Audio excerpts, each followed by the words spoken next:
gentlemen, to the greatest known podcast in the known multi-universe. And also the most dangerous motherfucking podcast on the planet, from the baddest boys from both sides of the Atlantic. Your boy Ash and your boy Eddie.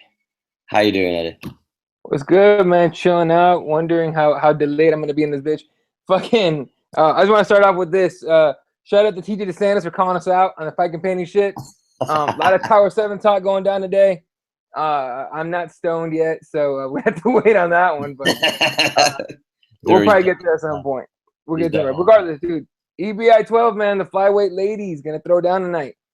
What are you excited for? Because I'm pumped for combat jiu-jitsu. I think, in fairness, I'm kind of pumped for this whole card to see how it plays out. We've seen before in a lot of women's MMA, we've seen that the women seem to step up a little bit more because they've got a little bit more of a point to prove. So they have that chip on the shoulder where they feel like they have to put on a bigger show than what the men have. And considering how well we've seen how EBI has grown, I think that it's going to be very interesting to see how these ladies perform. I'm looking forward to the overallness of this, but I'm definitely looking forward to the combat jiu-jitsu because the girls have been talking crazy shit on social media about slapping each other up. Oh, that one chick from Bellator was talking mad shit. By the way, she's a flight attendant. You know that? The Bellator chick, Mayo. I didn't know that she was a flight attendant, but I know that it's kind of ironic since they're all flyweights.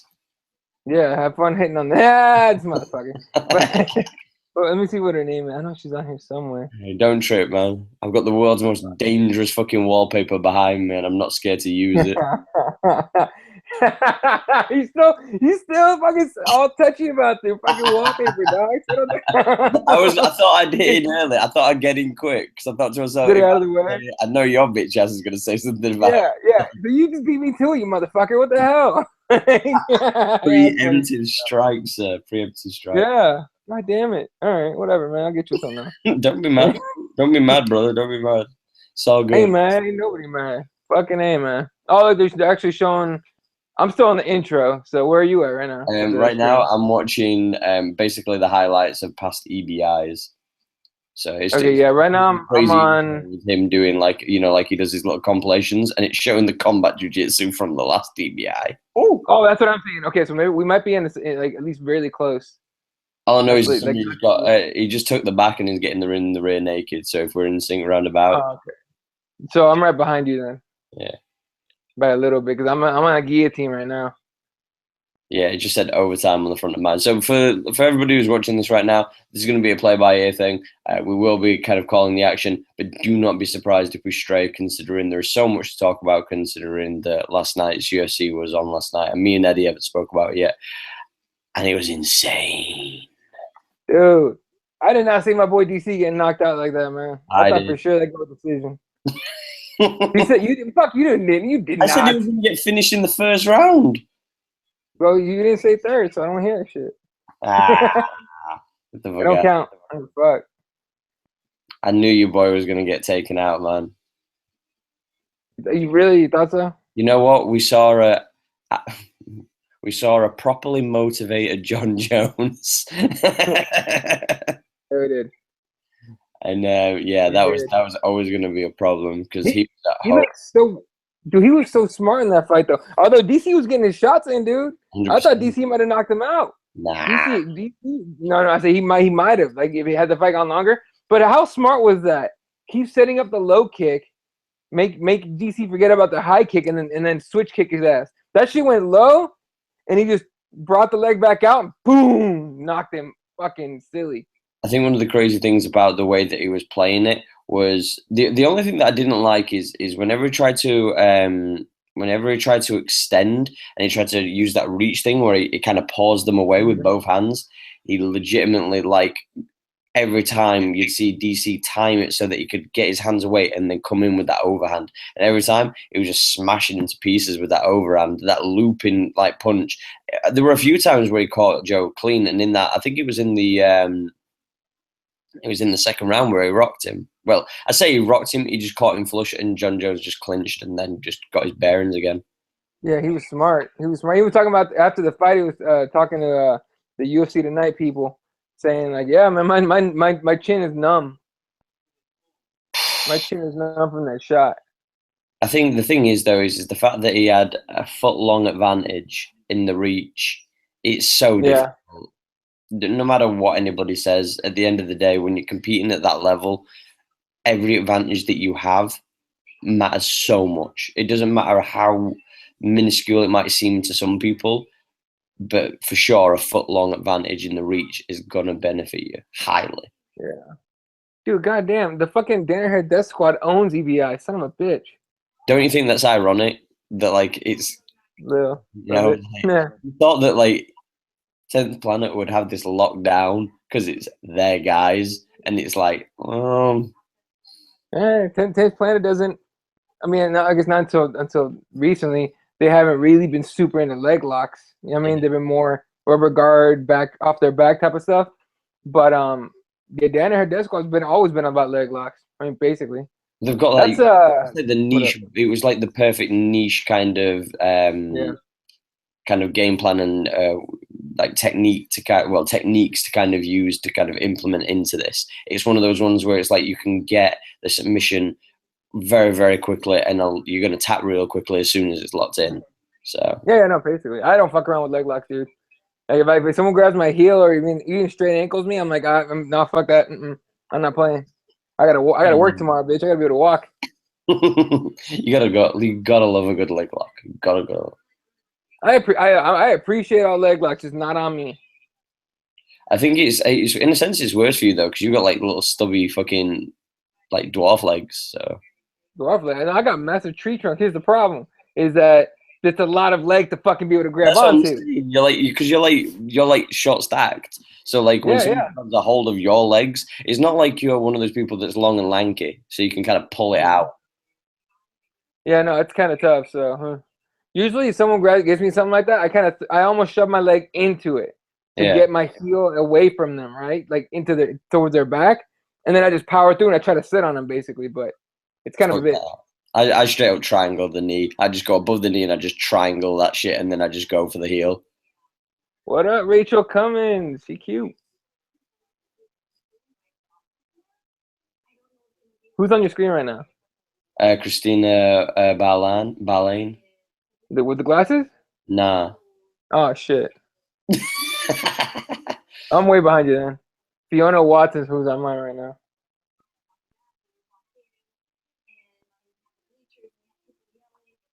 I don't care what she's talking about. I Yeah, feel like an like, asshole. the worst thing is about like this. I know this sounds really harsh, but because we're slowly, I've got Crystal Demipalis. I got Christina Barlin now, the girl with the thing on her eye. CTA, what up? Coyotea. Hey, she's on my team. CTA, let's go. I do think it's What? I just think it's going to be very interesting to see how this develops, man. Like, I've got Gabby Romero on right now. Yeah, I'm about a minute and change behind you, so I might have to switch up to my computer and see if we can sync up a little closer. Yeah, that's no worries. I was just going to say that I think it's going to be very, very interesting to kind of see how this this competition develops, because now we're starting to see, obviously, they're implementing women's divisions and whatnot, which I think is really, really cool. The thing is though, is it took a while for people to kind of build relationships with the competitors and the fighters in the men's. So it's going to be interesting to see how long it takes for guys to kind of gravitate towards the women and whatnot as well. As far as combat jiu-jitsu, or so just jiu-jitsu as a whole? Just no, not the women's jiu-jitsu, but just in the case of EBI. Do you know what I mean? Like we've grown to know like the Danaher Death Squad. Do you know what I mean? We've grown to know these competitors that have been like Gio Martinez and whatnot. So, you know, we're slowly learning these people and we're getting their story, and we're starting to see little storylines unfold. Yeah, check it out. This chick, Nikki Sullivan's training out of Nice Guy Submission Fighting. That's my favorite team name ever. Nice Guy Submission Fighting. Like, we'll fuck you up, but I'll be nice about it.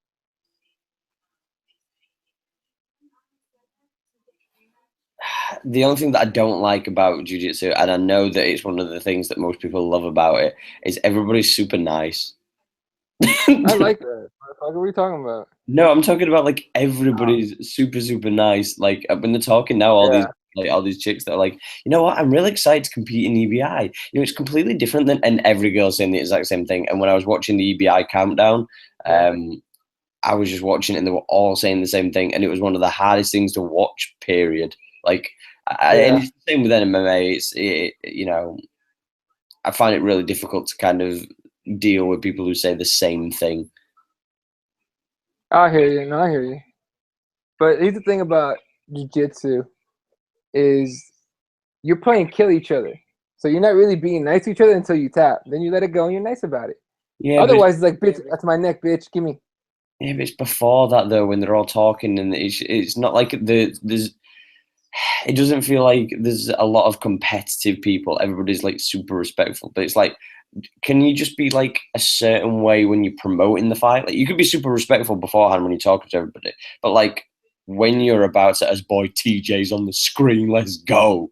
Yeah, what we're gonna say is it'd be just nice to kind of have some people who just kind of play to the TV, like just make us invest. Well, but they're called the Deadhead Discord guys. You were talking about. No, I agree. I'm just saying for the most part though. I got you. You know what? Here's the thing. The popular opinion is they're against that shit, isn't it? Most jiu-jitsu practitioners don't like that shit. Everyone was like, you know, everyone cheered the shit out of Nate Diaz when he choked out Conor McGregor. First of all, because I'm a Nate fan, of course, but also jiu-jitsu, right? And it was just like, yeah, keep talking all that shit, you're gonna get choked out and all sort of stuff. I don't know. Jiu-jitsu is just like, it's almost one of those arts that you train it. Like I used to have like growing up, I used to have anger issues, dude. I used to get into like mad fights for no reason in like middle school and high school, right? And then I started training martial arts and shit. And when I got to jiu-jitsu, it like turned me into like a what do they call it? Like a gentle bear. Like I will fuck you up, but then I'll be nice about it, right? But like it almost made it to where like you know you don't have anything to prove. Like you know in yourself, deep down in your side, you're like, I can fuck anybody up. There's no reason to be an asshole. You know what I mean? And that's just one aspect of that, though. That's just one aspect, not really like the dominant one. No, I agree with you. I 100% think that in a sense you don't have to be an asshole as far as like when it comes to the overall of you portraying yourself. I just well, as far as like actually how you are from day to day, but it's like that kind of thing of like when you're selling the fight, sell the fight. Like, you know, I think when you look at people like Gary Tone and you see how he carries himself, like the way that he is, you know, when he's promoting is a completely different person to the kind of person you see him when he's with his squad and he's kind of like he's teaching and he's super respectful and he's super polite and he's very kind of humble in that kind of manner and whatnot. But then when you see him when he's about to compete, you know, he's doing little spoof videos and you know he's taking the mick out of them and whatnot. And it's a beautiful thing because then you go, oh, that was funny. He's taking the mick out of him because Gio Martinez on the screen. Check it out. Yeah, you're definitely like a minute behind me. Am I? Okay, yeah. Now I'm gonna be a minute behind probably the whole time. I've got Scott Ross, TJ, and Gio all stood there looking. I got all three of them. Oh, cool. I switched to my laptop. I'm gonna see if this works where I can do this, the fight campaign, and stream it and not get like too much lag. I'll just stick to this. Otherwise, I might switch to my phone. But let's try this out for a while. See what happens. Yeah, we'll see what occurs, man. It's all beautiful.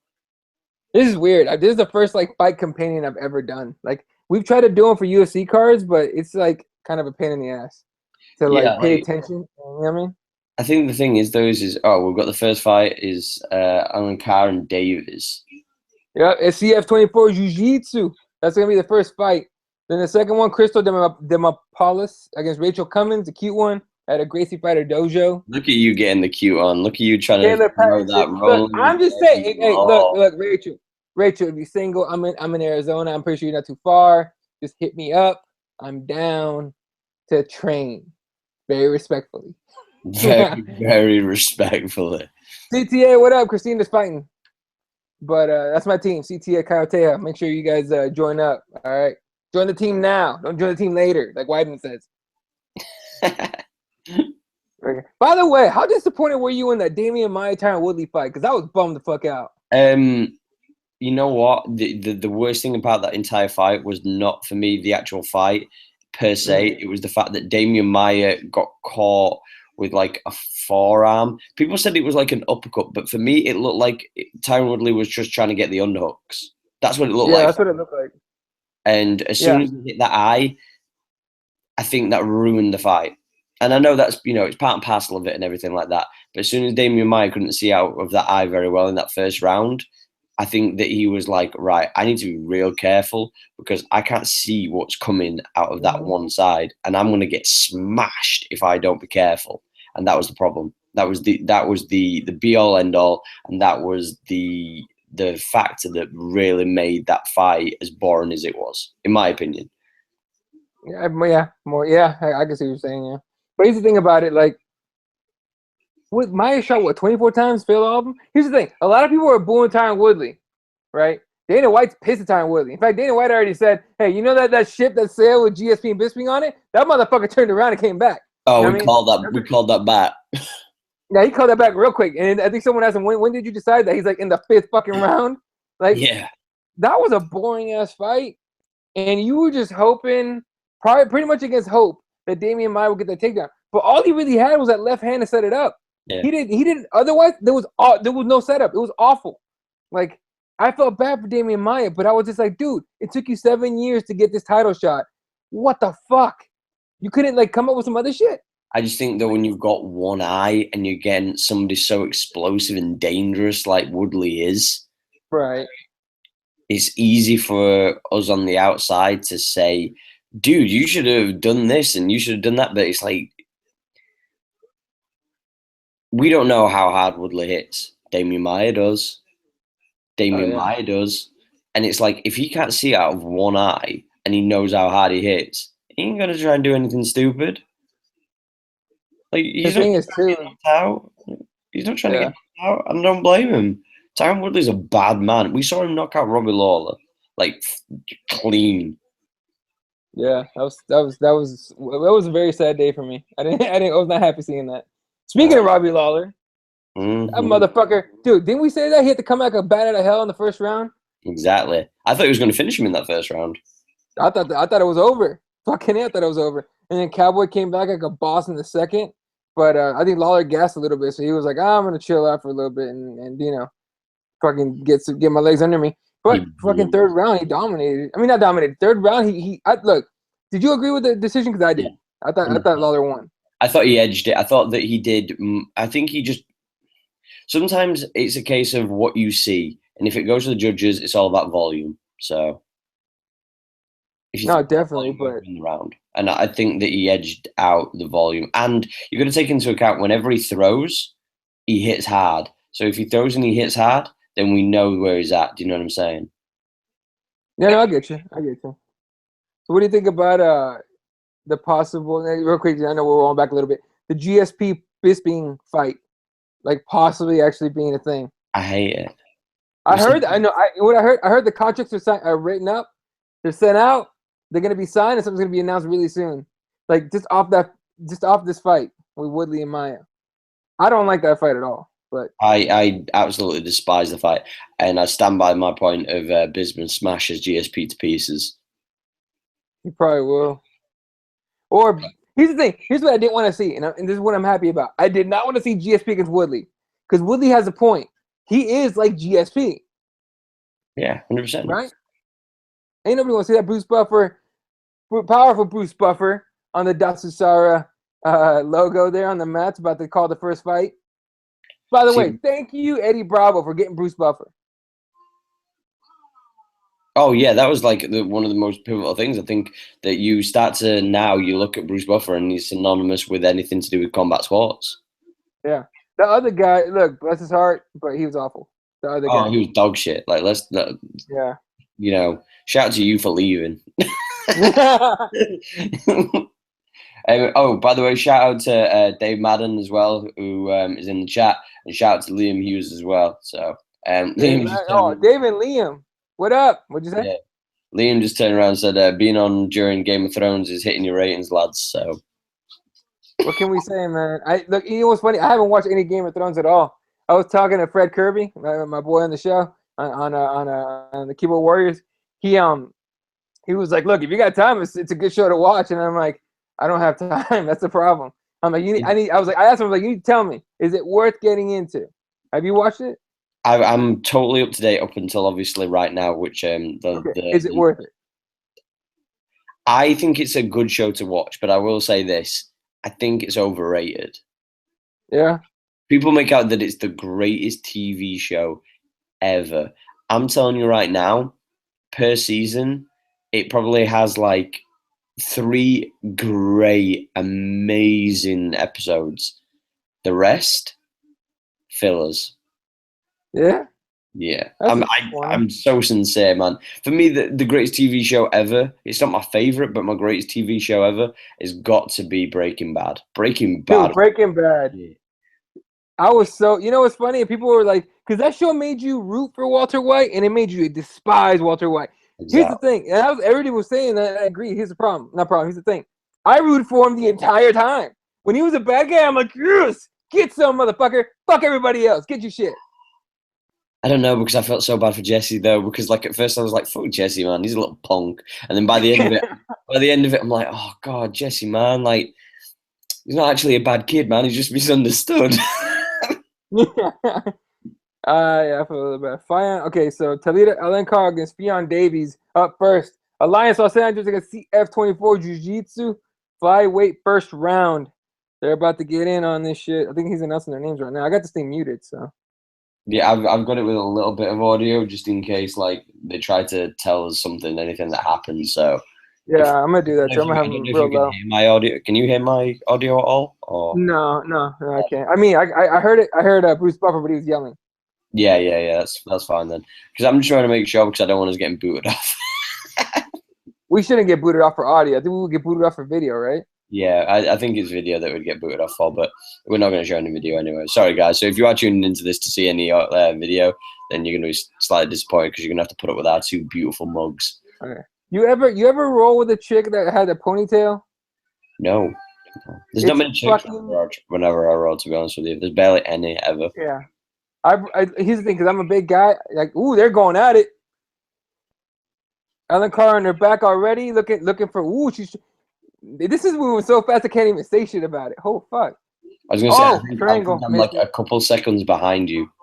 Are you okay? Yeah, I think because I'm just onto I'm on 4:15 now. Okay, I don't see what the timer is. Oh, I'm at 9:31. Yeah, I'm at 9:40. Okay, so you're about 10 seconds. Sorry. Yeah. So, during in between fights, we'll try to find a way to sync up or something. Yeah, we'll totally do. Yeah. She's working for that arm. Hold up. I always think that it's going to be very interesting with the women as well, because you're going to see the more explosiveness as well as the flexibility as well. Oh, yeah, for sure. They're way more flexible. Now, like I say, whenever I've rolled, there's barely any chicks ever. In my academy, there's a handful of girls, but only like 2 of them will ever roll with me because I'm kind of a big guy, right? But they're like, fuck it, let's go. I'm like, all right. So I roll with them, and I always feel bad until that stupid ponytail gets in my eyes. Then I'm just like, all right, no, fuck that. What the hell? Like, you know what I mean? But I never drop my weight on my training partners. You ever had that? I think we talked about this before. Yeah. Like, I have a problem with, I don't want to hurt my training partner, especially the small ones. If it's someone my size, like my main training partner, the guy that I train with for tournaments, his name's Rob Hale. He's a bad motherfucker. He's just as strong and big as I am, basically. I mean, he's shorter, but he's strong, right? Yeah. And so I drop my weight on him I'm like, fuck that, dude. Let's go. You know what I mean? Full pressure and everything. But with everybody else, I don't want to hurt my teammates. And luckily I haven't hurt one yet. But goddamn, dude, I've gotten hurt by teammates before. The chicks love rolling with Eddie. That's what I heard. That's all I'm saying. Hey, look, man, I can't. Don't hate the player, hit the game, ladies and gentlemen. My fault. Hashtag rolling with Eddie. We gotta fight. We gotta start that show. God damn it.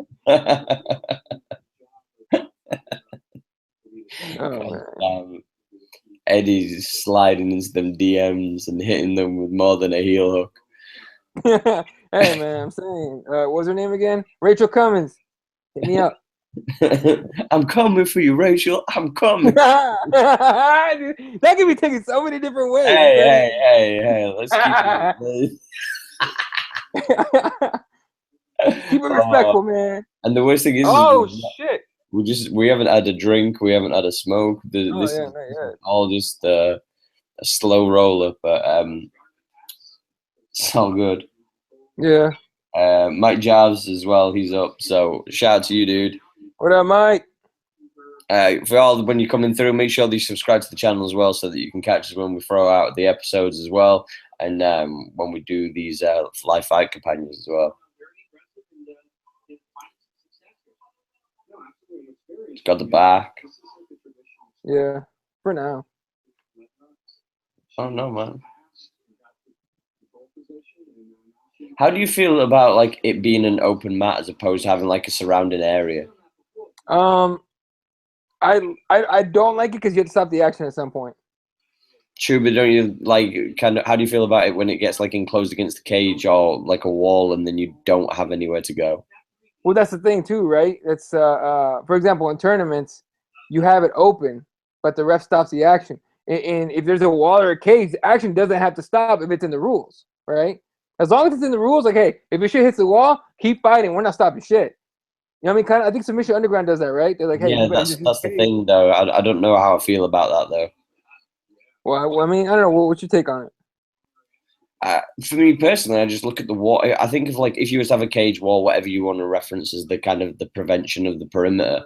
The only thing that I don't like is that if you're in a certain position, you can ride it out. Like you could hold somebody in that position, and you can kind of get your bearings, and you have a lot more time to methodically pick your moment, and they don't have any room to maneuver. So it kind of takes away from the competitiveness because it gives one person an advantage if they play top. I mean, to me, you just kind of basically describe the gi. I mean, And that's the problem with what we've been having. So that's why, this is why it's no-gi. Because we don't want to see stalling. Yeah, I can't stand stalling at all. With that same thing said, though, I don't know. Maybe if you did maybe if you implemented some kind of ruling, like what they do with glory kickboxing, where like if you go into a clinch, like you've got like if you don't throw a knee or a strike when you go into the clinch, as soon as you clinch with someone, they split it up. Maybe it's a case of, oh, she's got the neck. Yeah. Oh, bro.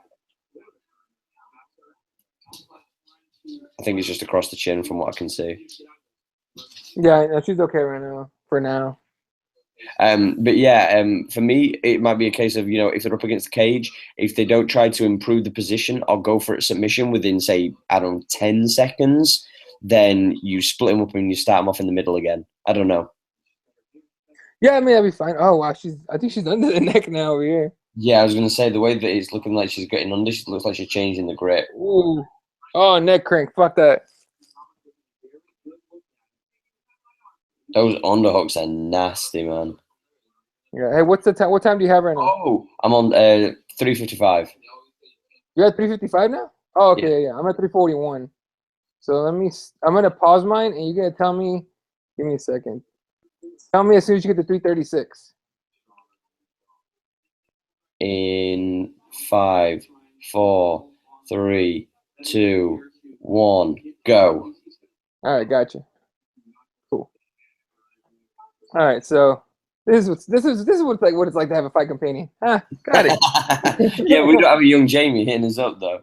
Yeah, right, dude. If this was combat jiu-jitsu, the chick on bottom would be fucked. Yo, yeah, she'd have just got slapped the piss out of. Like, let's not be scared right now. Oh, it's across the face. Oh, that hurt like a bitch. Oh, ladies and gentlemen, this feels awful. She is a tough chick for hanging on so far. Yeah, it's because she's not fully around. I think she's lost the position though. Yeah. And they're gonna stop this right here. Ah, that's heartbreaking. She might have lost a tooth. It's all love, baby. It's all love for the sport. No, I was talking to one of my friends last night when we was watching UFC, and we was talking about he's one of those very anti Conor Floyd guys. very Okay. Floyd guys. Mm. Hates it, the purist, all this kind of other bullshit. I'm like, dude, it's Yeah. entertainment. Let's get over it. Anyway, I was saying about boxing being a little bit more boring now, and it's kind of falling behind because of the way that it's been styled, and it needs to kind of implement new rules and maybe new ways of looking to carry boxing going forward into the future to kind of keep it alive, per se. Because I don't know, you probably definitely 100% not, but I don't know if you're familiar with cricket at all. No, I've seen like I mean I haven't watched it, like paid attention Yeah. to it.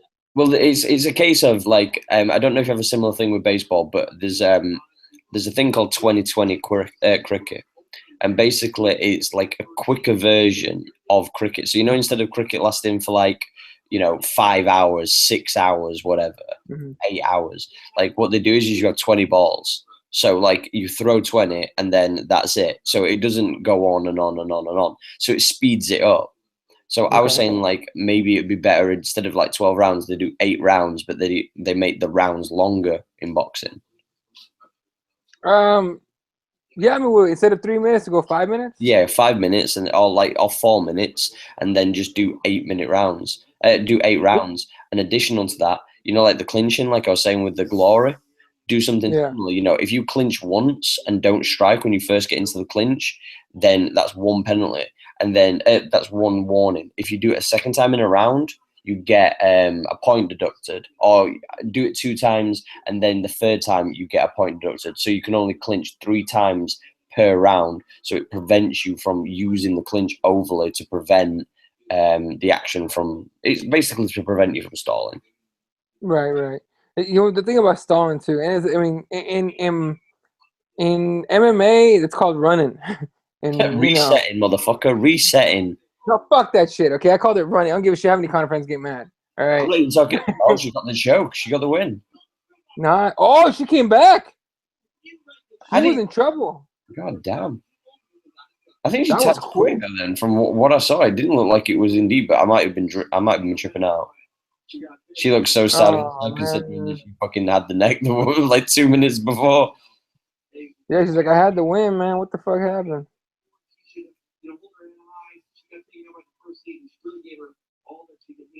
I was going to say she's the number 1 seed as well, to be fair to her. So, right, let's play. She got she got tapped out as number 1 or the number 1 seed 1?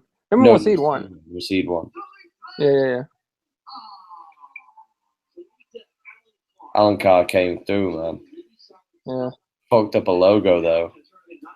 Yeah. Yeah, you're gonna have to. Those are the thing about putting those on gis. You need to get those printed on, not just fucking stickers. Stickers always fall out. Always. 100%. See, I'm about screen printing. I'm not about vinyls. Yeah. If you're gonna get a T-shirt or anything, for sure. Oh, okay. Here we go. Here it is. She got out of the heel. Went for a triangle. Nope, pushed off. Okay. Eddie Bravo shoves it back in. Strong Eddie Bravo. Yeah. Okay, so she takes the. I see you. Woo! She wanted the arm though. Oh, they're showing having the whole fight. That's how she took the back. Oh, right. Okay. I want to see how she took the back. All right, here's where she was in trouble on top. She's in mount position. She's gonna give her back up right here. See, this is where you have to go body lock, right? Oh, never mind. She spread her out. I mean, no. Yeah, if you're on top, you probably don't really want to go body lock, I don't think.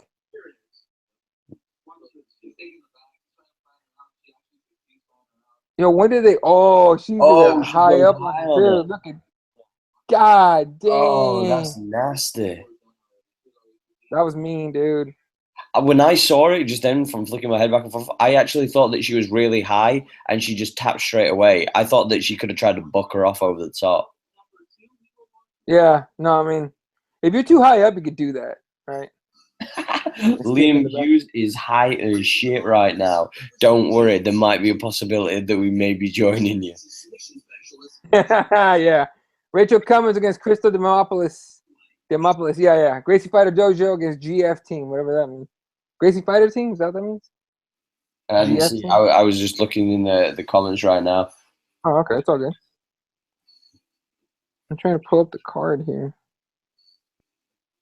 There it is. Okay. So Demopolis against Cummins. I'm assuming Cummins is the one with the long legs on the right side. Yeah, I'm sure you did notice them legs. Hey, I'm an ass man, and legs lead to ass. What can I say? I bet you know her leg reach as well, don't you, sir? If we're gonna take it there, I'd love to find out. God damn, she's Oh long. shit, she's much taller, dude. This is like the Stefan Struve of flyweight women. God damn. Yeah, time out. When the fuck did they weigh in? Yesterday? Cause holy shit, Jesus Christ. tall as fuck. I wonder what is the situation when it comes to the weigh-ins and how they do I think it. it's the day before. It's got to be. Probably. I don't know, man, because I can't imagine a lot of these guys cutting a lot of weight. You don't want to jiu-jitsu probably, right? Exactly. Like your cardio's key. Like, do you know what I mean? Cardio's king. Oh, there's a scramble here. I thought she had the leg, but no. God damn, those legs. That's okay. Stacking her. Right on top.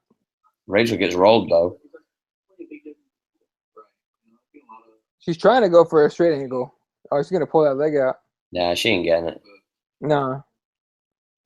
You know what's the great thing, guys, for for y'all that are watching right now? You don't have to worry. We're not going to be as annoying as Snoop Dogg and Uriah Faber. We're going to do his best to kind of hold you down. So why do people hate that shit? I enjoyed the fucking. I don't hate it. It's just the best way I could describe it, and I did to my friend last night. Oh, she got one. Oh, she grabbing that booty. She grabbing that booty, trying to get her on top here. She's trying to go for that knee and roll through. Yeah. The problem is those, and this is how I described it to my friend. When you're watching Snoop Dogg on the Snoopcast thing, it's like watching your friend who's a part-time fan, right, who comes to your house, who's really really drunk, and it's just you and him watching it, and he's trying to talk about something he just doesn't have a fucking clue about. He's like, he knows nothing whatsoever. He's literally talking as passive as anything, has no idea what he's talking about, and he's drunk as shit. You might get 2 minutes out of 15 minutes where he's funny as shit, but that other 13 minutes, you want to slap him across his face. Oh yeah, I mean, unless you're really like stoned out of your mind, you don't want to sit there and watch the entire fucking thing in Snoopcast. Although I did hear in Canada, someone on demand or whatever the hell that is, that apparently there was like a malfunction. They can only get Snoopcast. So for those people, sorry, mute that shit. Other than that, just stick to it. Who does a regular commentary? It's two Joe Schmoes. As far as when I saw it, I was just like, meh. Like, I understand why people listen to the Faber Snoopcast, because it's just like, she ain't got it. She's out. As soon as she got past the knee, that's the one thing that everybody like. When I can't remember who went for a heel hook last night at UFC 214, but somebody went for a heel hook last night, and there was straight past the knee, and it was like my friend was like, "Oh my god, he's gonna." I was like, "Nah, there's no way, there's not even remotely near." God, I know who it was. Fuck, Jason Knight. Yeah, that was one of the fights, but I think it happened in another fight as well. But yeah, Jason Knight, his boy, shout out to him, man. I know he'll come back strong and whatnot, but yeah, that was one of those things where you saw a few times where it's like, as soon as it passes the knee, you know you're good. Yeah. But yeah, the thing is, though, is I do really enjoy the Snoopcast, though. Don't get me wrong. It's just one of those things that I could not. I'll put it this way: if they did Snoopcast for a UFC card, I wouldn't be able to watch it. You'd have to mute that shit. I couldn't listen to him for 7 hours. I've muted cards before, dude. Like, I've had to. What did you think? None with Rogan. What did you think to Joe Rogan trying to talk about the 12 to 6 elbow, and Dominic Cruz going, "Yeah, let's just not talk about that anymore." Yeah, I think Dominic Cruz is just tired of beating a dead horse. You know what I mean? She got the arm. Oh no, she rolled. She got out. Ooh. God damn! I thought she had that arm. Woo. Look at that! Look how she comes in like that with her one leg up and one down like that high. I'm all about it, sir. Yeah. Booty cheeks hanging out the shorts. What up? Rolling with Eddie, guys. Rolling with Eddie. Yeah, I know. I'm that guy. No disrespect intended. All right, ladies and gentlemen, just settle down. At the end of the day, these are some badass bitches, and Yeah, I would not. All due respect. I would never. Holy shit, she's got arms the size of mine. What the fuck? This chick, hey, this is a CrossFit chick. I'm calling it right now. I'm more scared. I'm more scared than attracted to her now. Like, what the fuck? Is this gonna be one of those cyborg things where she fucks you? No, she's way better looking than Cyborg. Let's not play. Speaking of the champion, goddamn, I gotta give Tanya Evinger a shitload of credit. 100%. She took some shots, bro. She took a shitload of shots, and then she's like, "Oh, I'm sorry, I felt like a pussy." I'm like, "What? She's not a pussy. Everyone that didn't take that fight's a pussy. We fucking A compared to fucking Evinger. I have mad respect for Tanya Evinger. Mad respect. The one thing that I tried to find out, but I couldn't, because obviously I was watching it and I was trying to watch the fight because I didn't want to miss if Cyborg ended up getting the big massive KO, which eventually. She's trying to sneak that. She tried to sneak that guillotine because Cummins has a long ass neck, giraffe neck style. I mean, she lost it though. What were you saying about Tanya? I just want to follow on your point. Do you feel though that like chicks that have got those kind of like plait ponytails, like getting the guillotine over that neck, as soon as you pass over that, like having that big chunk of hair in a knot kind of helps with the kind of pressure to pull down because you've got like something to lever over as well as the head? It's got to be, right? Because it's right there. It's grip. It's fucking friction. You can grab and pull. Because I was thinking, like, you don't tend to see, unless you're a hipster, you don't tend to see a lot of guys rocking the big hair. Oh, I've had to roll people with dudes with big hair. Same. That shit. I do not like this angle. It has to be much closer. You have to be able to zoom in. Yeah, I don't like the Wile E. Coyote cam either. Yeah, you got to zoom in. If you're gonna do this angle, you got to zoom in right on top of them, like real close. Yeah, go back to Cyborg. What I was kind of trying to find out, but obviously I left it, was when was the last time a person survived the first round with Cyborg? Oh, her last fight, Landsberg. Did she? I thought she got knocked out in the first. No, Landsberg made it to the second. I'm gonna find out for you real quick, but I'm pretty sure Landsberg made it to the second. Landsberg was the one where the chick's ear fucking blew up, wasn't it? No, that was Leslie Smith, and that was a different fight actually. Leslie Smith got her ear blown up against Jessica I in Mexico. Right. Oh no, the one where it exploded. There might have been a different one. I'm not sure. I can't remember. There's one with Cyborg where she fucking blew up somebody's ear, but I think there is too. I just can't remember when. Yeah, Lena Landsberg in September of last year made it to the second round, but then got TKO'd. Before that, Marlos Conan made it to the fourth round. Jesus. Jan Finney made it to the second. Basically, most chicks don't make it past the first round. Oh, she got the triangle.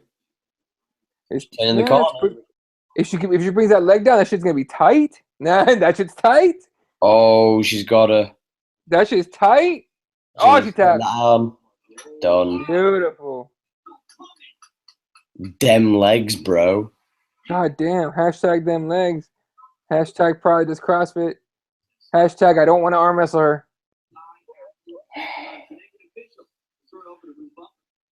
You know, Cyborg lost her first fight by knee bar. Yeah, but like the thing is though, is when you look at those kind of shoot box like kind of strikers, it tends to be the case. You tend to see a lot of these guys and girls get finished by submission because they just don't get it. Yeah. Hey, Marlos Conan retired, right? Did he? No, Marlos Conan. I believe she retired. I remember now that she gave. Let me make sure over here, but she gave Cyborg fits in those fights that she had with her. Oh yeah, she is retired. Beautiful fucking turn though when she hooks. Look how she grabs that leg and then moves it out of the way. God damn. She secured that forearm though. That was the key. Yeah, that was the key. And as soon as she brought that right leg down on the other one on the ankle, fucking tight as fuck right there. I do like that they have more than one ref as well. Yeah, you gotta have different angles. You can't just have one guy. I mean, that's the biggest issue. Well, not biggest. It's one of the issues in MMA, right? You get one guy. If he's in the wrong fucking angle, wrong place, he can miss some shit. All right, up next, Kayla Patterson from Memphis, judo and jiu-jitsu against Gabby McComb from Gracie Omaita. Yeah, I'm rolling with you. Kayla Patterson looking. I got you. Kayla Patterson looking happy as fuck. Gabby's like, I'm only here for business or death, and I'm all out of business. Yeah, she looks scary as shit. When I was watching the countdown, she looked fuck. Yeah, man. Yeah, some of these people. This is life for a lot of people, dog. Yeah, apparently she came when she was 15 from Brazil, so that she could purely train jiu-jitsu and compete. And she was going back and forth, and apparently this is the first full year where she's been able to live out in the States properly.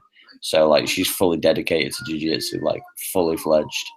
100%. God damn, she looks scary as fuck as well. Yeah. Kayla Patterson all happy with that long ass ponytail. Why is she going for the full quarter stance? Like what the fuck? Like, I have no idea. I genuinely thought she was going to tackle her. I thought she was butt scooting for the win.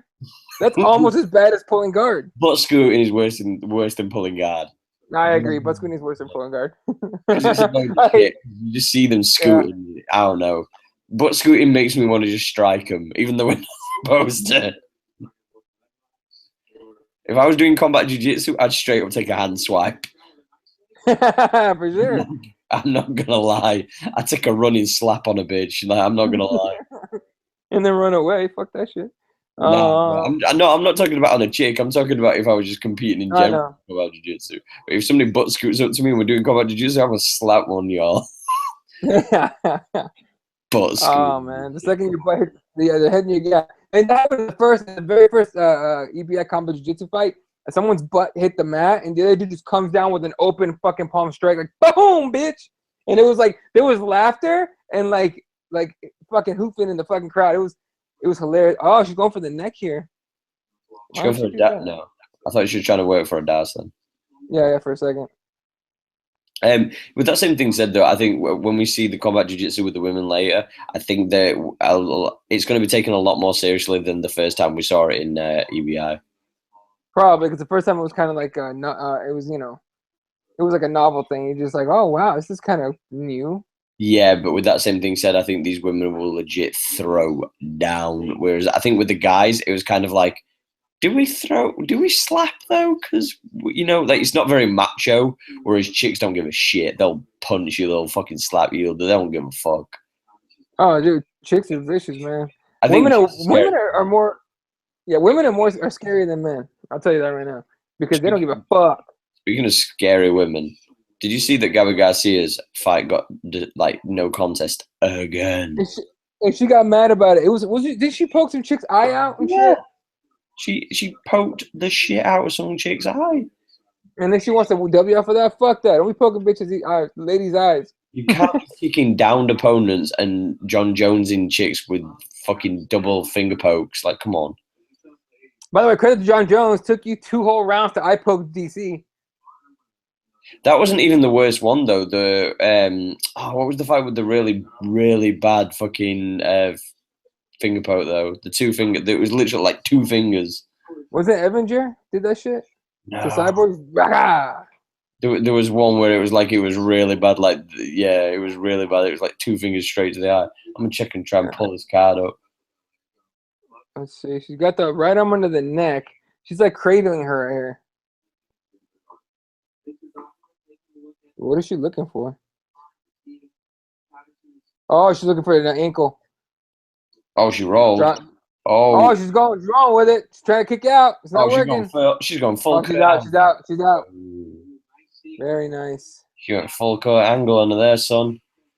Kayla Patterson's got that. Oh, I see how it is. So this is how we're gonna do this shit, bitch. All right, let's do this shit. She just had that look about her. By the way, good-looking girl, Kayla Patterson. What up? Yeah, but that butt scooting is giving me an innie. I can look past that at this point. I'm not about that bullshit.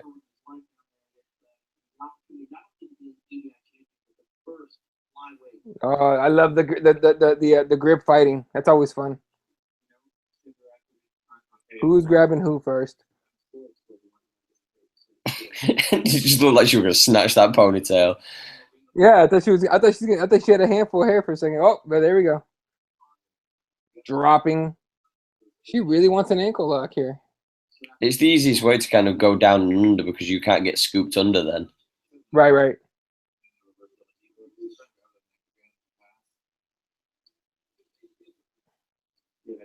Suplex City, bitch.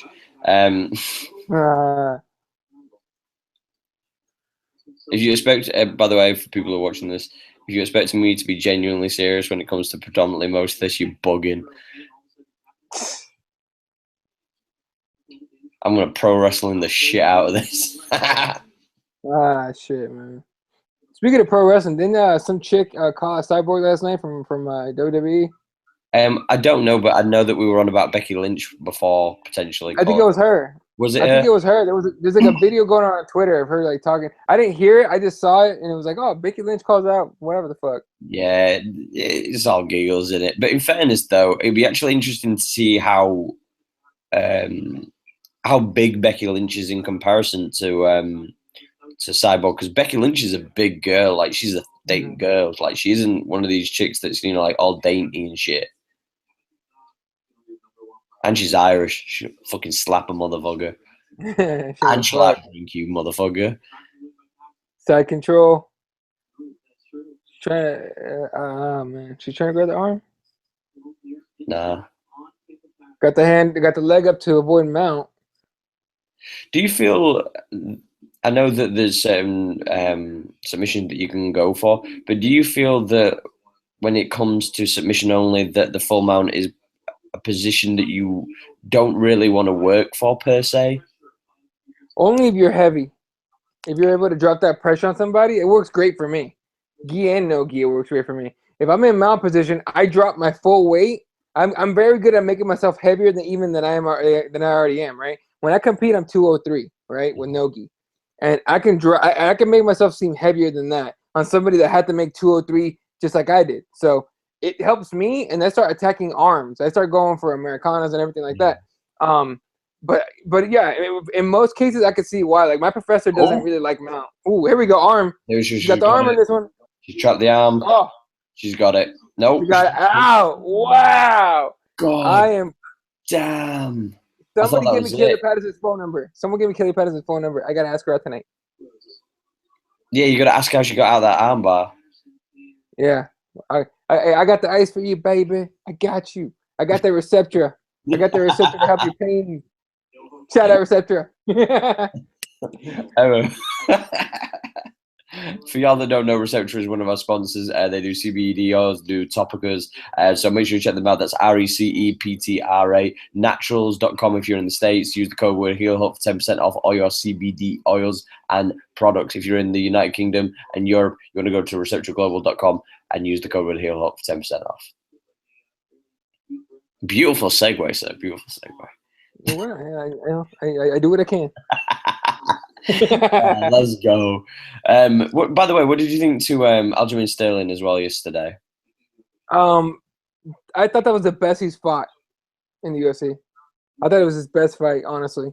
You know, he made Renan Barão look silly. He made Renan Barão look as silly as TJ Dillashaw made him look. Remember that? Yeah, 100%. TJ was out of the way before Barão even swung. Barão missed so many punches last night. It was crazy.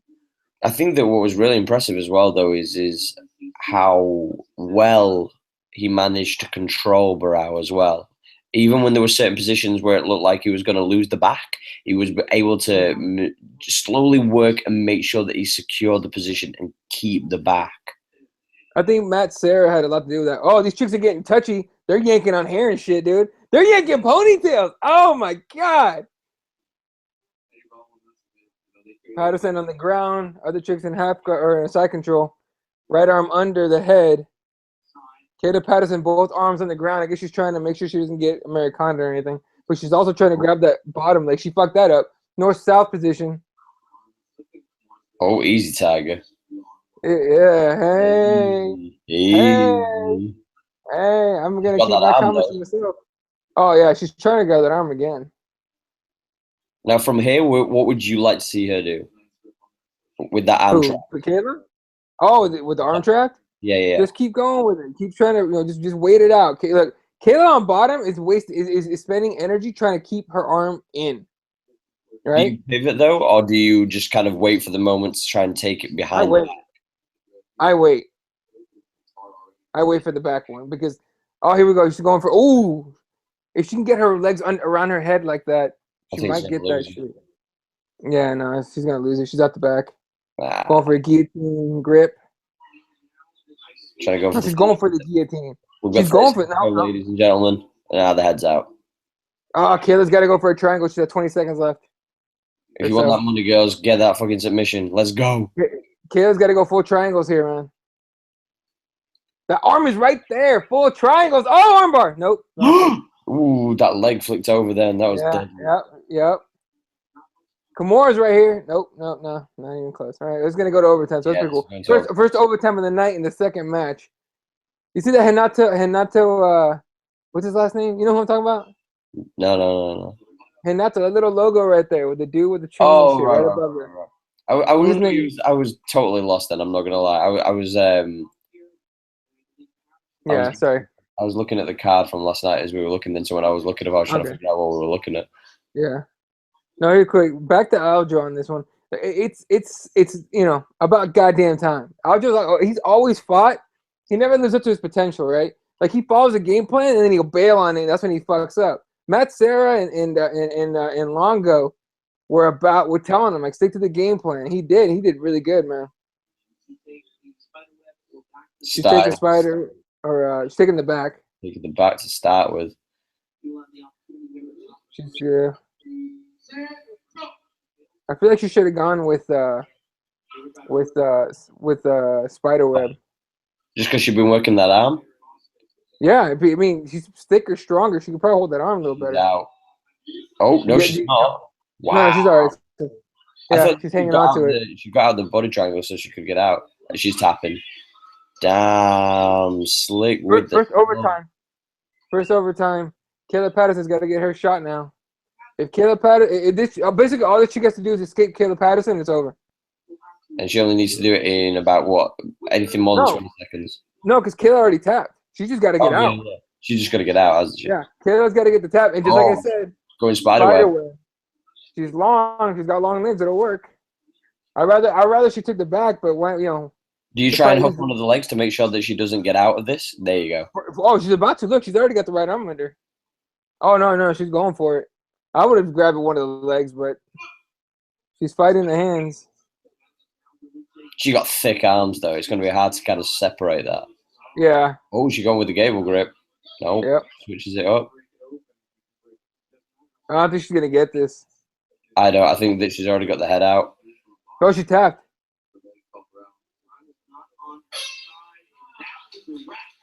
There we go. Oh, no, she didn't. She didn't tap. She got out. It's the time. She only has to outlast the time. Oh, what the fuck is that? I thought they had to tap. Like, tap no, tap. because she got the first one. Yeah. That's why. It only goes to that if it's. I think it's in the final one. Once you get to the third overtime, that's when it goes to the thing of you just need to escape, because it's about how accumulated time once it goes to the third one. Well, shit. Now I feel sad for Patterson, man. That sucks. I got the ice for your arm, baby. Come over. And that reception for your ass. But still.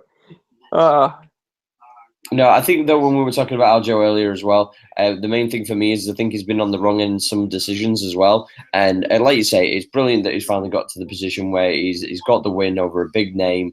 And granted that it was a guy who was below him in the rankings, but it's a good stepping stone to start with. And hopefully now we can see him try and work his way up the rankings. Like we said previously in the last episode, it'll probably more than likely be against John Dodson. Yeah, probably. Oh wow! Did you see that? She had it across the chin, and Patterson moved her head, and it was right under. Though. Yeah. God damn, them arms are thicker than a Snicker. God damn. Big fucking arm, dude. Strong as shit.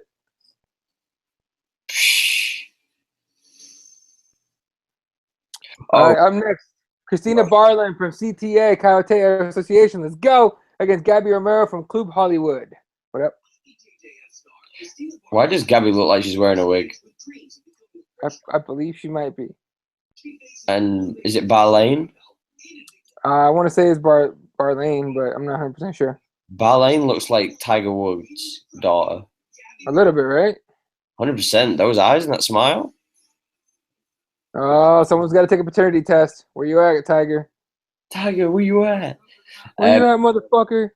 Yeah, what I was going to say is the reason why we was slightly to a degree late in starting this, ladies and gentlemen, was even though the event hadn't started, with the Wonder Woman rash guard though, powerful. Powerful. Hey, no, fuck that. Rachel from Invicta. That's her thing. What the hell? That girl. Smoke show by 1,000. Oh, the Rachel. You know what I'm talking about, right? Yeah. Is it Ostrovich? Ostrovich. She's so fine though. God damn. So fine. Yeah, so anyway, prior to this, I was taking my dog for a walk, which I like to do on the late night. But there was a dude who came walking up to us. Now, where I live, you know, late at night, it's not usually the best thing for people to be coming up to you and whatnot. So this dude comes up to me and shit, and he's like, I've got my headphones on, and like my dog Bray, who's not a small dog, he's like a 5.5 stone, 6 stone husky, trying to jump up and say hello and stuff. But like this guy's automatically regretting coming to talk to me already. And he actually was trying to find directions. And this guy was like absolutely freaking out. Like he didn't know where he was. And I think he might have been like out partying with some folk like from around this area. Oh, he's fucked up. And yeah, I think he kind of got kicked out because he were acting up. And yeah, he was a bit kind of panicking of he wouldn't be able to get home and stuff. So I just gave him some directions, but I had to like relay the directions like 17 times. So I don't know. He was that fucked up? Yeah. He wasn't drunk though. I think he was just a bit like hyped. So I don't know. He definitely wasn't stoned because otherwise he'd have tried to like be really nice to me and hug my dog and stuff. But well, but he's probably still walking around the street somewhere. So shout to that. Lost his fucker right now.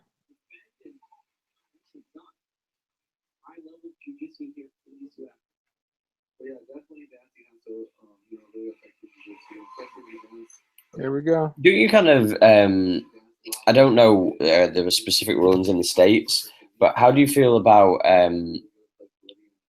them not allowing under 18s compete in EBI anymore? I think it's smart. Here's the thing. It's all about the what do they call it? It's all about the injuries, right? There's been a couple little like girls, like young kids, girls, that have gotten knees blown and shit like that. It's about that. I mean, I think it's what it's about. I never got an official word. If you sign up for it. Yeah, I mean, yeah, if your parents sign a waiver and all that shit, I get it. But at the same time, it's an underage fighter or jiu-jitsu player fighting in a professional league. I guess they're usually super fights, aren't they? So they're not exactly, That's true. Let me find out. I'm gonna Google this shit real quick. The only reason I say that is I forgot the chick's name, but the 10th Planet girl, the Asian looking girl. Yeah, she's awesome. Damn, she was slick as a motherfucker. Yeah, she's crazy. She literally looked so nice and so calm and so quiet and so passive, and then she'd rip your neck off. Yeah, no, for sure. Where the fuck? I don't know. It's just for me, like when you look at striking sports. So, whoa, okay,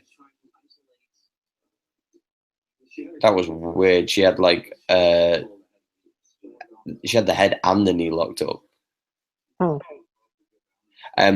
Yeah. So what I was going to say is when you look at combat sports, like striking sports, like kickboxing, for example, like there was loads of like I competed under the age of 18, and it's like if I'm going to get kicked in the face, I could get a concussion, fucking broken nose or whatever, I could get fucked up. But yeah, no, I can't find anything about it though.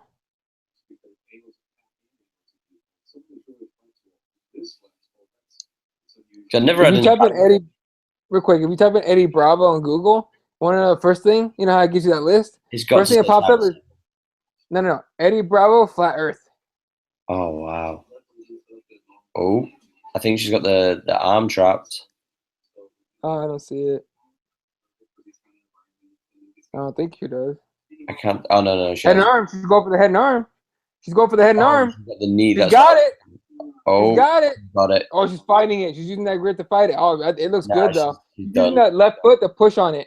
She's done. Oh, she gets out. No. Beautiful. Wow. That's insane. Beautiful rubber guard. Powerful rubber guard. Oh yeah. Never mad at a good rubber guard. I am. I'm not flexible enough to do it. I hate when people do it to me. Yeah, fuck you, top guys. Don't get mad because we actually know how to do takedowns and shit. I hear shit. Screw you. Screw you. Screw you because you can't use a guard. I can't. I'm not flexible enough, motherfucker. Like it's gotta be top game for me. That's how I'm flexible enough.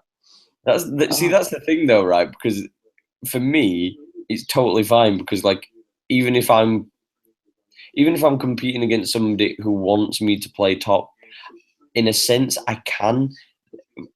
In the concept of like scrambling and working myself onto the bottom as well. Whereas like if you go on the bottom, you are fucked because you don't play the bottom whatsoever.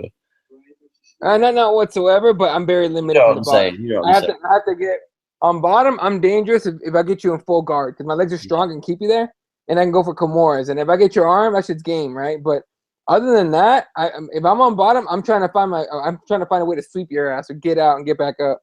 How By the beautiful. way, Go. the little girl you're talking about is Grace Gundrum. Yes. Yeah, Grace Gundrum is a bad little girl. She's one of wait till she's an adult, fucking fully grown and trained out. She's gonna be killing chicks. Isn't she like 14, 15? Last I heard, she was in 2015. She was 12.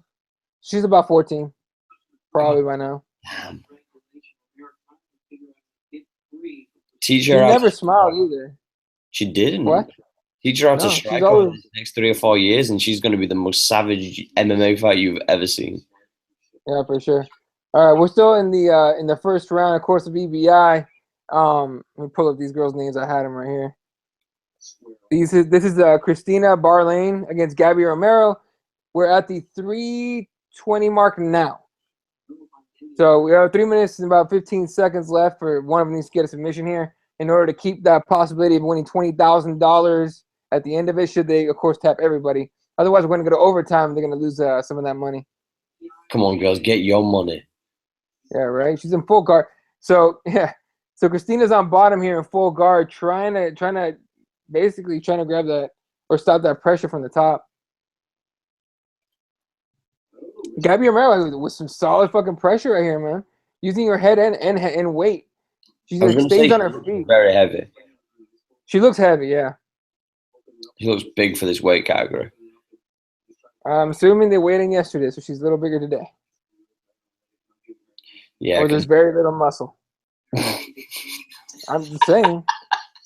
Don't, because the amount of people that was hitting me up about Evanger last night and her Soccermon body was just, I couldn't.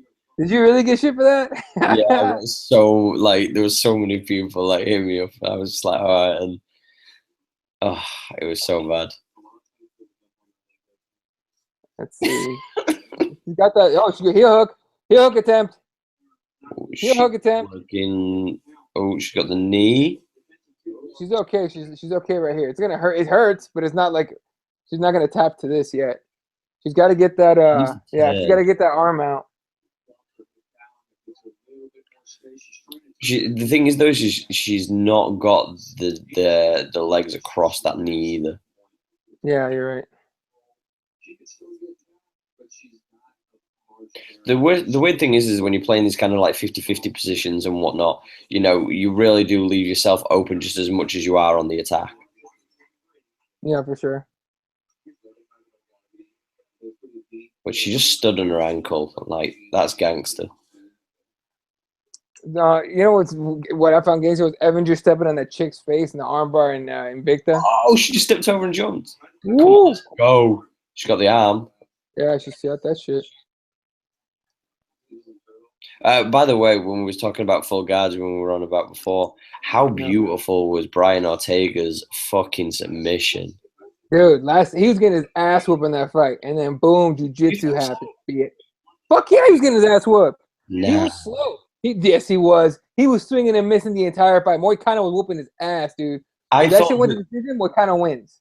nah, I don't agree. I thought that Get the fuck out of here. hear me out. I thought that Otogi got his ass kicked in the first round badly, badly in the first round. I thought in the second round, Ortega took time off, and I thought that Ortega edged that by volume. And then in the third round, for the first 2 minutes, here's the armbar attempt. Sorry, go ahead.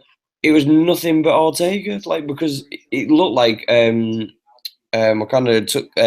looked like he gassed. So I was kind of like, well, maybe. It was a very close one, though. I thought it was a lot closer than what people said. But I do agree, though, that Ortega was getting lit up every time he got hit. Yep. But, you know, we're going to overtime. Yeah. Beautiful guillotine, though, with the body triangle as well. Yeah.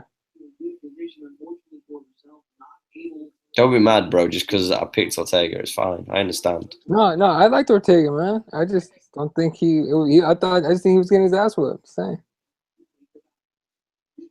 Be very interesting to see who he fights next. Ortega? Yeah, because now you have to give him like a top 6'5" guy. You got to give him a fight sooner so he doesn't get so fat in the offseason. Shit. He's had a year off with fucking shoulder surgery. Come on. Yeah, he needs to get. No, you know what? He's getting too big. He's gonna have to move up at some point. He's like mid-20s. His body's still filling out. You know what I mean? He's gonna get bigger. He's gonna have to go to 55 at some point. Potentially. It'll be very interesting to see what he does at 55. On Twitter at Beach Boy Billion saying, and because I tweeted out a screenshot of the card for EBI 12 for the jiu-jitsu part of it. And just to play jiu-jitsu, this guy Beach Boy Billion says, my pick to win it all is the hot one. Not which one you're talking about. There's a few candidates on this one, sir. I know, but still. I feel sorry. What? I feel so sorry for these chicks, man. Like, they just want to fucking, submit some like other girls and stuff like that, and it's like we're comparing booties. What can I say, man? It's the world we live in, sir. All right, look, when there's a chick that says "Catch me outside" and she gets $1 million in a TV show, all right, we can say some crazy shit. Romero's on her back, and she's got the body lock in there. Stupid fucking bird's eye view shot. Zoom in if you're gonna do this shit. Come on, let's get rid of this Wile E. Coyote cam and let's get it a bit closer, eh? There we go. So she's got the back. She's got a body lock on her. It's kind of low, but Christina's on the wrong side if she's going to try and get out of it this way. She's got to pop on her left and pop that foot out. Meanwhile, she's fighting the arms, so that's smart. She got the overhooks on both arms. I think she's going to try and position herself to spin into her guard, right? Yeah, because she's not leaning towards that foot, which is surprising as well. Exactly. Yeah, it is. But that foot's almost out, too. I think maybe she's trying to power it out. That foot is almost out. It looks like it's on the ankle. Yeah, it looks like she's pressuring her hip up to push out Gabby's foot.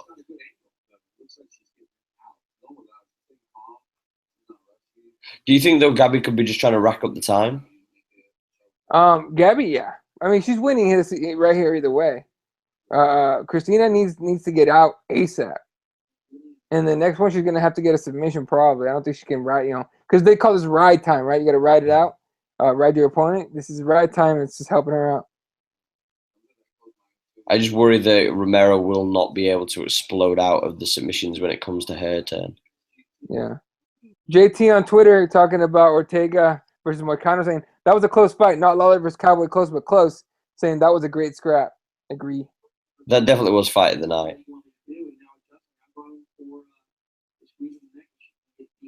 Just purely based on the fact that we've got a finish. Yeah. Oh God. Now she doesn't have it on the neck here. She's got that body lock strong though. Look at the shins on her though. Yeah. Dude, at this point, Christina's got to start thinking about, pushing with that right, the right leg or both legs to get to that right side and get out of this body lock. This spinning shit's not working so far. Now she keeps trying. You see how she's trying to position her legs under to spin out, Now she's trying to push up to get to the other side, but it's not Maybe working she's well. trying to ride it out so that she can kind of gas left out. leg. I see it. Maybe. Left leg's up, over. Trying to keep that left arm from getting in play. Trying to go for that ankle lock, though, by closing the guard.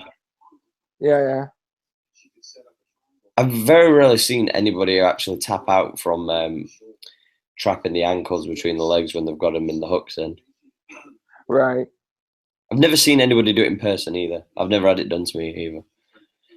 I've never been in this position. I've never been in this exact position either way. Oh, how nice. The referee moving the ponytail out the way. Thank you. Classy. Yeah. I do like the lock straight back down, though. Yeah. They need to do cornrows for every fighter with long hair because that shit's fucking irritating, man. Armbar. Shout out to all my wrestlers. Yeah. Oh, she's out. She's gonna get out. She's gonna get out right here. Finally. Took her fucking forever. Well, maybe not. Oh my gosh. Did she just put herself in the armbar? She looks. Oh, she got out. Ooh. She wants the back. Maybe you're right. Maybe she wanted to gas out Romero. Using a lot of energy. Powerful CTA. Let's go. This is my teammate. I gotta egg her on, dude. Let's go, Christina. Let's do this shit. I wonder if she can submit this woman. I don't fucking know. I hope so. What's your thought? Oh, she spits out. Oh, damn it. She powered out. That was all power, dude. That was all the power right there. That's incredible, though. That's not over? No. Okay. Because you keep until somebody subs, and then at the end of it, you add up the amount of ride time. If there isn't a submission. If there isn't a submission, right. Oh, Jesus. Christina's going to need to get the tap. How do you feel about all the flashy guards, by the way? Like rash guards? I'm okay with it. I have a few that are like, I have a lot of rash guards, to be honest with you. I used to only have one. It was the blue Taitami one. And my professor fucked with me the first day because when I bought it, I asked specifically because I bought it from, I think it was like MMAwarehouse.com or something, or BJJ Warehouse. And I said, hey, is this a ranked rash guard? Because I can't go in a jiu-jitsu school with a ranked rash guard. So no, it just happens to be blue. It's not ranked. Gotcha. Wore it, go in, and my professor goes, you can't wear that. It's like, why? You're not a blue belt. And I go, well, it's not a ranked rash guard. He goes, it's bad luck to wear higher up. Like, you can wear lower down. You can't wear. He was fucking with me the entire time. He made me so nervous to wear it. Oh. I took it off and I put on an old one that's all black. He goes, I was just fucking with you. I'm like, dude, the fuck? But I have that one. I have a white one that I wear for the competition.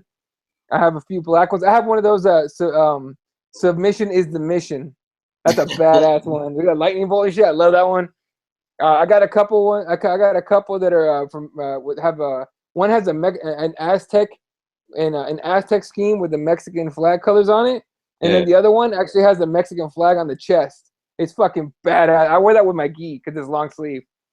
I meant to tag you into this picture, but there was I didn't see what the brand was. I don't think it was a big brand, but there was a Mexican Superman rash guard, and it was. I want that. Yeah. I can't find it. I can't find it anywhere. That looked dope as fuck. Like as far as like for y'all and stuff like that. Obviously, I wouldn't wear it because I don't remotely look Mexican. And then I have one from that my professor, my school. Made, and we bought those, and it's J Page's Jiu-Jitsu rash guard. It's actually pretty legit. And then we're gonna have some soon with like our last names on them, so it's gonna be pretty cool. See, for me, I'm not like a massive like collector of rash guards. Like I just wear like Under Armour ones. I don't really fuck with anything flashy. I'm just a fucking nerd, dude, and I like buying nice shit like that. That's what I spend my money on. As soon as I start training jiu-jitsu, all my money went from like video games, concerts, and dumb shit. Like drinking and whatnot, it's all go to jiu-jitsu. I spend so much money in jiu-jitsu, it's stupid. Like, calm down. See, I wouldn't mind getting some like kind of flashy rash guards and stuff like that, but it's just like for the most part, I just kind of like think to myself like, I wonder if I could ever design one and get it printed that has like a Crossbones logo on it, or like a heel hook logo. I think you'll be able to do that. No, I mean I know it's impossible, but I wonder how expensive it is because it gets cheaper by the Yeah, but amount. The more you buy, obviously. Yeah. it goes up by Like I just want 10, and then once it gets to like 50, it goes to the hundreds, and then it's hundreds to 200s, and then it goes to 500, then to 1,000. right. Like I want 5 to begin. That's it. Like kind of thing. So I'm gonna see if I can find like a local company that does that shit. Oh, for sure, you'll be I able to, know. especially in the States, because Yeah. I know that we have them in the UK, so I know that you'll have them in the States. Yeah, I think one of my teammates got some because we have affiliate schools here for CTA, and they're also part of the J Page Jiu Jitsu school, Jiu Jitsu team. Um, and one of them, this guy, he's a buddy of mine named Mike. He actually ordered some for his, for his teammates and shit, and he actually ordered them from the UK. So yeah.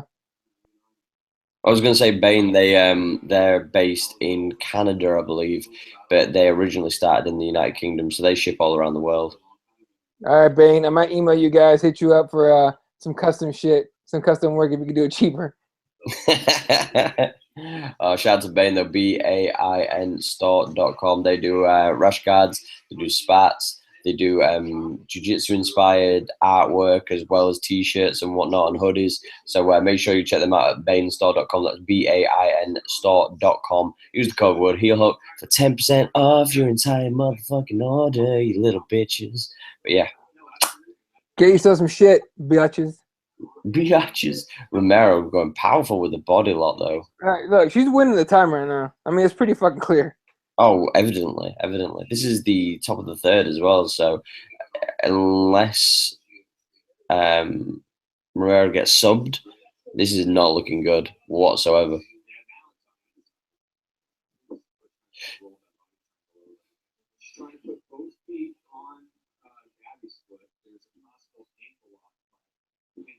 She's got that. I mean, look, she's just getting ride time. She's gonna win this off just time. You know what I mean?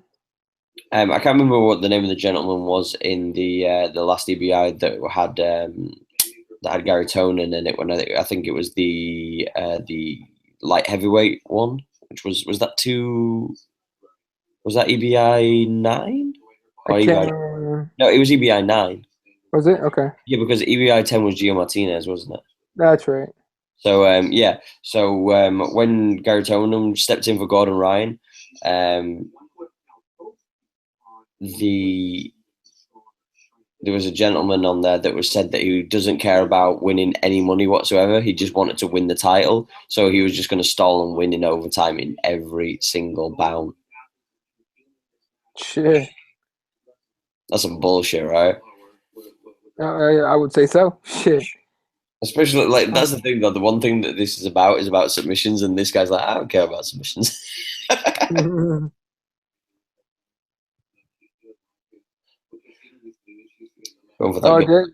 Real quick, Daniel Cormier has released a, I guess, statement, for lack of a better word.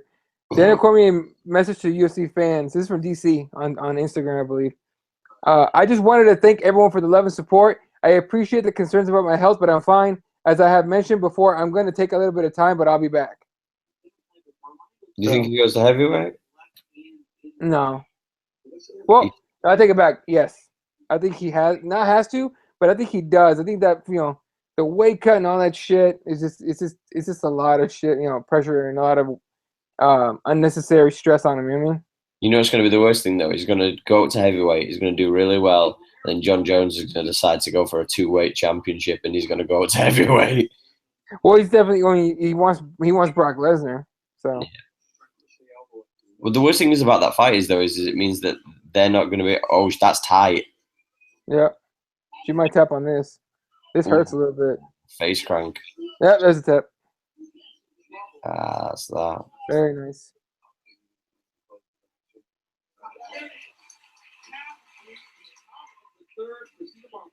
Yeah, what I was going to say is that fight won't happen for at least 6 months until Brock Lesnar is actually in the testing pool.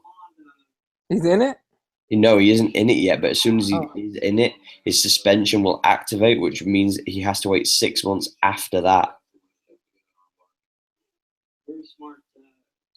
So the problem with that is it's one of two things is going to happen. and this is why I don't believe that he's going to sign up until about November, December. Because you've got to take into account, and I know people are going to be like, really, come on. But the thing is, though, is he's not going to be at Madison Square Garden because, one, he has to do the 6 months serving. If he was to sign up now, that means that it'll be February when he competes, yeah? Okay, yeah. Bear in mind that 9 times out of 10 with his contract, he always competes every SummerSlam for WWE, every Royal Rumble, which is in January, and he also competes at WrestleMania, which is in April. Okay.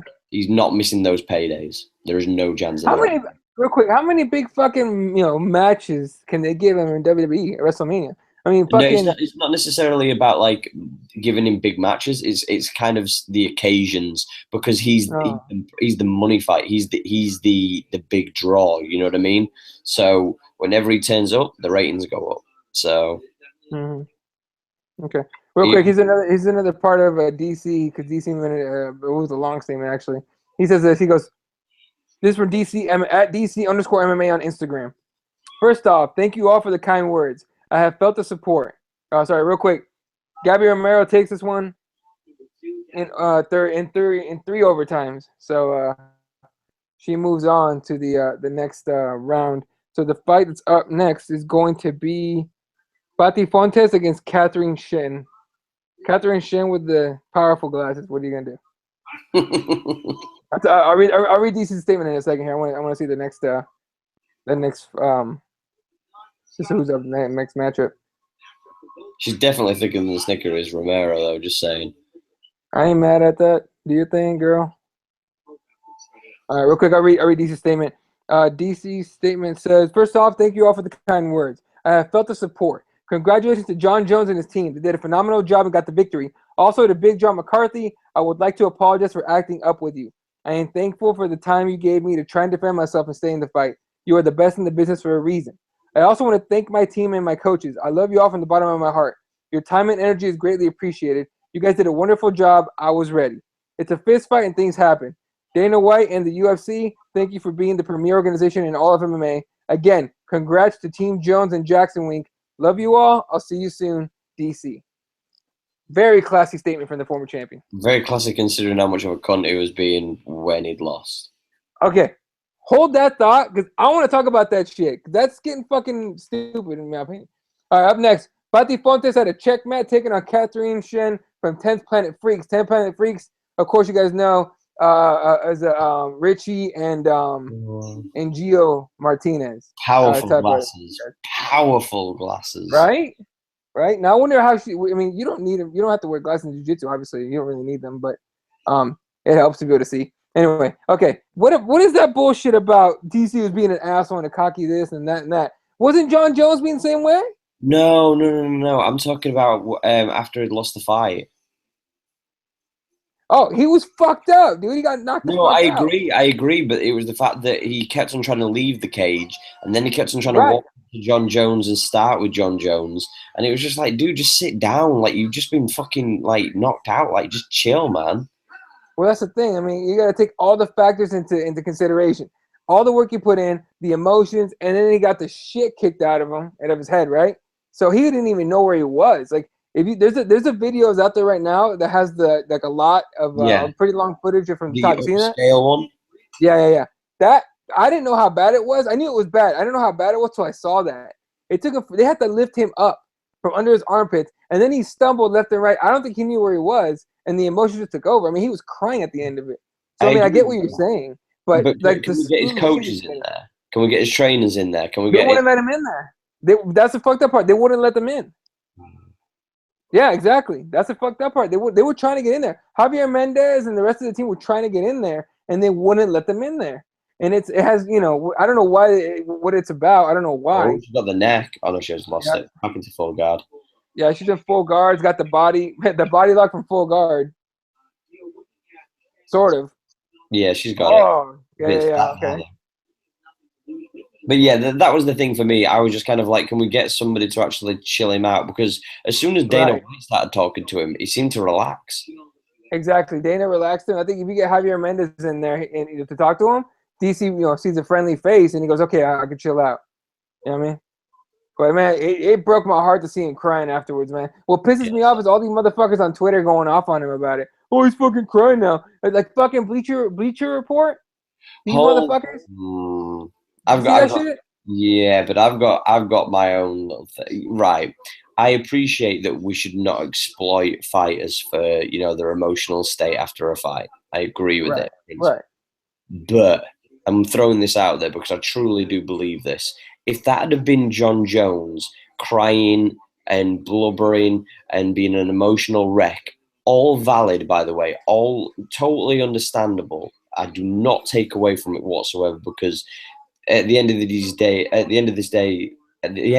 pardon me, this rivalry has been culminating for so long, and the emotion and the validation that would have gone with this win for either of these gentlemen. At the end of the day, this fight was the biggest fight as far as I'm concerned. Forget pay-per-view buys and all that kind of bullshit. This was the biggest fight in UFC history.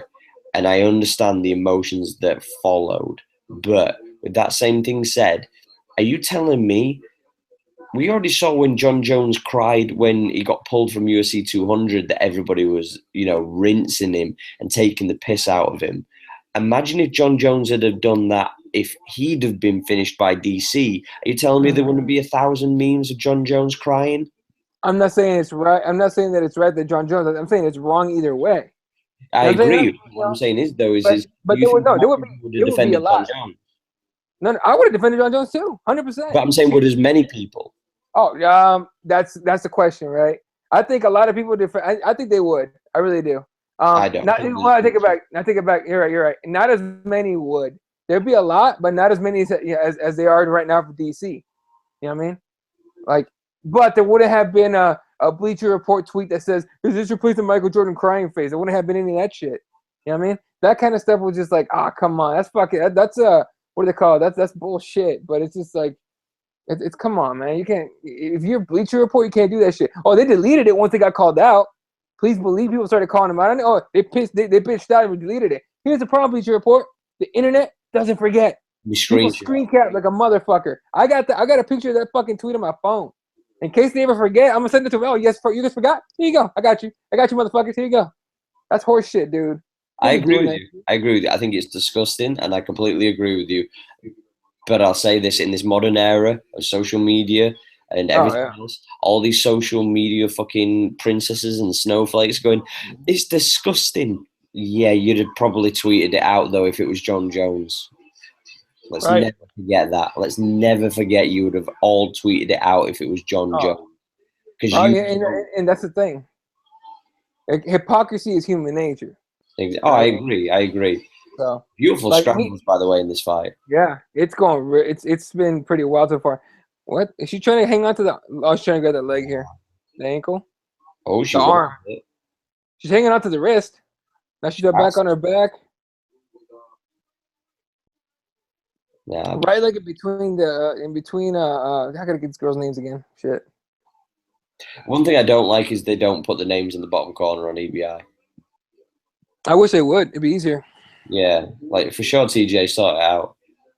So Catherine, Catherine Shen is the one in the blue spats, and the one in the black is Pati Fontes. So Fontes is on top right now, and Shen is trying to grab onto the arm, basically just trying to break her posture a bit. And then now she's trying to push out, using that left and the right leg. Now she's trying to get back to. Well, no, she wasn't trying to get back to full guard. Oh, powerful ref pulling down the shirt. Easy now, sweet cheeks.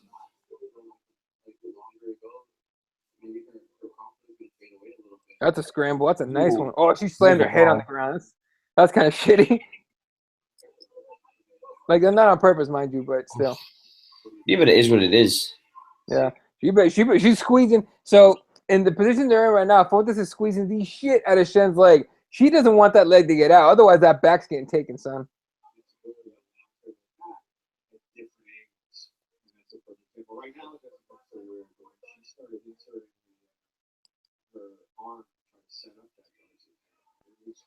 She's working for that DAS, though. Yeah, she is.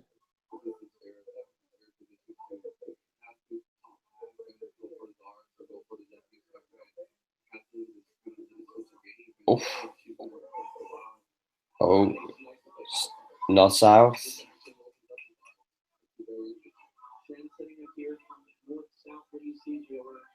She didn't have the choking yet. No, I think she's just kind of holding the neck for the position, just to kind of work it. Right. Right. Oh, nice. Fontes rapper basically figure for her head. That's nice. That being said, she's not going to get out of this position if she keeps that. If she hangs on to that.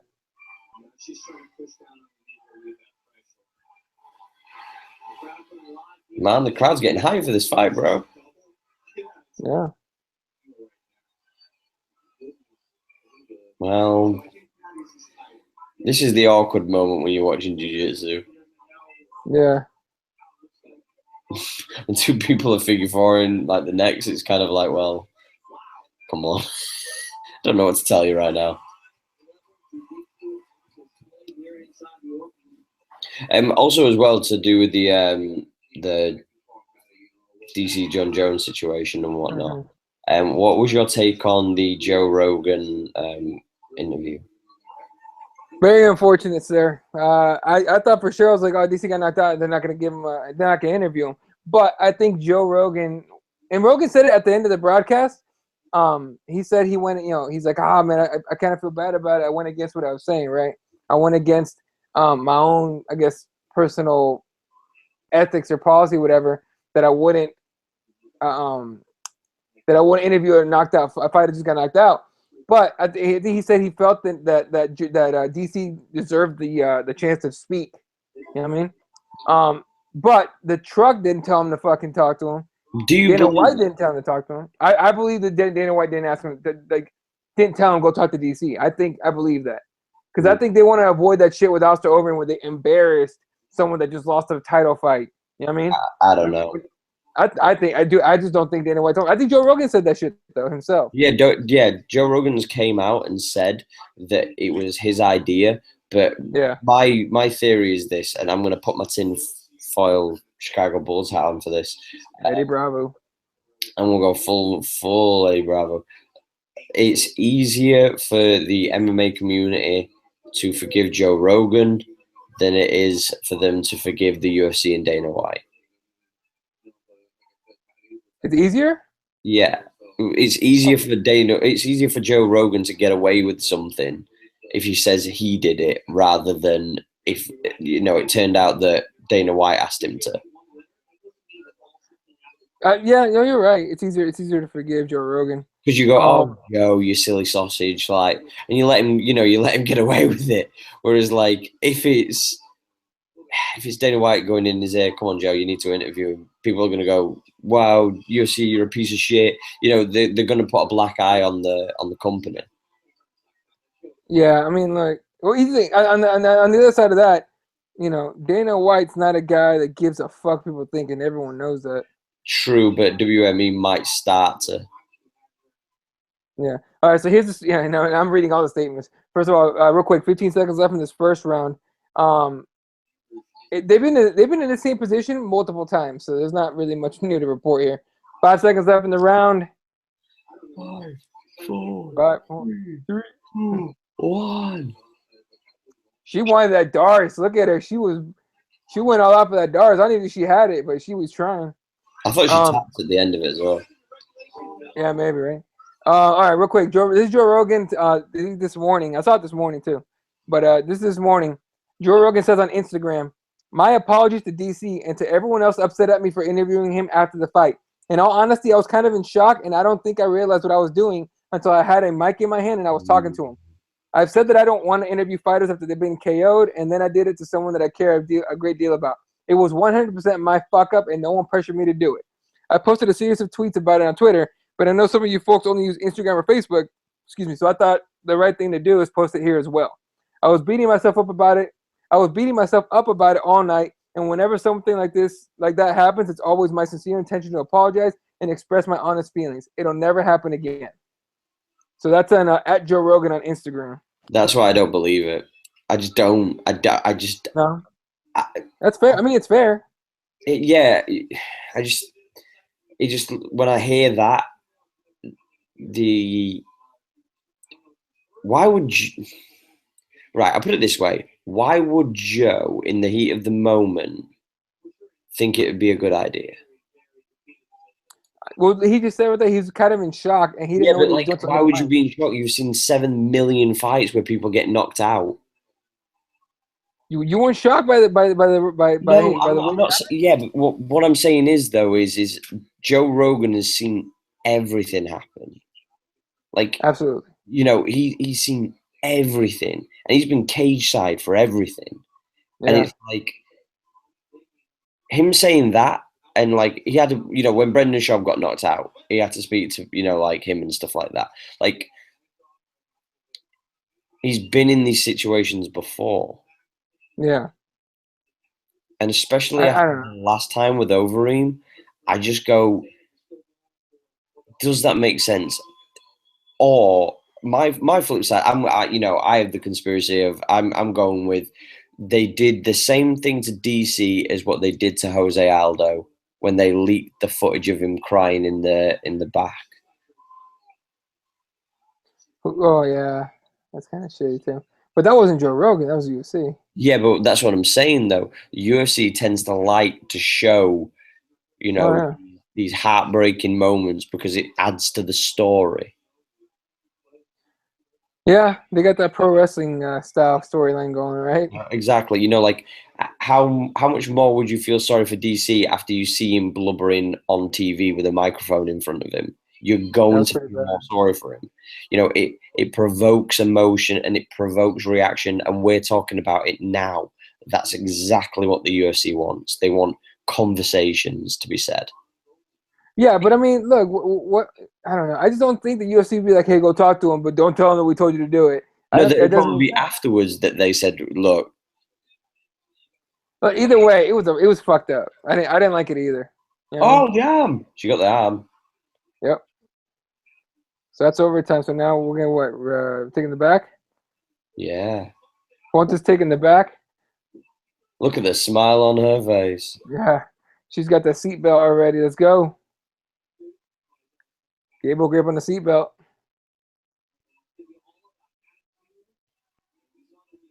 She looks so upset and she looks so happy. Yeah. She's Hooks. like a child about to cry. Like, come on. She's working for that back. Oh, she's out. Wow. That sucks.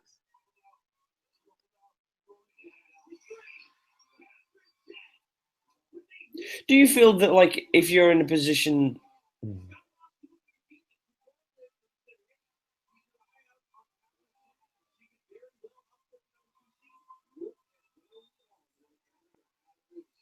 that was a good bout up until the last minute of the actual Yeah.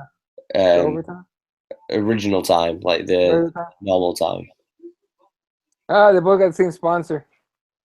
Well, at least the sponsor's getting through to the next round because one of Yeah, them. Catherine.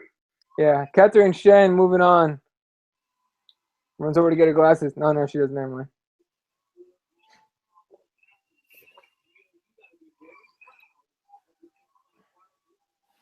Oh, whoa! Check this out. Catherine Shen is a purple belt, and Pati Fuentes is a black belt. Catherine Shen's 18 years old, dude. That's fucking crazy. How do you feel about to a degree that there's some people who are black belts, but they're not like black belts, if that makes sense? What do you mean, like with I'm not experience? claiming that she isn't, by the way, just to throw that out there. But like, I heard the expression the other day that like Hollywood black belts. Okay, explain that. Pardon? Explain that. I've never heard that. So basically, like if like for example, right. So like if you train in most disciplines, like if you train for a certain amount of period of time, you can get your black belt, like just end of. You can go Right. for gradings every 3 to 6 months, blah blah blah blah blah. You can go up, go up, go up, go up.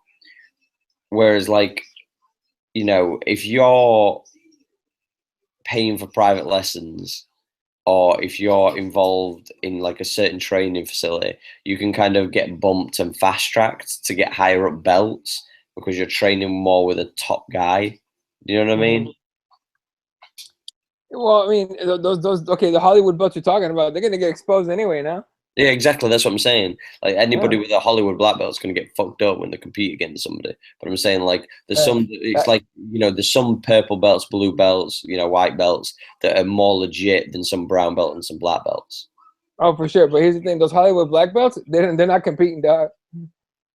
Oh no, I was just meaning in context though. Like you could walk around Oh, and okay, say okay. you're a black belt and you Right. are a black belt and you train and everything like that. But you're not the same black belt as like it's like comparing. If I remember correctly, I think Guy Ritchie's a black belt. Yeah. Under oh shit. Not Machado. Machado? No. Isn't he a Gracie black belt from who was the one in London? Anyway, Guy Ritchie, BJJ. I know he's a black belt from which Gracie is it down in London? Fuck. So a filmmaker, Guy Ritchie, promoted a jiu-jitsu black belt by Renzo Gracie. There you go. But basically what I was going to say is like for me, I look at his black belt and I kind of go, is it the same black belt as pardon? I didn't say anything. What you say? Oh, I thought you said something. No, but I Oh. was just saying like compared to some other people's black belts, like a Eddie Bravo black belt. Do you know what I mean? Like he's not the same kind of black belt. Oh, no. But regardless, it's like so I got like suckered into seeing some kind of stupid like 5 celebrities who are also jiu-jitsu black belts. And like Guy Ritchie, Joe Rogan. Joe Rogan's been training for time though, to be fair. Joe Rogan's training forever. I don't know.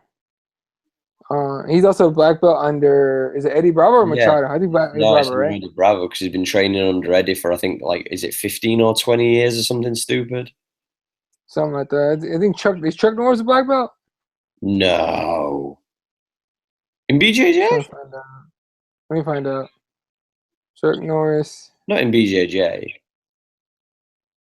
He might be. No. He is.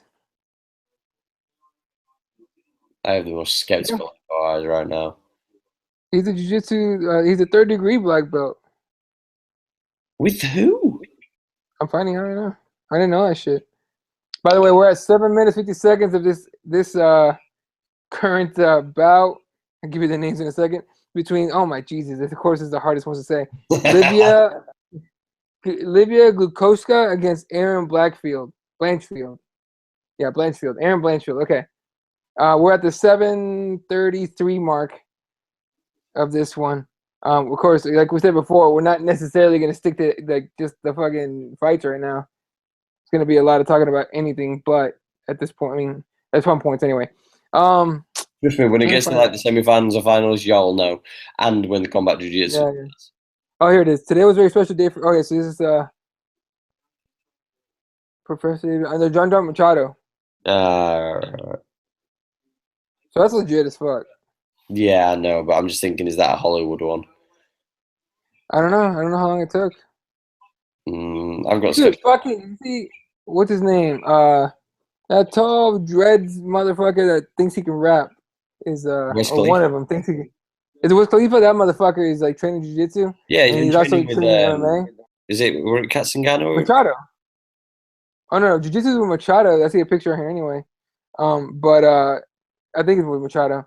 But he was training with Kenzengano. He was training MMA with Kenzengano. He was hitting pads with Kenzengano, and who else? It was like 2 videos of him hitting pads with people. Apparently, he's a big fan though, and he is training because he just likes to train though. So credit to him. He's not one of these dudes that's, Dog, he's training because he's tired of people jumping on stage, whooping his ass. Skinny little fuck, like that is. Yeah. Hey, this is not 1996. You can't Snoop Dogg a motherfucker and guilty until proven innocent. You know what? I'd like to think that like Tupac would have trained jiu-jitsu. Potentially, I could see it. I think he would have. Definitely no Biggie Smalls wouldn't. He can't do it. Yeah, right. They don't make geese that big, dog. Come on now. Well, no, they must do because shit. What's his name? Oh goddamn. The chits, what's happening? Fuck. God damn. Cocksucker. The fucking Joe Rogan's friend. Joe Rogan's friend. Joey Diaz. Joey Diaz, there you go. Joey Diaz wears a gi. Hey, check this out. This is how powerful jiu-jitsu is. This is how powerful. Check this. I'm just gonna read the headline, and you can already guess from there. The headline is: Man removes ankle monitor so he can train jiu-jitsu. He went to jail so he could train jiu-jitsu. Well, priorities. Can we not? Can we not? Like, that's what's What? like. Now he's rolling with dudes in prison. Oh well, he's going to anyway. At least he could get some good rolls beforehand. Yeah, he's gonna get the train rolled over him. And it's probably too late for that. It's already happening. I don't think this is probably not his first time in jail. To be honest, probably not, dog. Oh god damn it. All right, we're at the 4:20 minute 20-second mark. There is, what's she trying to do right here? She looks like she's going Trying for to a get the move, arm. but she stepped over. Yeah, she stepped over with it. She's looking for the arm, kind of. So she can flip around for the armbar? I think so. Maybe, but Yeah, she's standing back instead nice of scramble. oh well. I do Could find have it had a triangle there, but the difference in watching Nogi compared to MMA, and I know you've got to fear the strikes and whatnot, but it does amuse me that in MMA you tend to catch people a lot more with triangles than you do in Nogi Jiu-Jitsu. oh, definitely in MMA. Yeah, I mean, fucking T City just did it, right? No, that was a guillotine. My bad. T City did it before, and Yeah. he's done it before. Yeah. That transition against Diego Brandao was one of the most beautiful transitions from submission to submission to submission to finish ever. Shit, I didn't see it coming. That was that for me. That's the pound for pound best submission ever in UFC history. Yeah.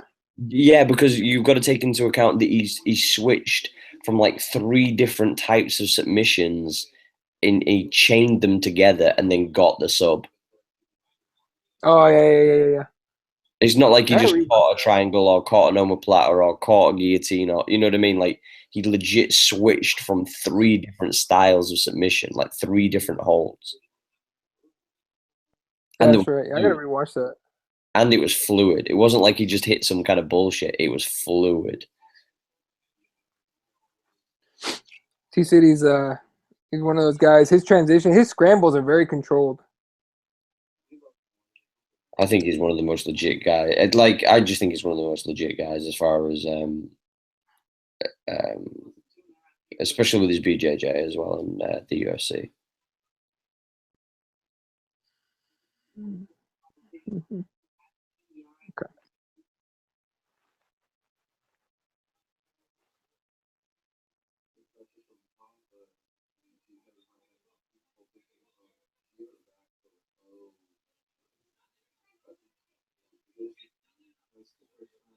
So she's in half guard right now. Oh, I see it. Uh, that's so true. Uh, South with the absolute booty in her face. Oh, steps over. Yeah, you see what I mean though? how much of the video you sent me of Ortega?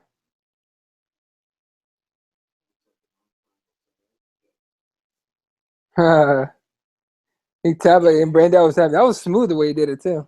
Yeah, three. I think it was three, if I remember correctly. Three different submissions he goes for, and he just transitions from one to the other, and catches it. I don't want to. I want to get that good, man. Yeah, I don't think. I don't know. I think that there's certain levels, and I think it depends on what kind of player you are. Right. It's like I know I'm never going to get to that kind of wrestling level of certain other people. The wrestling level, you mean? What you said? Yeah, like the wrestling aspect of it. I know that I'm not going to get to that level because it's not been instilled in me since I was a kid. No, I agree, man. That's the same way that that the attacking from my back's not going to be very good with me. Mind you, I'm not a wrestler, dude. I got kicked off the wrestling team in middle school, so Yeah, but you've got to take into account though that like the I trained with a wrestler. I trained with a wrestler that wrestled a lot. like your educational system in the States is completely different to ours. Mm-hmm. So like we will have like fucking soccer and like that's like part of our PE class where you have Yeah. fucking wrestling. 15 seconds left in this one in the regular time anyway. They ain't gonna get no submissions on here. No. Oh, maybe she gets if she flips her body all the way. Oh, sneaky armbar attempt. Oh, slick.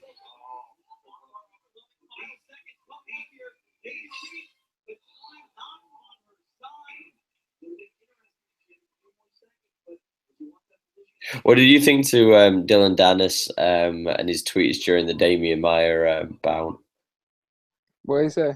He was just like saying that like let's go jiu-jitsu, blah blah blah, and then he turned around and said after Damian Maia lost, he was like it wasn't disrespectful. He just turned around and said like I will make jiu-jitsu the biggest thing in MMA again, or something to words to that effect. He hasn't made jiu-jitsu the biggest thing in jiu-jitsu. What the fuck's he talking about? Isn't Yeah, he riding like a 4-fight losing streak? yeah, but he's still one of the most talked about guys. That doesn't mean shit. It does. It means more bigger no. pay. He'll get a bigger paycheck on his first fight in Bellator than probably 3/4 of that card. He better think it's Daddy McGregor. I bet you he doesn't even need to take Daddy McGregor. He better think Daddy McGregor. Oh, He for better. sure, That's the there'll be reason. toes in the mouth. Like, let's not. That was mean. That's nasty. That's some sideward shit. That was mean. Here comes the armbar tap. Nope, lost it.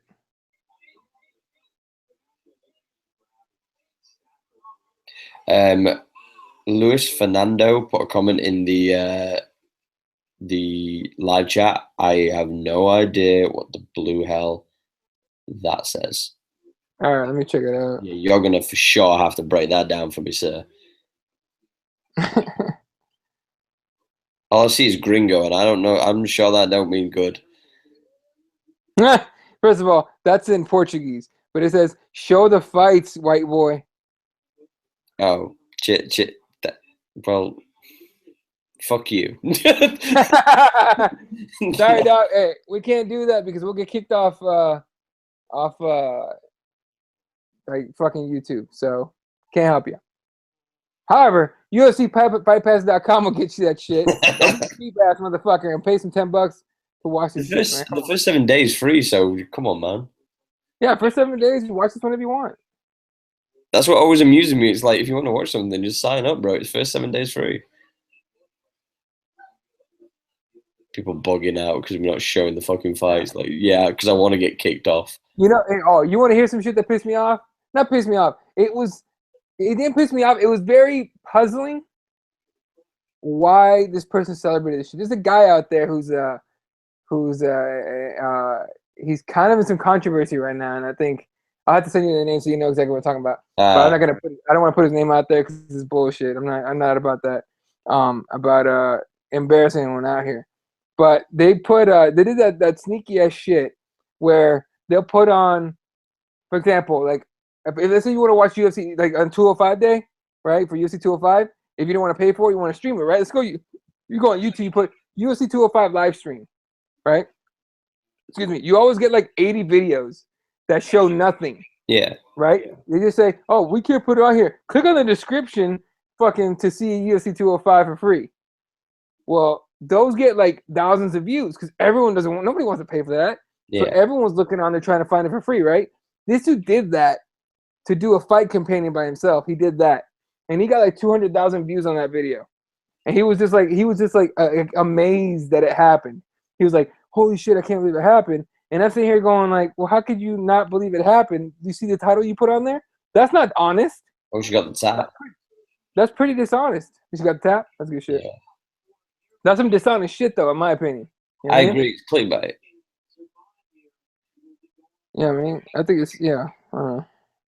I see. I'm so anti-clickbait. So It's anti-clickbait. super clickbait. But here's the thing: if you watch the video, because I actually watched, clicked on it just to see what it That does was. not surprise me whatsoever. By the way. Yeah.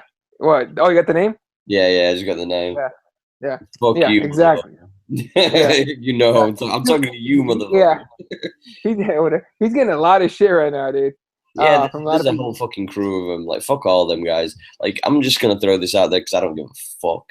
When I saw that picture of that MMA JA Association, circle jerk Yeah. fucking picture, I just Yeah. literally looked at it and I was like, y'all look like some fat cats trying to get rich. And I know we are. Like, I know they are, should I say? But come on, y'all. Like, we know in 5 years' time, like, y'all have been fucking burying people. Like, you're straight up MMA latest news in people. Like, come on.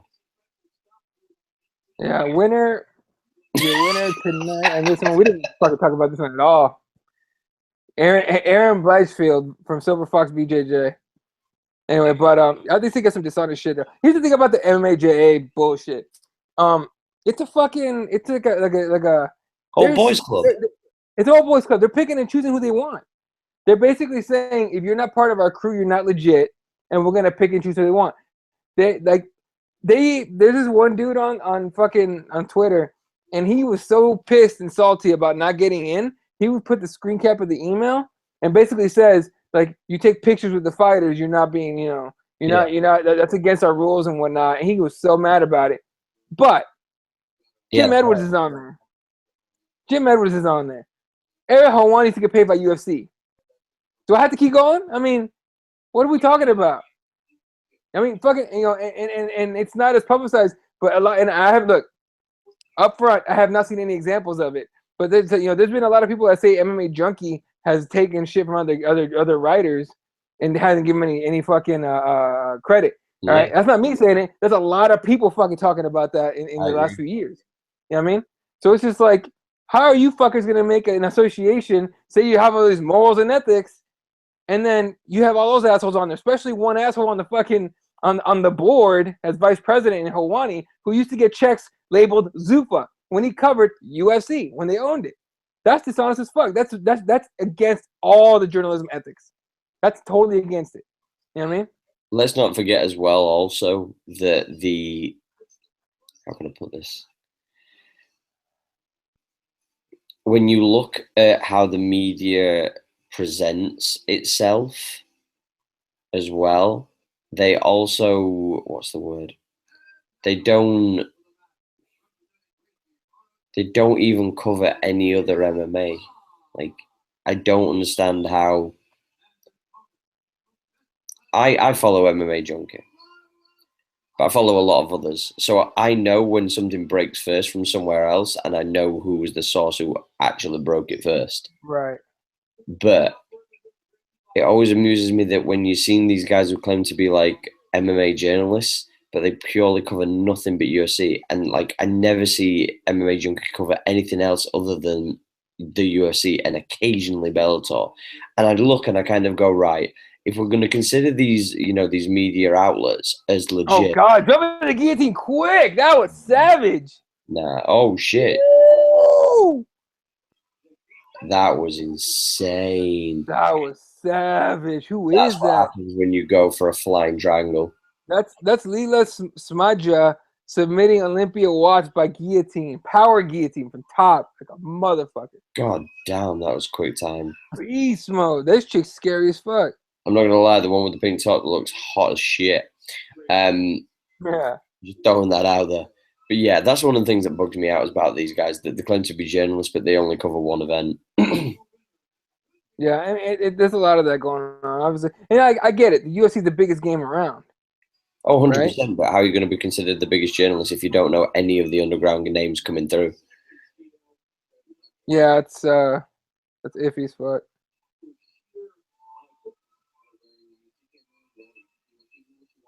I don't know. It's this MMA media game, if you want to call it that. It's very I don't know. It's sketchy as shit, honestly.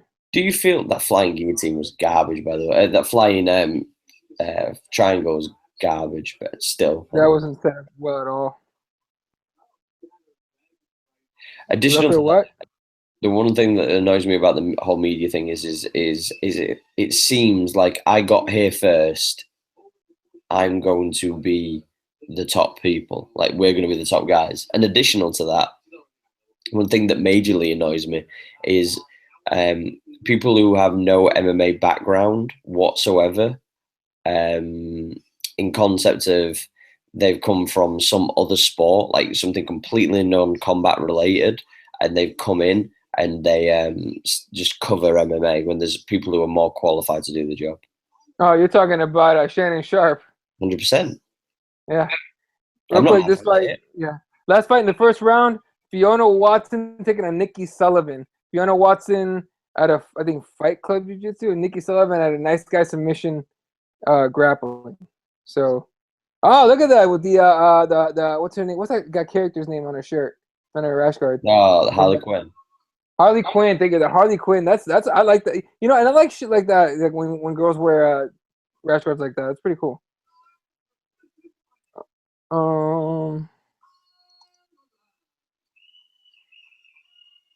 Yeah, I just wasn't cool with her. Not necessarily her covering it. It's just a case of I just feel like the sport's not going to grow if we don't have people who are more qualified per se. Here's the thing. I mean, okay. Well, let's start with this.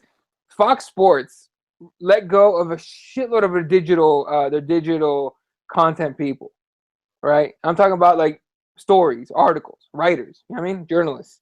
Let go of a lot of them. I think Damon Martin was one of them. Let go of almost that entire department, and they're focusing on their debate shows. They're focusing on that garbage Undisputed show and the even more garbage, the one with fucking dumbass Jason Whitlock, who's a douchebag. Fuck that guy. First of all, Jason Whitlock is a big fat ass who claimed that LeBron James can't experience racism because he's rich. And Jason Whitlock is a big fat black dude. You know what I mean? Like, but he says LeBron James can't experience racism because he's rich. Get the fuck out of here with that bullshit. All right, that's the quality show. That's the quality shit Fox Sports wants on TV because it causes people to get mad. Like I'm annoyed by it. I'm talking about it. That's what they want. You know what I mean? So they're focusing more on that shit. So that's why you get guys like Shannon Sharp and Skip Baseless who will fucking say whatever they need to say to rile you up. Whatever they gotta say. Skip Baseless talking about McGregor's going to knock out Mayweather. They're gonna do it. He's gonna do it. Watch. Okay. And he's giving bullshit reasons too. But with that same thing said, though, there's a difference between controversial figures and journalists that have no history with the sport. Powerful heel hook. Ooh. It looks good, but it's not tight enough. No. Oh. No, she's too low down on the knee. Go on, you saying something. No. I was gonna say I forgot. No, but I know what you're talking about. Like, people with no experience covering a sport they don't understand, and they clearly and look, it's not hard to find those to pick those out, right? Those are easy to see, right? And as well, it just makes the questions look weak. You know, like when I saw some people defending her, and she did an okay job. Don't get me wrong, but we don't want okay. Okay, who you talking about here? Just make sure. The chick who was doing the presser for, I think it was BT Sports this weekend. Oh, the blonde girl. Yeah.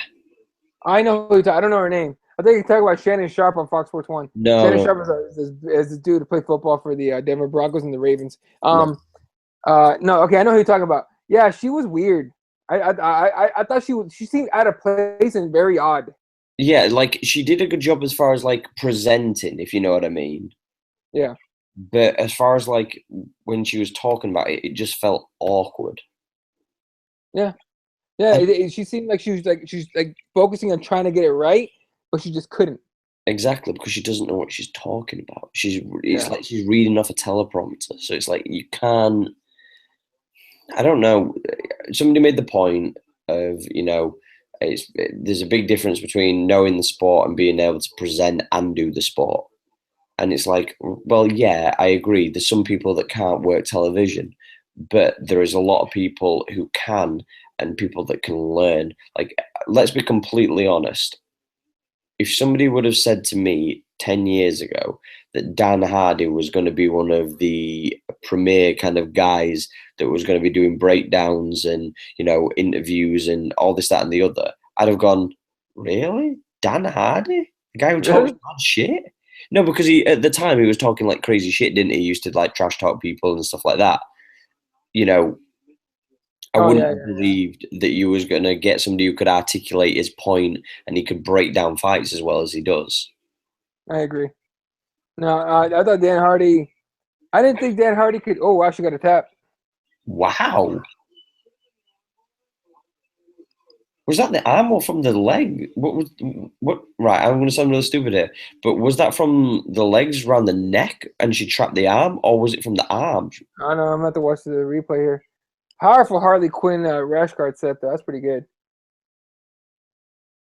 Nikki Sullivan from Nice Guy Submission Fighting gets the win, and she's still eligible for the $20,000 submission prize.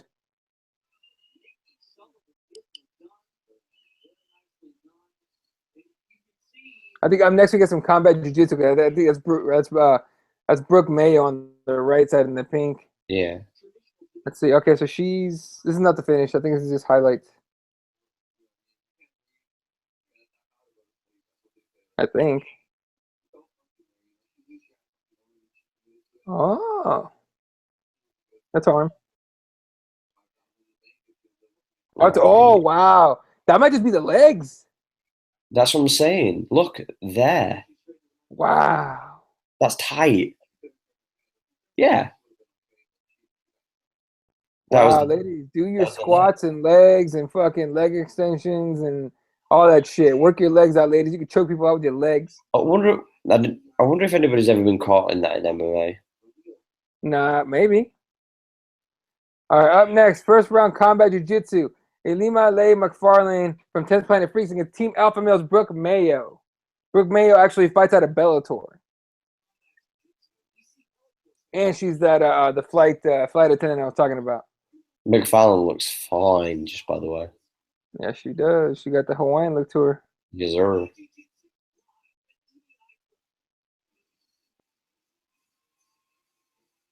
For sure, can we get some names in the bottom corners, though, when the people are like... Yeah.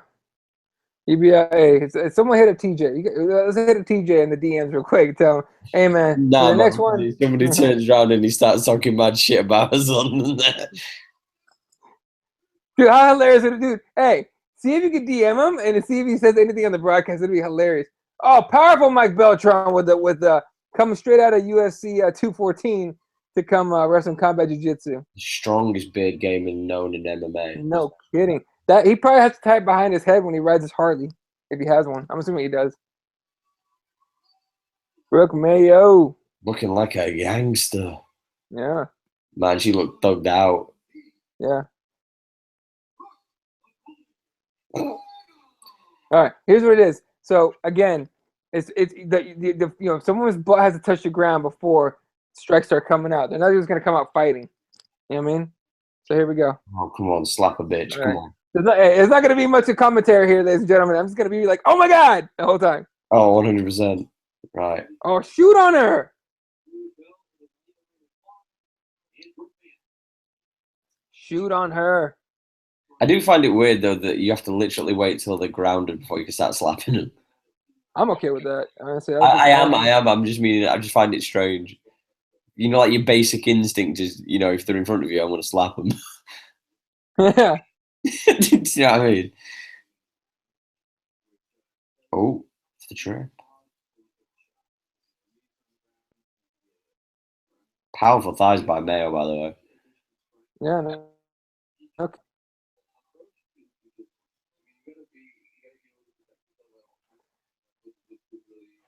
By the way, I'm really proud of myself because it is currently 4:30 a.m. in the United Kingdom.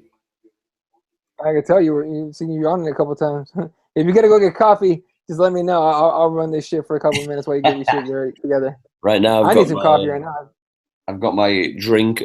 Oh, shoot, takedown. Double leg takedown to the top. Here come the strikes, ladies and gentlemen. What do we got? Oh, hit her. Oh Smack god. her. Damn. Oh, triangle. Oh shit. Oh. She's got the arm. She's got. This is tight. This looks Oh, the good. head. Pull on her head, dude. Oh. No strikes thrown yet. Oh no, she's on top of the triangle. Oh shit. Oh my Oh, she god. bails on it. Slap her while she's there. Slap her while she's there. Slap her. I think she's. Slap her I while think she's she's kind of. out though. She might be hesitant to do that. Oh, here you go. Smack one. Yeah, we got one. Did you smack her on her ass? No, I smacked it in her face. Or tried to. Oh no, I was talking about McFarlane from the bottom. I don't know. Good It for looked her. like her hand was twitching, so I thought she just slaps her on the ass. Dude, she's legit open hand. She's legit open hand slapping this chick. There we go. God damn. Oh shit. Oh god damn. Oh, this is what I'm talking about. Yeah. Powerful slaps from Oh, heel. Got the leg. She's looking for a heel hook. yeah, she's gonna get Looking slapped. for a heel hook. Goes for that heel hook though. Straight ankle. That's a straight ankle. Is it a straight ankle or heel hook? It looks like a heel hook to me. Or straight ankle to me. Straight Oh, ankle. she got the leg out. She's okay. Yeah. Smack that. Oh shit. Hey, what's the time on your timer? 7:30 as of now. All right, I'm gonna pause. I'm at 7:20. Let me know when you're there. 5, 4, 3, 2, 1, go. All right, cool. So she's in We're sprawl. gonna have to Takes the we have back. to resync a few times. Here comes the back. Yeah. It might be just a little bit like minusculely delayed over time, just because obviously I'm not in the States. Right. Yeah, we just have to resync it a few times. Not a big deal. She's got the back right here. Oh, kind of got the back. She's got one. Does she have a hook in on the right side? No, she doesn't. She's just got the foot around. Oh, gotcha. She's trying to that body lock. Yeah, exactly. She's just got her arm in the way though, because I think she's got her arm underneath. McFarlane's got the arm trapped. Yeah. It's pretty nice though. This is a good bout. Oh, I say it's solid. Powerful booty. Powerful. Yeah, no kidding. Brooke Mayo. What fight are you on? Oh, she tried to power through. Rookie. Oh yeah, she can. Yeah. She got slapped in the face again. Woo! I wonder what. Oh, she's getting slapped. Ah! Oh, now in the ribs. Dude, you know what? Open hand palm. Oh shit. That was legit. Yo, oh, She slapped her in the titty. Yeah, I was a titty slap right there. That's kind of fucked up. God damn. Mayo was legit when it comes to the slap game. No kidding. She's on that stock slap high. Liver shot. Freeze her body. No. I wonder what the crack is with where you're allowed to slap on the head. Oh shit, this looks bad. No, she's gonna. She'll kick out of that. She'll kick out of that. Yeah. Open hand palm. Oh, she's slapped her in the face. Oh my days. Nice. Power. Fuck that shit though. Yeah, I wonder what the crack is as far as like where you're allowed to slap. You know, like with punching, you're not allowed to hit to the back of the head. Oh, butt smack! There you go.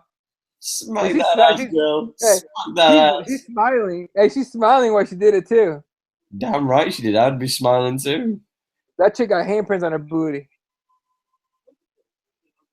I'd have fucking smiled too. Yeah. I would have just stood him up, Beltran. Just let him go for a takedown again. McFarlane had a nasty double leg. You can pull guard. You know that. You know that. I can't pull guard. Fuck you, motherfucker. I'm a man. Oh, I'm a Republican. I don't lay between a man's legs. Like, yeah. I see your chair standing over there. Bro, I have no political affiliation, my friend. Chael son, bitch ass motherfucker. The Mexican Chael sonning over here. I wish I made that money, motherfucker. All right. So she's going for the she's trying to get that arm right here. I think she might have it though. Oh no, she hasn't got the leg underneath the neck. Powerful booty though.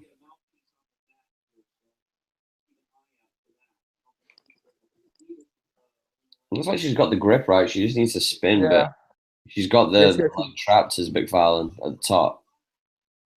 She's trying to fucking grip her arms together. She don't not want to give up that arm. That's gonna fuck up. I think someone lost her mouth guard. Oh, that Brooke Mayo lost her mouth guard. Out. She's all good. Oh, she got the triangle. Oh, she got the triangle. Oh, triangle. Oh, she's slapping her. Here we go. I'm surprised that McFarlane's got for no slaps whatsoever. Yeah. Oh, here she comes. Oh, I thought she was gonna drop some right there. She's in a position to drop some right. There you go. There's one. Oh, there you go. Slap a bitch. And Brooke Mayo's like, oh shit, that's how it feels, huh? Fuck that. Slap her in the stomach. So don't slap her in the thigh. Like, oh, heel hook. She ain't No, clean. she's okay. She's okay. It's not even that. Oh, no, she might have her. That's a heel. That's a heel hook. That's a heel hook. Roll.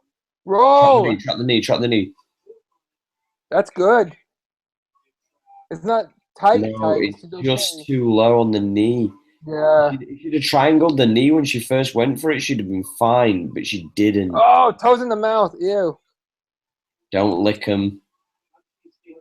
Yeah, man. You know. Oh. Side smacks.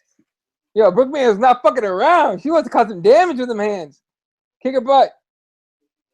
Would you try? You know what? I know this sounds so foul, but if I Booty smacks. Straight in the booty. Yo, look at the chick in the front row. The chick in the front row losing her shit laughing. Yeah, because she doesn't understand how hard they're actually hitting each other. She thinks that like this is just some 50 Shades of Grey bullshit. She doesn't realize these girls are legit smacking the crap out of her. Yeah.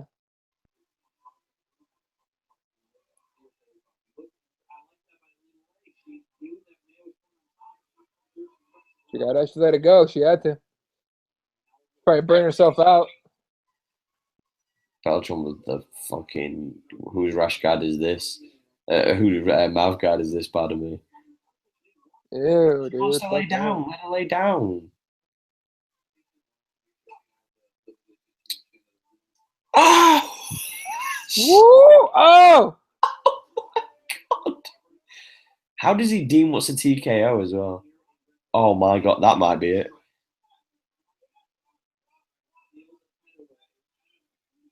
Combat Jiu-Jitsu might be my favourite thing in the world to watch. Yeah, I know, right? I might actually get more hyped over this than I do MMA. Oh. God damn. You know what, as well? I stand by my previous statement of these chicks are going to throw fucking hands. Oh, he comes again with that shit. He went to go and punch her then. Mayo looked like she went to drop a punch then. Yeah. Ooh, that could have been nasty. Imagine if one chick just loses it. She could. Bro. That over-under on her right. Oh, no, she don't have it. Just one chick has some daddy issue flashback and just smacks her. Brooke Mayo's like just imagining some unruly passengers. What, did she work for? What is it, Delta? Was that the one who beat up the passenger? Yeah, it was Delta, I think. Delta who choked out one of the passengers or whatever it was. Yeah. Shout out to Nick Redondo if you're watching, homie. What up? Yeah, but god damn, this is getting crazy. Can I just say that Chase Sherman probably has the best fighter Twitter that there is? Jake Shields has what? Chase Sherman. Oh yeah, the Vanilla Gorilla. He has the best Twitter as far as like a fighter. Yeah, Elias Theodoro had it for a while, and then Chase Sherman came onto the scene, man. He came forward with a strong gift game. Yeah. He was like, they wouldn't let me tweet in between rounds. Oh, here he comes! Oh shit! Oh my days. Because the worst thing is you can't slap during overtime. Oh! Wow. Do you think they should be able to slap during overtime? Start what? They can't slap during overtime. Really? Oh, well, because then you're just spending all your time slapping and not going for a submission. Yeah, but then also you're in a good position to get the submission by slapping. Oh, that's true. So let's say if you went into spiderweb, imagine if you just tried to pull it, let go of one hand, slapped him, and then went for the arm again. Okay. And they don't allow the slaps, right? They don't allow slaps during the EBI overtime now. Well, I mean, think about the positions. There's a back take, there's a spider web. Either way, you're exposed as fuck to strikes. Yeah, but that means but you're right, it helps. Submissions. Yeah. Yeah, it's weird that they don't allow it. I wonder what you might see more submissions in overtime, but it might be quicker amount of times. Yeah. Oh, for sure. Maybe it's to stop like a ridiculous amount of damage. I suppose, but if you sign up for it, you know what you're going in for. Yeah, but it's also a tournament. So I'm just saying, this isn't Valley 295, motherfucker. This is what fucking motherfucker? When you used to have EBI. dick punching, you used to have dick punching in fucking UFC 1, sir. By the way, I argue they should allow that. I mean, you know what you're signing up for, right? I'm just kidding. No. I'm kidding. Don't allow that. I know. But could you imagine if they brought him back? It would just be a bunch of dudes just soccer kicking up the middle, dude. It was like, I do think they should be allowed to soccer kick, though. I think soccer kicks and stomps should be legal, and 12 to 6 elbows. I don't think that you should be able to soccer kick or Armbar. stomp Here we go. against the cage. You know what I don't like is the John Jones' oblique kick. I don't mind that at all. I don't like it, dude. You could hyperextend someone's shit real bad on that. Yeah, but then you could say the same thing though if you you know when they go for those low leg kicks and they hit the bottom of, yeah, you're right. of the ankle, you could break somebody's ankle. You're right. Yeah, I just don't like that fucking kick, dude. Someone did that shit to me one time in sparring. I lost my mind. You know what? The best thing is though is I don't get caught with that kick, so it's fine. Yeah. Oh, did she tap? No, she got out. I think she got out. Yeah, she got out. But yeah, I've never been caught with that kick. I've had people try to get me with that kick. Yeah. I don't get caught with that kick because I can see with the hip. You can always tell when whenever you see that kick, you always see somebody tilt the left hip and they always pull backwards. They always overextend backwards. It's just if it's one of those techniques where you know, like when in 5 years' time, it'll be a kick that people defend all the time. Oh yeah. DC got hit with it a bunch last night. Yeah, I know, but DC's got like a fucking 20-inch reach disadvantage on the legs. Yeah, so he was kind of. I thought that was gonna be the big thing from Jones, is using front kicks to push him away and shit. He tried, it didn't work. I mean, it worked all right for a while. I look at her like using her legs to push to get rid of the grip here. That's pretty cool. She'll get on a sec. Oh, beautiful. You would say she's got a good grip on the hands, though. Oh, she's got a good grip, but I mean, Brooke on top. She's fine right here. Yeah, it just depends on the riding time, though. Right, she's got to peel that out. Use that left knee to peel that arm off, if possible. Because if this keeps there it is. Oh, come on, Brooke. Could go belly down. Stomp on her face. Oh wait, no, never mind. Oh, easy tag. Yeah, what up, Brooke Mayo? Powerful leg. Oh shit! Rolled it through though. She's all right. She's heard that it's a different angle. I don't think she is. Oh, she got it. She's got a tap. She's got a tap. That shit's extended. Holy shit. Yo, you got a tap, chick. Oh my god. Fuck that. Oh, fuck that, bitch. It's gonna break her arm. Dude. Her arm. Oh my god, she got out. Switch to a triangle. That's fine. It's not an arm bar. Her arm's not gonna pop from a triangle. Cool. No, but she might pass out first. That's true. I prefer that over broken arms, by the way. Well, the thing is, though, is if she passes out, then that'll just be end of the game. Oh, really? Oh, that's yeah, true. because it's the second round of overtime. What's up with a broken arm, dude? No, but what I'm saying, well, not really. She could just say, fuck it, I'll use my other arm. I don't think they'd allow that shit, would they? I don't know, but it'd be interesting to see. Yeah. Oh, tap. Ah, there you go. She tapped twice. Yeah, well, you play to the decision, don't you? Do you know what I mean? Like, you don't stop till the ref does. Oh, I want to see Brooke Mayo continuing this shit. No, credit to fucking McFarlane. That was a fucking... Yeah, that was awesome. McFarlane took a fucking hammering as well in the original time. Shout out to Brooke Mayo. She did good. That was fun. That was a great battle. She looked good doing it too. Yeah, what we're gonna say is I was surprised John Jones didn't try to utilize a lot more wrestling and jiu-jitsu as well. I wasn't surprised. I think he was only going to use jiu-jitsu if DC somehow take him down. I don't think he got him down for like a half second, right? Oh no, I was meaning no. I was meaning when he was in the position when he was looking to finish DC. Oh, to finish him by jiu-jitsu? With jiu-jitsu? Yeah, because once he got him up against, once he got him down, because he pushed him down, and it looked like he was running behind him to, I don't know, maybe take the back. And he just kind of went for the he probably went with his instincts and just went for the strikes and whatnot. But well, I mean, it was a very like vicious finish. I mean, had it been like had he taken his back and choked him out, it'd have been you might even, let's say he didn't know what. Oh God, that arm looks Beautiful fucked up. fucking armbar though. Really hyperextended that elbow. Yeah, if you guys aren't watching, fucking damn, that shit got extended like hell. She's gonna be icing and Brooke Mayo, ReceptraNaturals.com. Get yourself some help. It's gonna help. Yeah. You're gonna need it. Get that Receptra Pro, RECEPTRA. Use the code word heel hook, girl. Yeah, cause goddamn. Yeah, but I wasn't surprised in jiu-jitsu. I mean, look, it was a very more vicious beating. It was way more impressive finish too, I think. Or yeah, maybe that would have been an impression, right? Like all the Just Bleed fans were happy as shit with that. Had it gone, had he choked that DC, all those guys would be like, "Oh, well, what the fuck? You could have just knocked him out." Like, Yeah, I don't know though. It'd have been kind of crazy to see DC tap. I don't think he would have, but yeah. I don't know, man. It all depends. We always say that until we see it. You know what I mean? Like everybody looks like a badass that'll never tap until the tap. Oh, for sure. I know so many people who never they claim they'll never tap and this, that, and the other. If the moment's right, you tap. It doesn't make a difference. Oh, you'll never find me. You never hear me saying that bullshit. No, I'll tap fucking if I need to. Oh, I'm with you for 100%. Dude.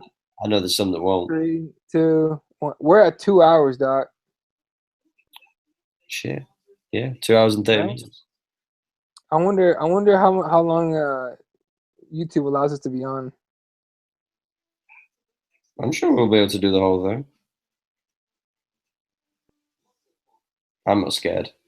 I'm not either. Either way, this is getting recorded. So this will be live afterwards, regardless, because I can upload it if it does decide to cut us off. Also, you can catch us on iTunes. You can also check us on SoundCloud. Just type in The Heel Hook. And you can also follow us on Twitter. That's at The Heel Hook Show on Twitter. But make sure that you like and subscribe to this fucking channel, guys. Make sure that you share this with your friends. Get them to join the train. That Susara is so expensive, bro. You what?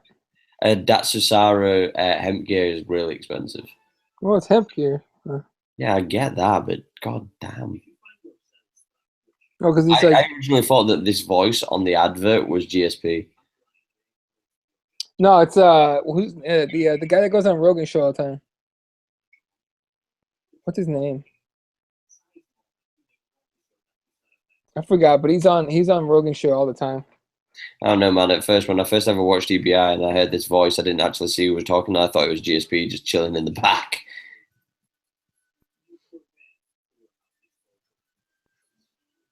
I do love these animated advertisements, though, with this guy getting fucking electrodes to the nuts. Yeah. ISIS getting electrode nuts. The other thing as well is, speaking of cartoon animations, I know that the new Rick and Morty is out today as well. Finally, god damn it. I've been waiting for that shit to come out. Yeah, for sure, man. I wasn't on the train when the first season came out. Once the second season came out, I was all aboard. I saw it by accident. I saw the first season, like the first episode ever, by complete accident online, and I've been hooked ever since. Well, the thing was, though, is it we're on Netflix. We don't have what's the channel you guys got? Adult Swim. I'll watch it on Netflix. Yeah, that's what I watch it on. But what I'm saying is, it's on that Adult Swim in the States, isn't it? Yeah. I think so. Move faster to fight. This is the dad bod advertisement. When others doubt you for Hayabusa.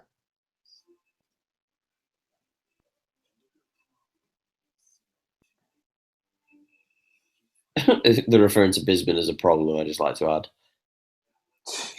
I'd like to just state that he was breathing in deep then.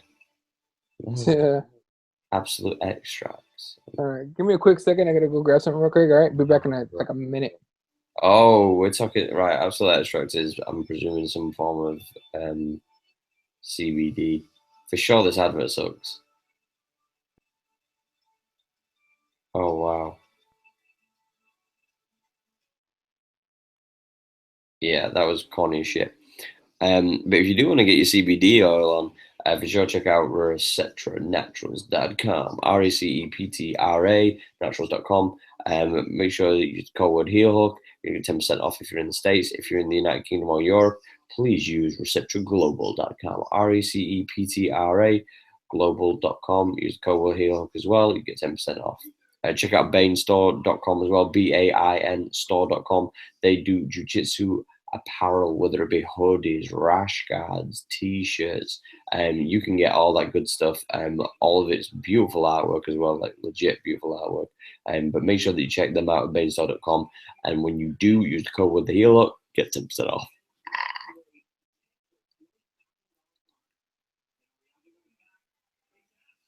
Man, looking back at some of these EBIs, it's insane to see some of the competition that we've seen.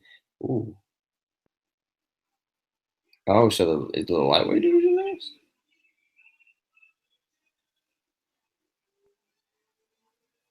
I'm just looking right now and thinking, is this going to be the lightweight competition for the next EBI? God damn.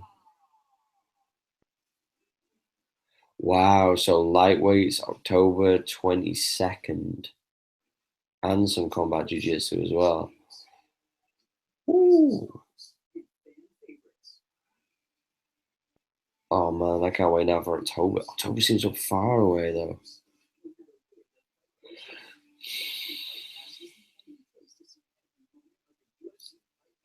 Gotta kind of wonder why they're only every like 3 to 4 months. I wouldn't mind seeing them like every 2 months. I wonder when they're going to implement like a ranking system. Anyway, female flyweight quarterfinals beginning next.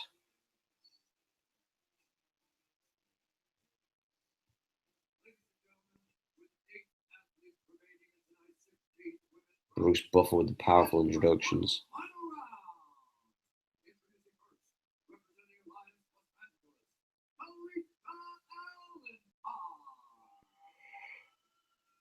Kalita Alan stepping up. And Rachel Cummins up as well.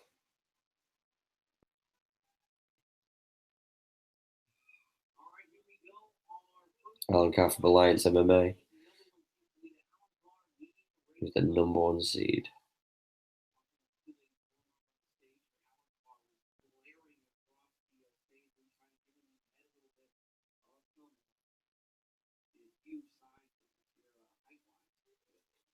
I thought she was going off the stage then. Well, I had fighting instead up. Oh, the height advantage for Rachel's ridiculous. Oh, she pulls guard though. Tracks the leg. Oh, she's trying to. I can't tell. She's trying to go for the triangle, but both arms are inside. She rolls. She's rolling. Oh. Oh, she's got one arm out. She's got her head out. She's lost the arm. Both lost the leg. And now they're going to reset them back in the middle.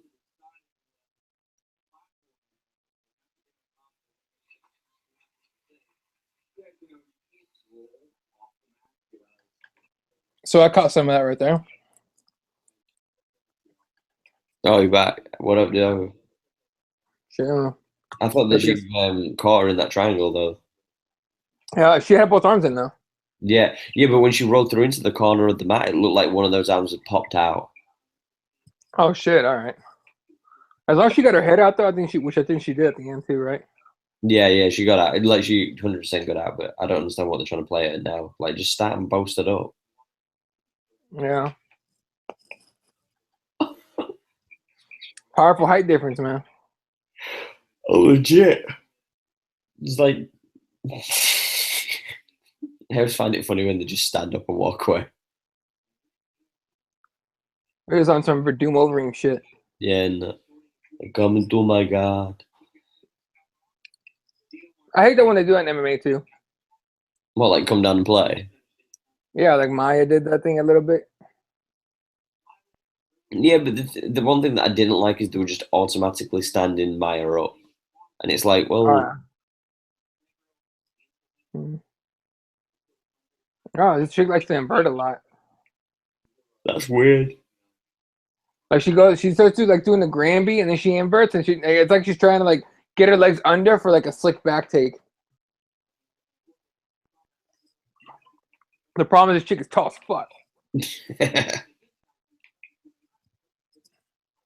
See, this is the problem where you kind of, if you're into your jiu-jitsu, you don't mind watching this. Mm-hmm. But if you're not into it, well, that's just weird as fuck holding your own. Oh, yeah. And then if it was like those, the casual MMA fans, they'd be confused as shit about this right now. Well, there's moments where I'm confused, like when she was walking around with her own heel in her hand. That kind of confused me. I'm not gonna lie. Yeah, that was kind of weird. For sure, if you're gonna try and trip someone up, though, I feel like you have to have like size 10 feet. Yeah. There we go. Heel. Oh, slick as fuck. Didn't help, but that was nice. Still got the leg. Holy shit, with her own leg. What? What is that? Oh, she got a handful of ass, though. Powerful back. Powerful back.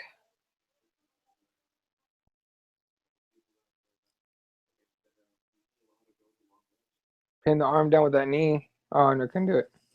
Oh, she's trying to cradle. Oh. Well, that leg control. If he tries to cradle this chick, that's asking for a lot. Yeah, no, that's what I'm saying.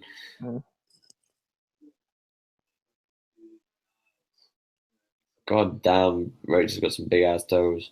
Yeah, no kidding. There we go. Oh, Joey Diaz on the back of that rash guard, though. God, that guy. Why isn't this combat jiu-jitsu? This chick in the red was getting butt smacks the whole time. Powerful booty slaps. Powerful. I wish it was just like a full combat jiu-jitsu card right now. Oh, that was something I didn't know if you saw as well. Whilst you were gone, the lightweight EBI October 22nd sees Gary Tonin return to defend his title. Where at? It didn't. I didn't see where it said where it is. Was she tapping then? No, it looked like a tap. I don't think it was. But it damn sure looked like it. Oh no, man! That could have been some Yamasaki bullshit then. Yeah, right. Let's see, EBI 13. But October 22nd, and Gary Tonin will be defending his lightweight title. And they're doing a combat jiu-jitsu tournament as well, a mini one. Nice. You're right over there. Yeah, I'm good, bro. Just I've got a yawn because like it's 4:56 a.m. here. Appreciation to the dedication of this cause of your boy staying up until 5 o'clock in the morning going.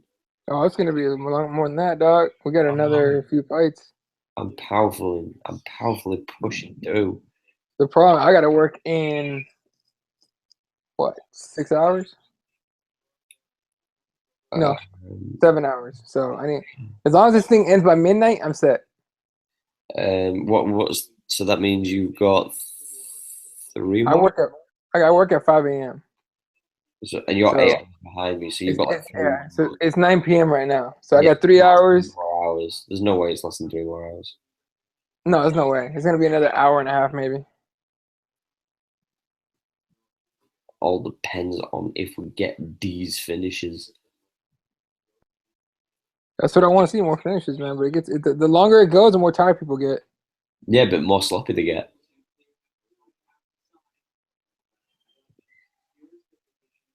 For you, if you was going to compete in this kind of format, what would your strategy be going in?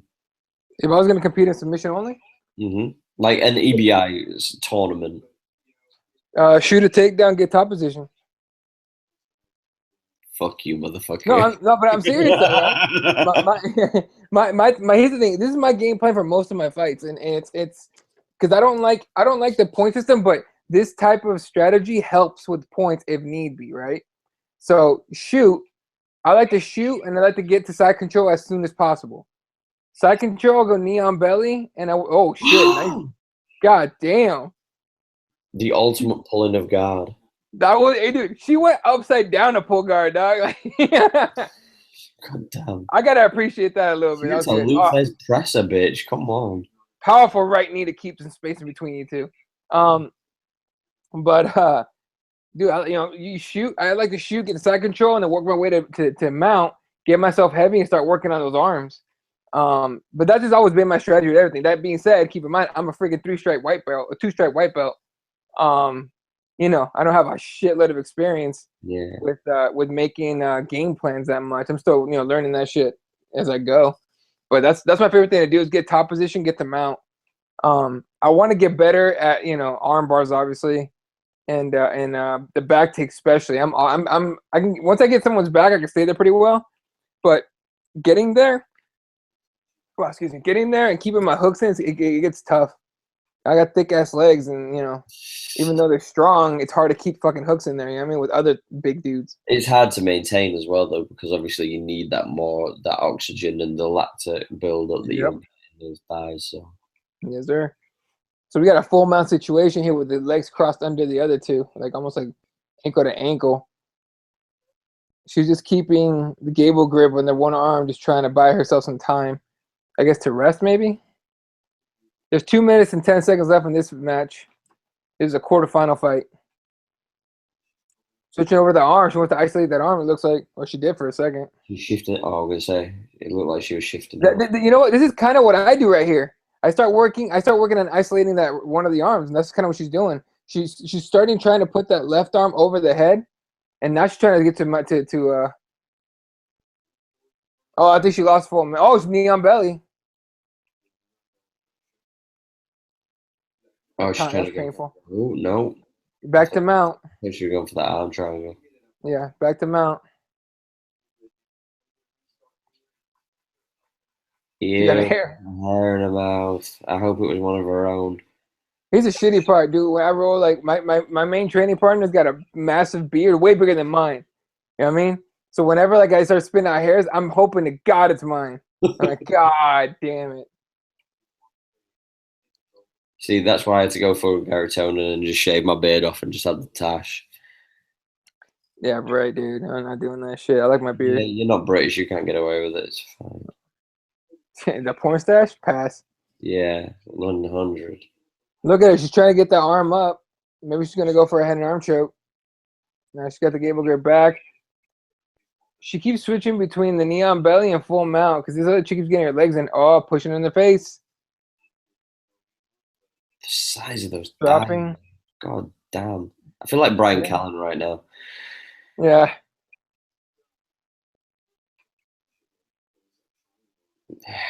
Full camel toe. You know what? Oh, booty in the face. There's a lap dance. We call this a lap dance position. Full lap dance. Full lap dance. Anyway. Never go full lap dance. Oh shit, pushed off. It's good. Smart. Oh, she dropped on her. Woo! That's dangerous. You land a knee on someone's face, it's fucked up. I thought she fucking killed her. Yeah, armbar. Oh, she's got it. She's got it. Oh no, it's not an armbar. It is an armbar. Yeah, it is. Oh! No, she has a spiker. Bro, can you slam an EBI? She tapped. Wow. Whoa! Can you spike somebody in EBI? No. That might have been a disqualification. Here, let's listen and see what TJ says. I wonder if it's a DQ. No. Oh no, it's a tap. Yeah.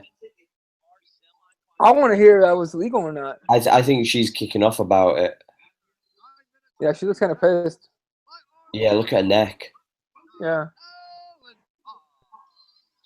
Is she gonna be salty about it? Yeah, 100. Yeah, she ain't fucking give her no handshakes. Whoa, that was nasty. Yeah, man. As soon as she did it, I was like, "Oh no!" I thought that was immediate DQ. Well, for sure, I'll go in with the knees though, yeah. Yeah, here it comes. Let's see if they mention anything about Islam. The right leg right there, slips it in for the armbar, pushes on the leg to get out of the way. It's the arm, starts pulling. She traps the arm over the top. Yeah, Cummins gets her knees into her feet. Here comes slam.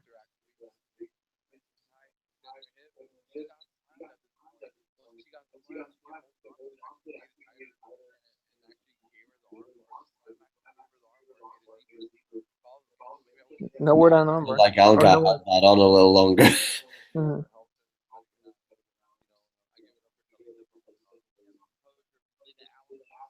I like how they're not mentioning that slam. They're not, but here's my problem with it. The ref, do you see him? He like put his arms out Yeah, like to catch her. That's instinctively, right? yeah, That's almost like he knew like you're not supposed to do that shit. So I would think you're not supposed to. yeah. I think Uh they're not supposed to. I think the only reason they did is because of that said reason. yeah. Next the next quarterfinal female flyweights, of course, EBI 12.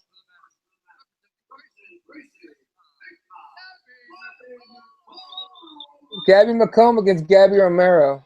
Battle of the Gabbies.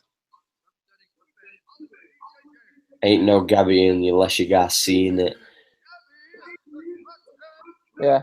It's gonna Go be on. like a fucking WWE. I don't know where Gabby Garcia comes in with a chair, starts spanking, just hitting bitches with it. Let's be honest, Gabby Garcia does not need a chair. No, she doesn't need a chair. She just needs a face of hers. Oh Yeah, wow, bruh. powerful chin, Big fucking chin. sturdy. She's like the Bigfoot Silver of women's MMA. She's the scariest chick in MMA. Oh, With no hands whatsoever, by the way. oh, she can't throw for shit. I think I could take her in the striking, bro. I'm just saying. Striking alone, if she ever had to fight someone with just striking, I think she gets fucked up. I think I could fuck her up. Yeah? If she takes me down, I'm fucked. Like, Oh yeah. Fuck that. I'm If she getting gets on top of straight up you, killed. she'll get on top of you, it's over. Oh, but it doesn't. Even if she played guard, I'd still get fucked. Like it doesn't mean like Probably. come on, bro. Like those big ass thighs. Like I ain't going Yeah. nowhere if she closes guard. Yeah. A lot of grip fighting here, looking for the perfect grips. Gabby using like a parry type of stop to those grips from sorry, Romero stopping the grips by using a kind of parry of sorts. You see that? She's like just slapping Yeah. it down out of the way, flipping a punch or parrying a punch. Very nice. Elbows in. Genius. I wonder why it's not mandatory that you don't have your hair cornrowed. Um, yeah, I don't know. Because it just seems like it's an extra leverage when they're going for the single collar. It just I just feels don't. it's an Yeah, extra bit of leverage. I just don't think that they thought about it, or they want to make it more realistic in a fight. You're not gonna be like, hey, hold on a second, let me get my hair cornrow real quick, and then we'll throw down. Yeah, if it's a real fight, you'd be using slaps still. Oh, you using yeah, everything like that. But I mean, like as far as if it was just rolling, she's trying to arm drag her. That's pretty slick. And he's trying to use wrestling to snap down. Yeah, we don't need to see a both undo fucking finish. Yeah. I'm not about that life.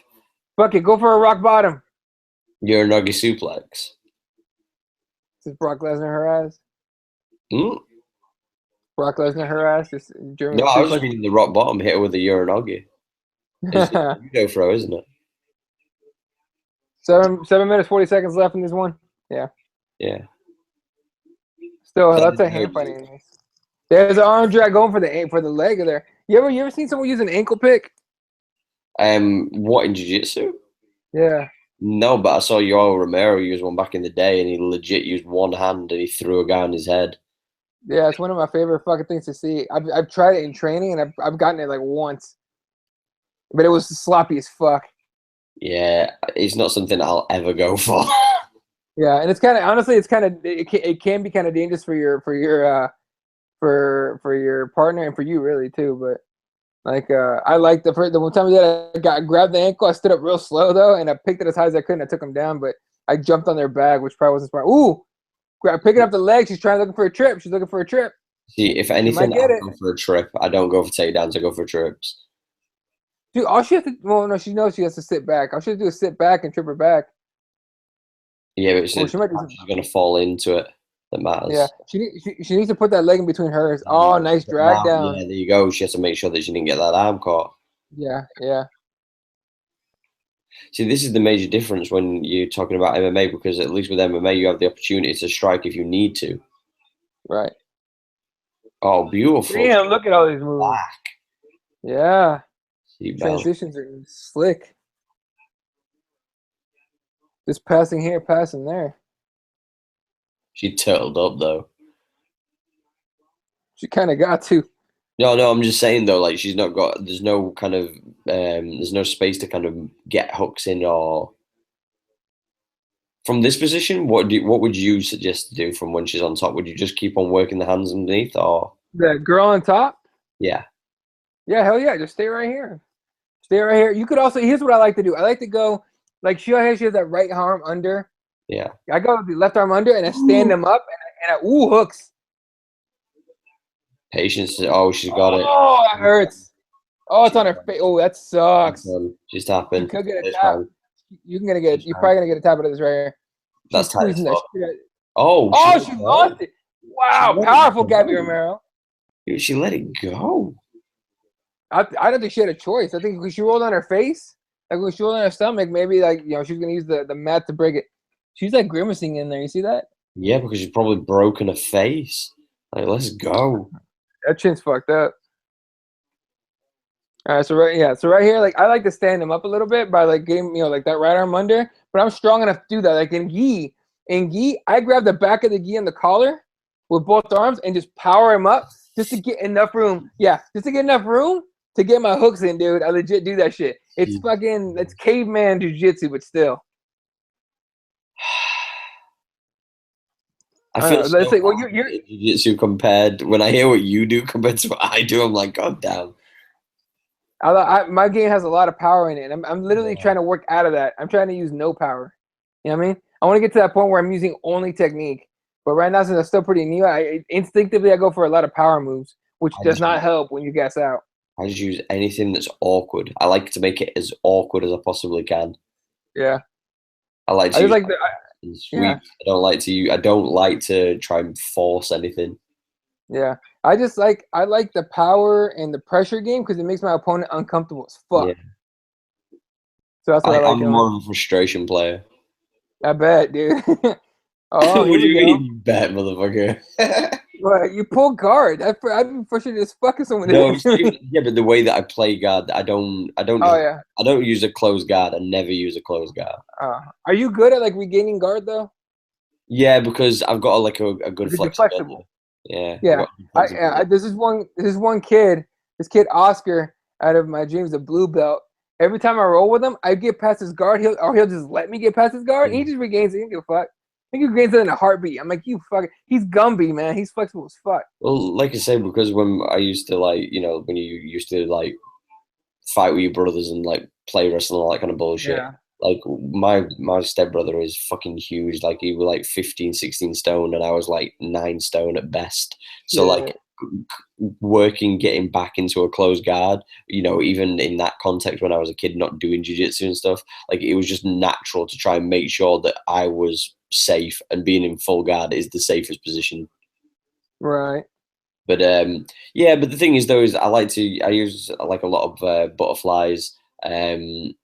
I like to kind of do a lot of sweeps, a lot of like trying to trips from underneath and whatnot, and try and roll under. So I make it awkward as hell. I got you. Yeah, I like making my opponents uncomfortable as possible. And if using pressure and power and all that does it, fuck it. Oh no, I think it's one of the how can I put it? I think it's one of the better ways to use jujitsu, as far as like if you were gonna create like a good way to use it, it would be more of a wrestling style kind of base as far as like your body build. Mm-hmm. Because I just feel like with wrestlers, I feel like a good knowledge of jiu-jitsu with wrestling is better than just a good athletic build and a good knowledge of jiu-jitsu. Right.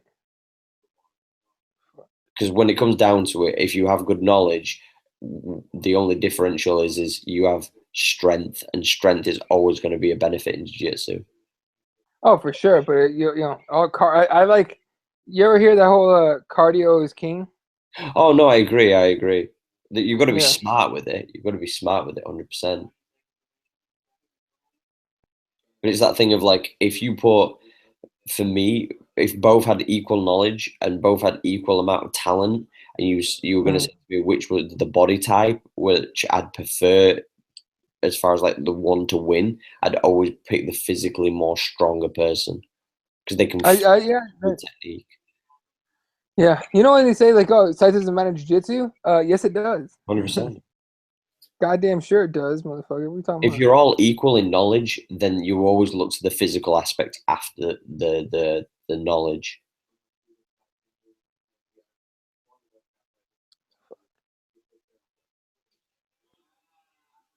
Because we saw that with that Albu as well on the Fight Pass prelims.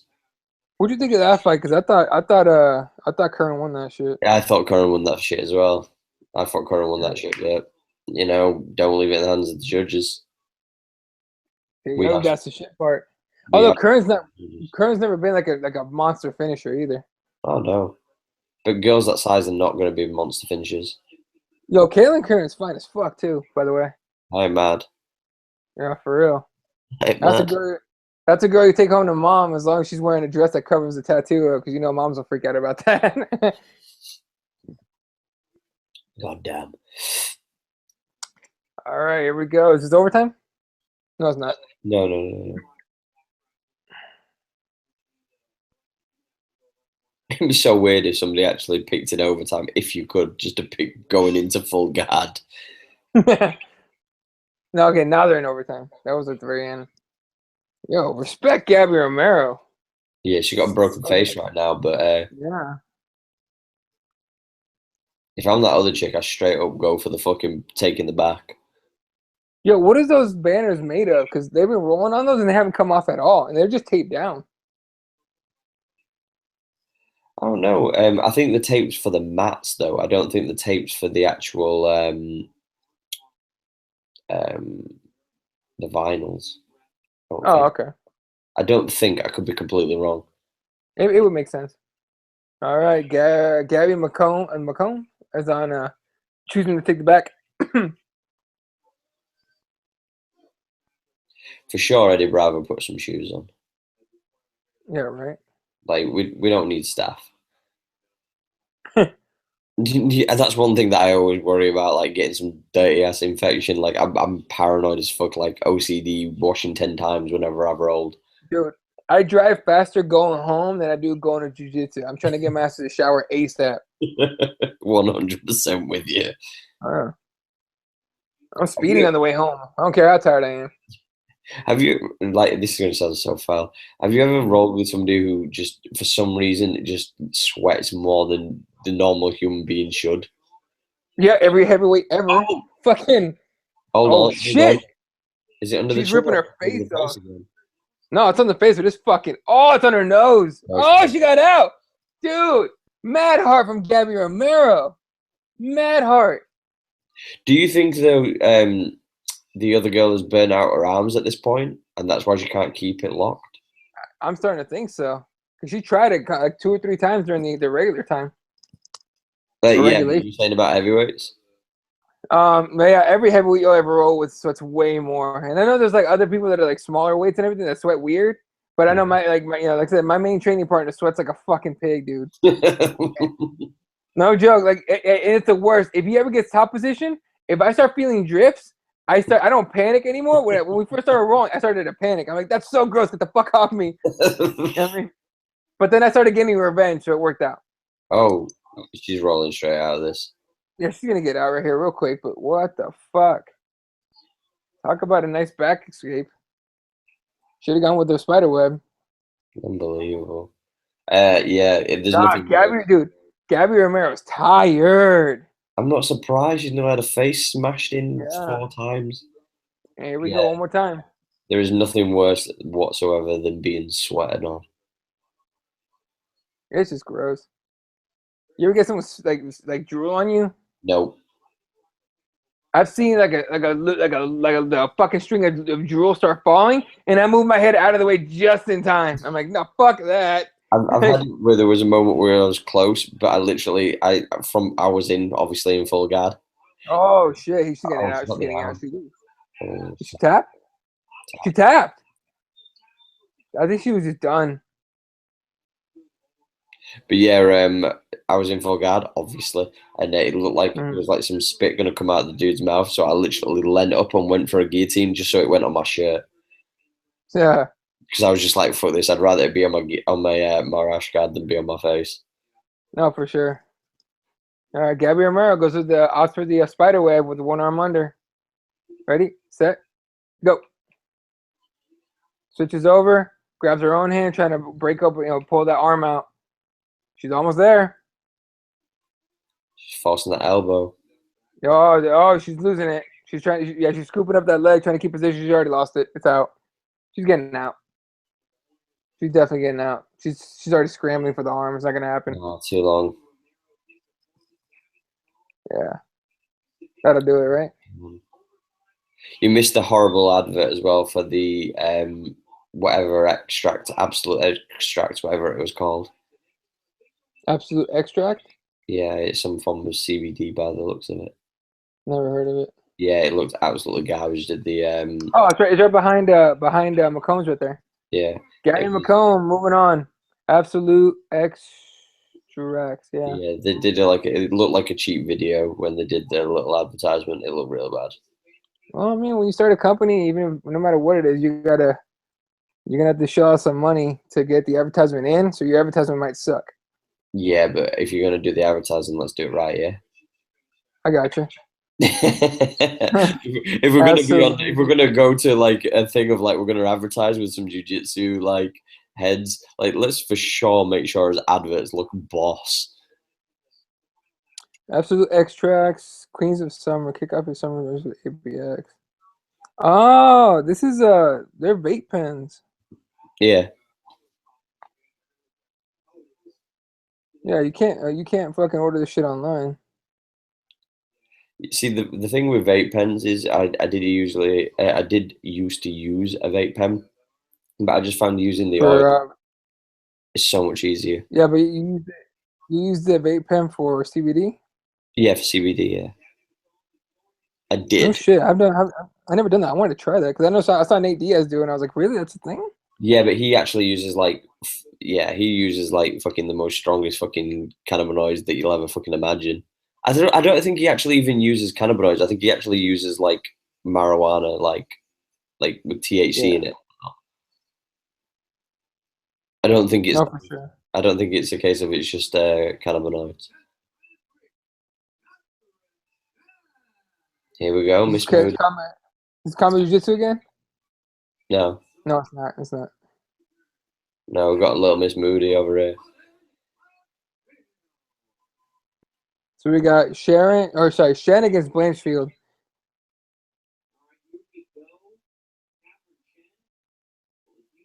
Shen and Blanchfield.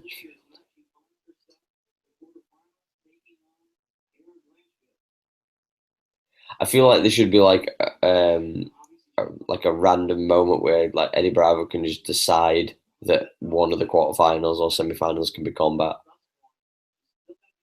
Oh, the combat? Yeah, like he just throws in a wild card. Is that right? He's giving the option. He's like, hey, you guys want to throw down?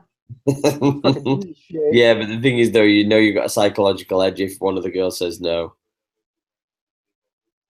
Yeah, right. Oh, she's working with the triangle, but she's got the grips just pushing down. Oh, she got one of the arms. She's lost it. Yeah. Yeah, she didn't have it deep enough. Oh, swiveling. Overhooking the leg. Trying to pin that. She's holding on to that one leg pretty good. My dog looked up at the TV, looked up, and just went. She did? Yeah, she did? My dog just did just now. Oh, your dog? Yeah, my dog. That's why I went out a second ago. My dog started barking. I had to go check on him.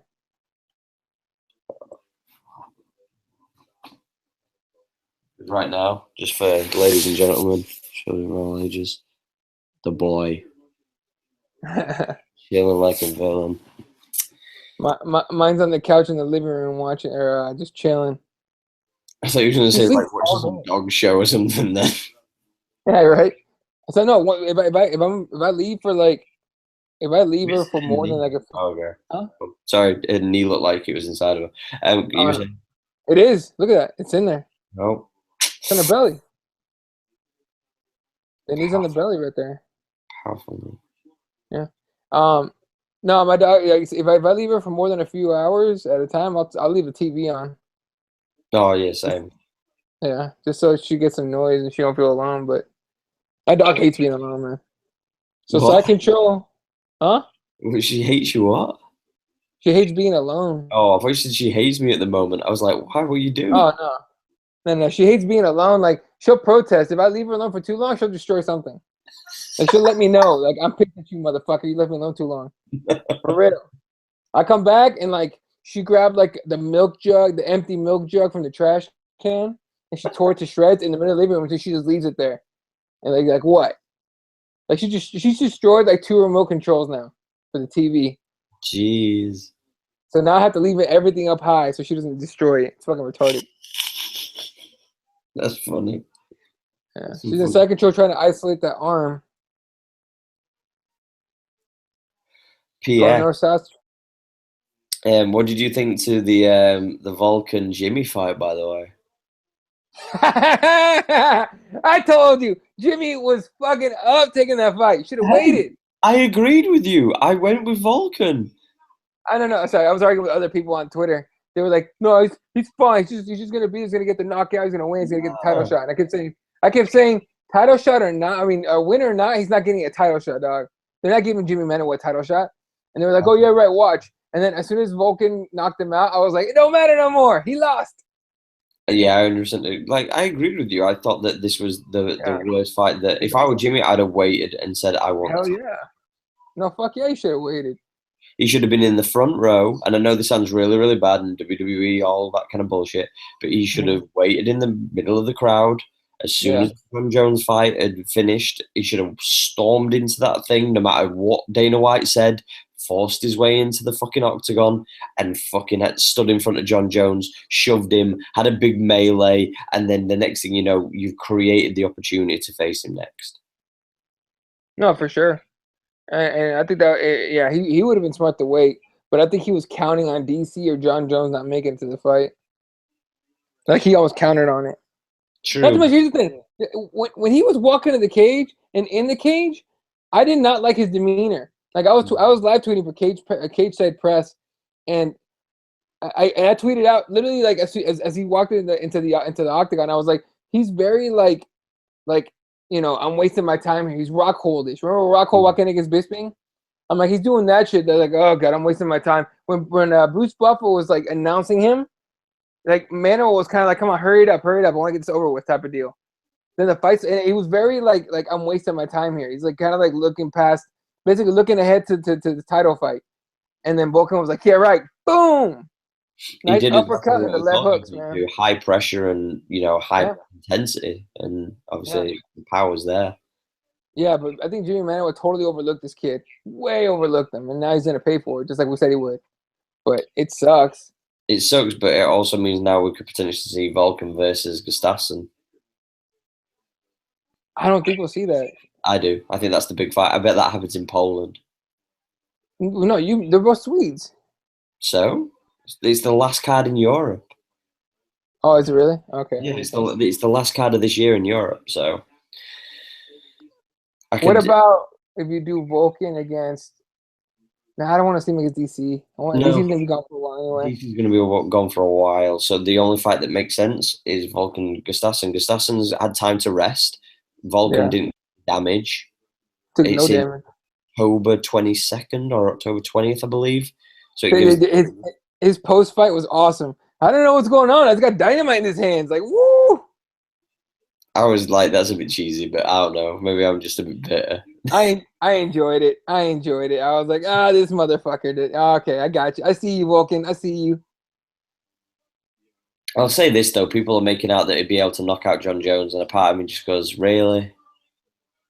I mean, look, anybody can knock out John Jones. You got to land correctly on that motherfucker to knock him out. But he And also even then, his chin is retarded. Yeah, we haven't seen Vulcan's ground game. that's true. So Hey, this is just another moment where John Jones takes you down and subs you in 3 seconds.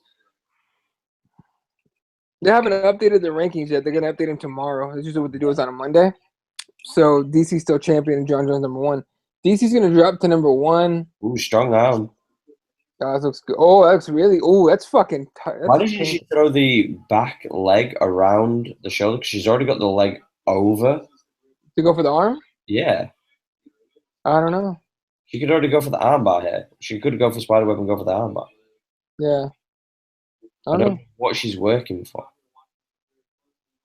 This is bad for her though. That left foot off the mat, even if it's only like an inch or two, that's enough of a difference to be losing to lose leverage there, or not leverage, but grip. She She's go for got the the arm still.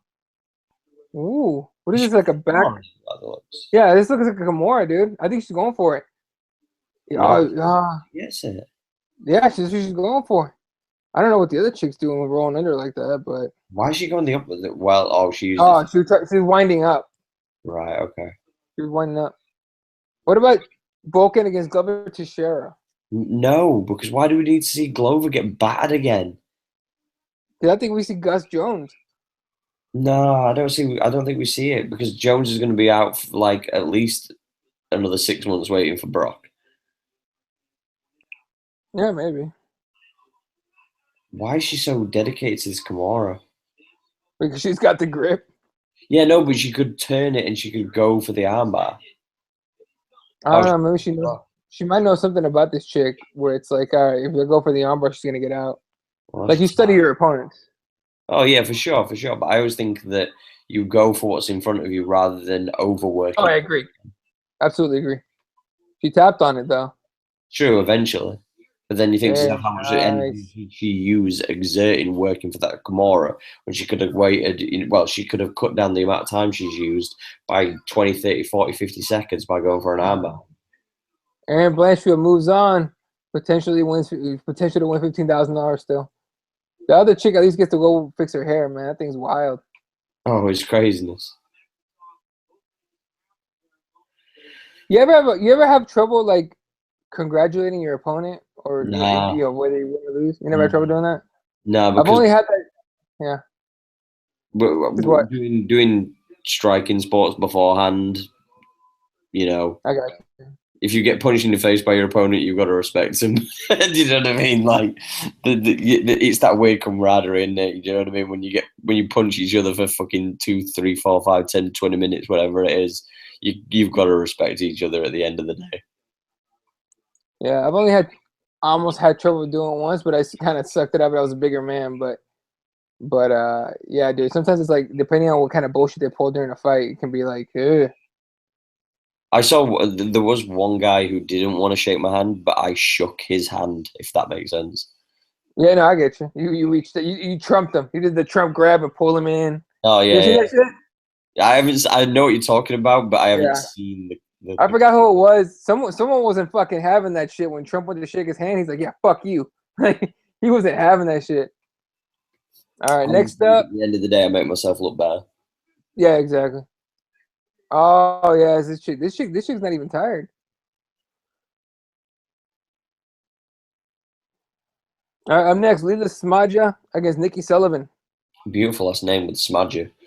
Smadja. Smadger. Oh, Eddie Bravo's student. That's why he's not reffing. Nice sweep Oh to the wow! mouth. Woo! With the Spitting quick. that hot fire. Spitting that hot fire. Let's go. God, that was slick. What fucking butterfly hook swept her immediately, got right on top. I'm not Now she's impressed. grabbing on the leg. What is she doing? I'm not impressed with the pajama-looking spats. Yeah, those are weird. Why is she grabbing the leg like that? Was she trying to just keep her off? Stop her from bucking her off. Yeah, I think she's just trying to stop her from booking. While She's trying to get. Oh, yeah. She's trying to get that guillotine. She's going to the side a little bit though. I think she hasn't got it because the hands. She's out. Heel, going for the heel hook. Nah. Oh, tap! Oh! Woo! Powerful smudge just saying, yeah, fuck you and your fucking butterfly sweep. Wow. Savage. That chick's not fucking around. A part of me wonders how if she just taps quick as soon as she could have fought it a little. I don't know. I don't know. I think when you're in it, you think about it. This chick's super jittery. Look at her. She's like shaking her legs. I think she's just twerking. Yeah. Good for her. Whoever's behind her, I guess. She got a little bit of a booty. It's nice. A little junk, a little junk. Can't hate, can't hate. I wonder what Doesn't. she looks like when she's not cutting weight. I'm just saying. Little more junk in the trunk. I'd be happy with that. What does she do here? Okay, so she's trying to go for the guillotine. Oh, she slips her knee in there, creates space. Beautiful. Gets a sweep off. It goes right to the ankle or to the leg lock. Oh yeah. Oh, it was she twisted it so fast and so Yeah. hard. The other chick had no choice. She had no time to roll. I was going to say it wasn't the heel hook, was it? No. Let's say she grabs it. Oh no, she does. Oh, yeah, It was. Hyperextends, isn't it? Yeah. All right. I like this pacing. Good. I like finishes, man. Let's do this shit. All about the finish. All right. Combat Jiu-Jitsu. Powerful Beltran. Celine Haga against Amy Montenegro. We got Jackson Wink MMA and Gracie Baja Bellevue. Jackson Wink coming up a powerful win last night. John Jones getting the title. Haga's got some powerful eyebrows. Just throwing that out there. Yeah, she does. Yeah, they look like they put them on with markers. The other chick looks like a soccer mom. The other chick with the soccer mom that does spin class every week. Oh, I don't even know what spin class is. It's on bicycles, those like stationary bikes. Oh, okay. But yeah, it's stationary bikes, but you're in a room full of a bunch of other idiots on stationary bikes, and you got one idiot with a microphone hyping you up. That's literally what it is. And they call it spin class. What? That's the dumbest shit ever. Yeah. I don't understand that or hot yoga.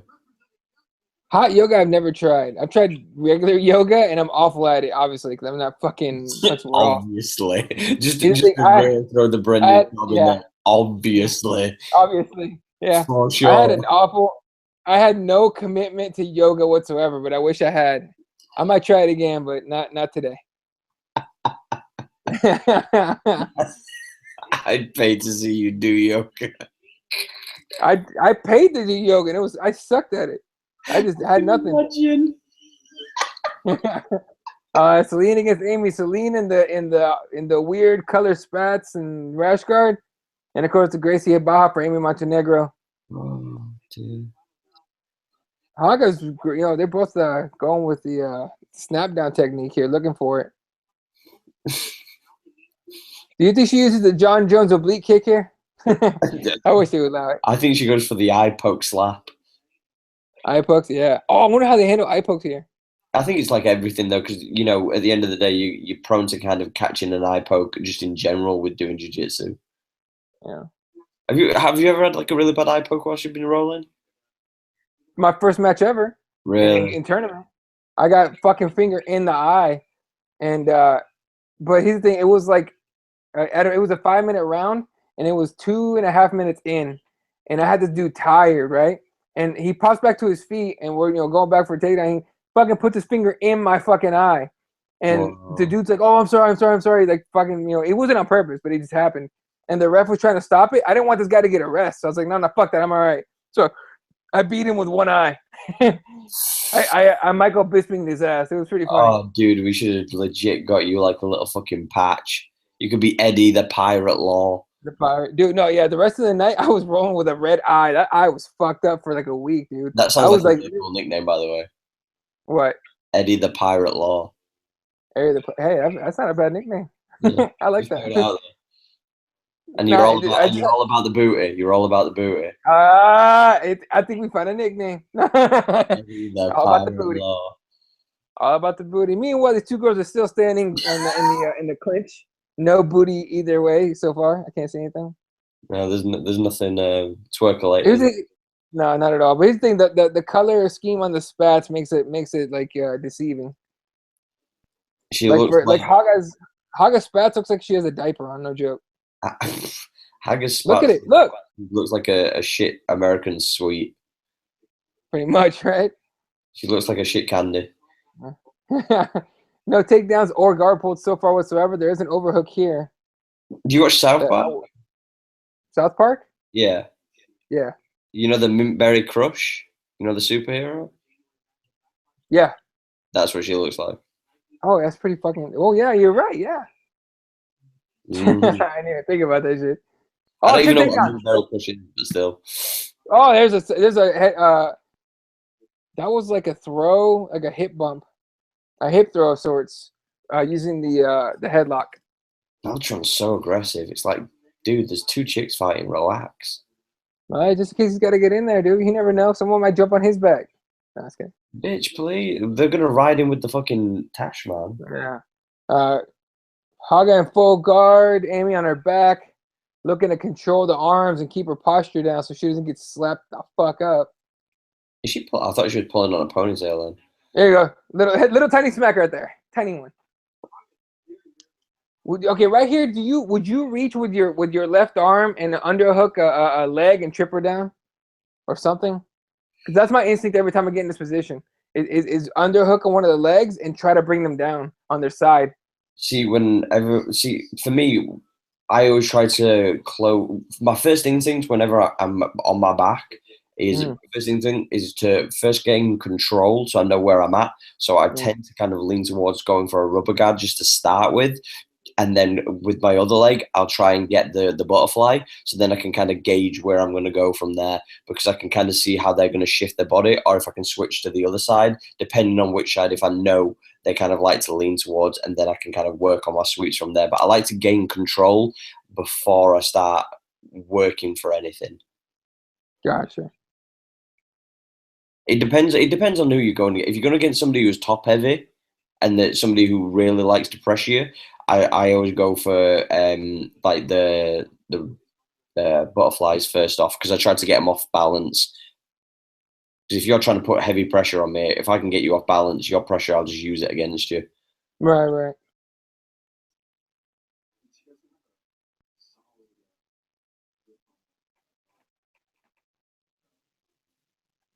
Powerful slaps to the body. Ooh.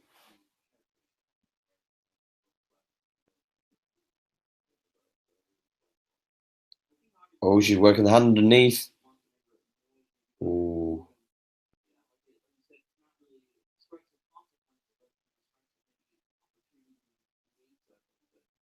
The one thing that I worry about though is, when they're going for these slaps, if they Mm. use a little bit of the forearm. See what I mean? Yeah, yeah, they are. Like, you can break somebody's rib with your elbow. Well, Okay, you can. I see. Hmm.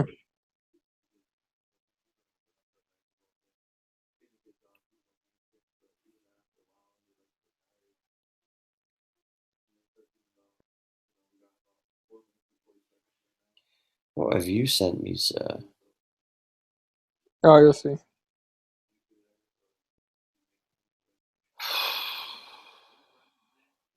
Pretty much. What? Pretty much. Yeah. So, I mean, obviously, not everyone saw it. It's basically a meme with Megan Fox on it. It says how the girlfriend thinks every girl you roll with looks like. That's fucking 100% true. Every time that I've ever rolled, like whatever that I roll with a chick, it's like, you know, that's the thought. I didn't notice this, but do you know Jerry Brooks checked if Herb Dean had a cup on? Yeah. So I just saw it literally like a few minutes ago. I was like, someone sent it to me. I'm like, oh shit, that's kind of weird. Well, let's not ever do that, yeah? Yeah, it's he got a handful of dick on that one. Oof, that's nasty. Oof, not about that life. Ugh. Um, I know that you're not particularly bothered, but the MMA hour tomorrow has Woodley on Rumble, Rashad Evans, Kat Zingano, Frank Mir, Sergio Pettis, uh, Malky Kawar, and Hurricane Shane Burgos. I don't give a fuck. Yeah, there's a few people that'd be interesting to get thought. I'm interested to see what Tyron Woodley has to say. Not gonna lie. Here's the thing about it is I can't watch that show and like live with myself. So Yeah, I just like I just watch Twitter for the quotes because if for some reason people live tweet that shit. I don't mind seeing the live tweets. The only thing that I don't like is just powerful slaps. Ooh, God damn. God. Oh, was that a fist? No. That was full That on. looked like a fist, bro. Oh shit. God damn. Yo, for real, this combat jiu-jitsu is more exciting than like the Maya Woodley fight easily. Oh, by far. Yeah, the thing is though is with the live tweeting and this, you know what? It was actually the last Nate Diaz interview that made me kind of reevaluate looking at live tweets, was because when he was saying certain things, it didn't fit the context of what he was saying. So when I went and watched Exactly. it, it was completely different.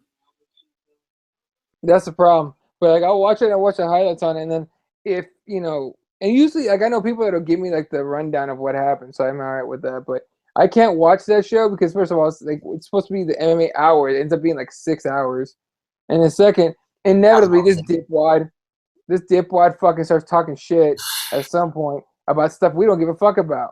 Like, oh well, I think no one gives a fuck what you think. You didn't train. You don't know shit. Talking about anything.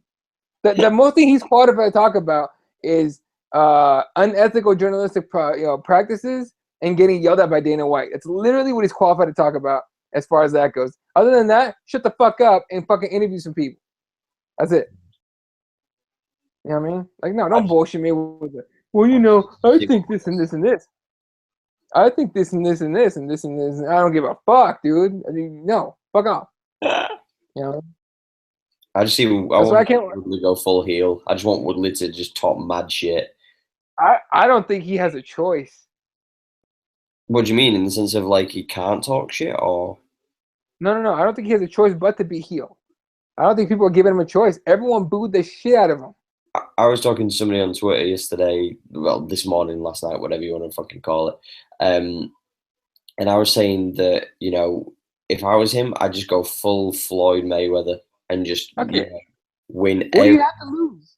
Win every fight and just be the most boring fighter in the world until people pay to watch you lose.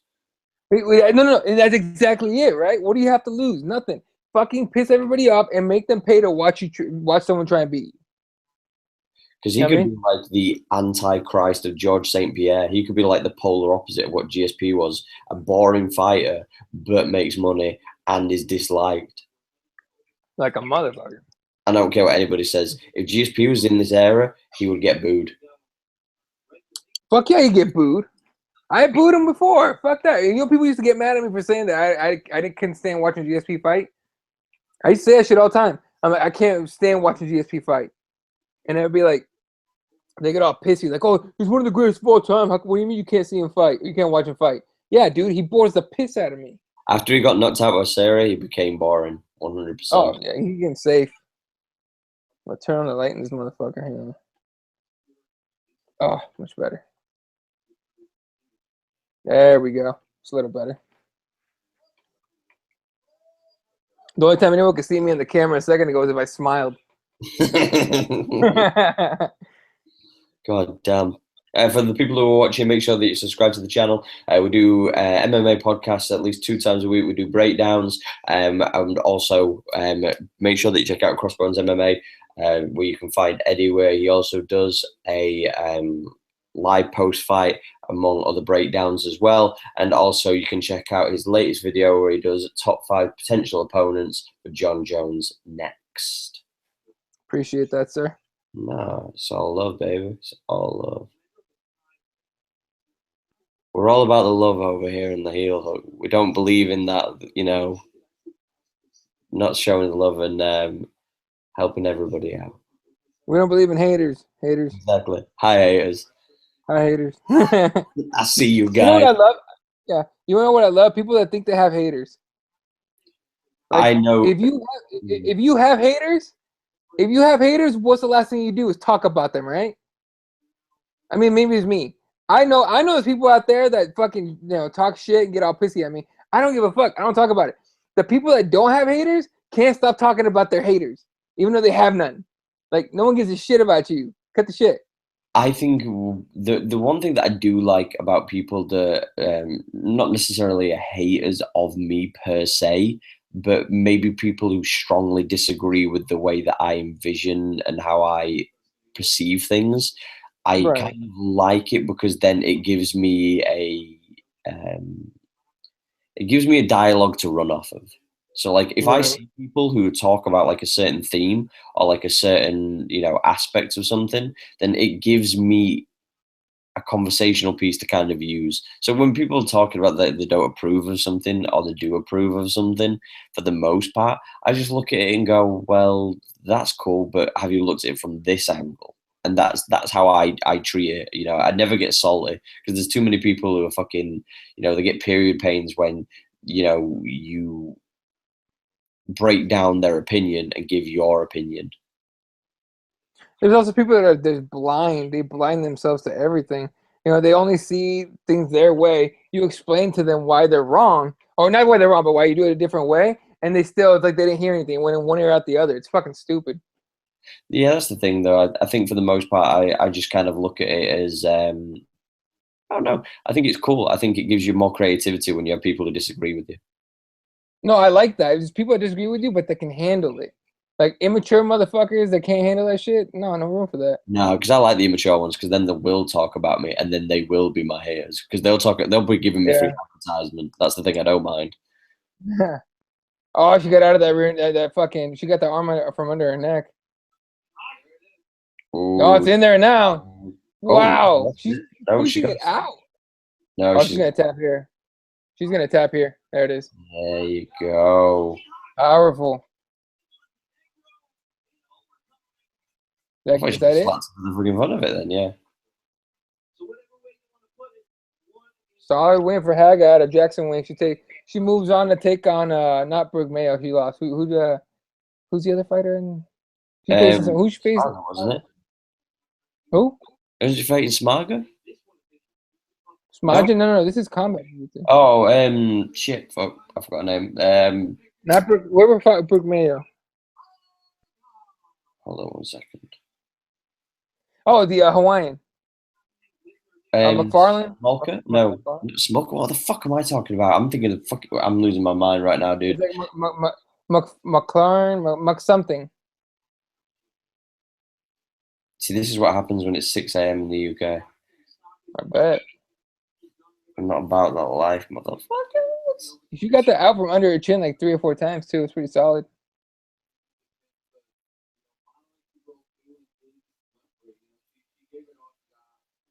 You're bugging.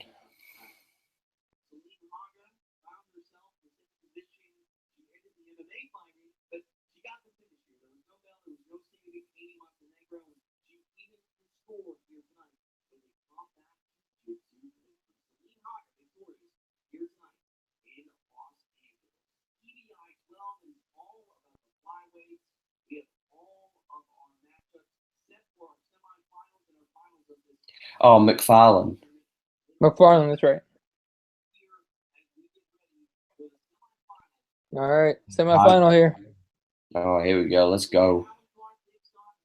Semifinal here is to go to the final, obviously. Talita Alencar against Gabby McComb. Gabby McComb, we saw Gabby McComb go to war with Romero. She's still fighting for 20K, ain't she? What was that? She's still fighting for 20K as well. She finished both I believe of them. so.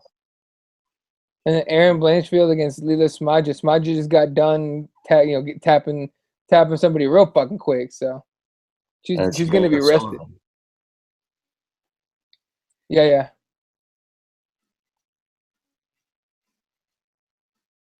I always find it weird when they do these little pan out scenes. Of Los Angeles, yeah.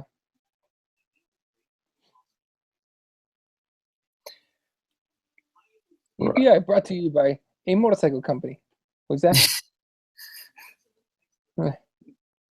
I don't know why they do like MMA shit, but whatever, man. All power to you. Muscle Farm, shit I used to use. I like Muscle Farm. Why payroll? I don't mind their protein. I like their protein powder. See, I use their pre-workout because it sends me to the fucking stars. Studio 540. What is that? Isn't that like a hair gel or something? I don't know. Shampoo? I don't know. Nogi all day worldwide. Only if you were like somewhere near where I live, dude. They're like 45 minutes from where I'm at. You know the worst thing about that whole where worldwide, there's one place in the United Kingdom. In the entire? Wow, it sucks. Yeah, trust me, it really does. because it's like all the way down south as well. So it's like fucking like 300 miles away from me or something. Yeah, somebody at Datsusara sent me a backpack, man. Those things are legit as fuck. Oh yeah, for sure. They're just $125 fucking dollars. Well, you just punch through the. Oh, powerful Eddie Bravo in the advert. Here we go.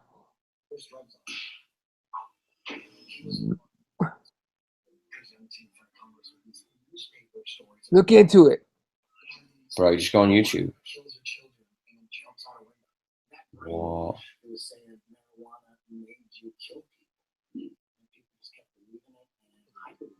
Marijuana didn't make me kill people. The voices. Yeah, right. Not at all.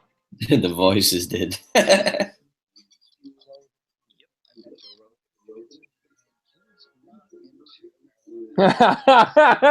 Joe Rogan?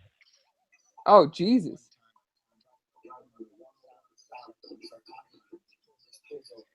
Eddie Bravo has never been that stacked.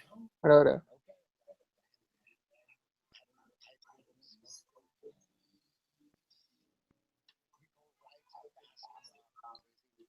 Joe Rogan.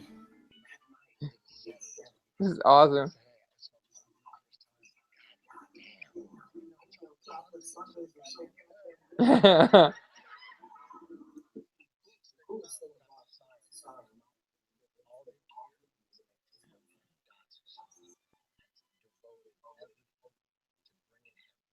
I'm going to be back in uno momento. If I don't get the charger, then this stream will die. So I'll be back in 1 minute.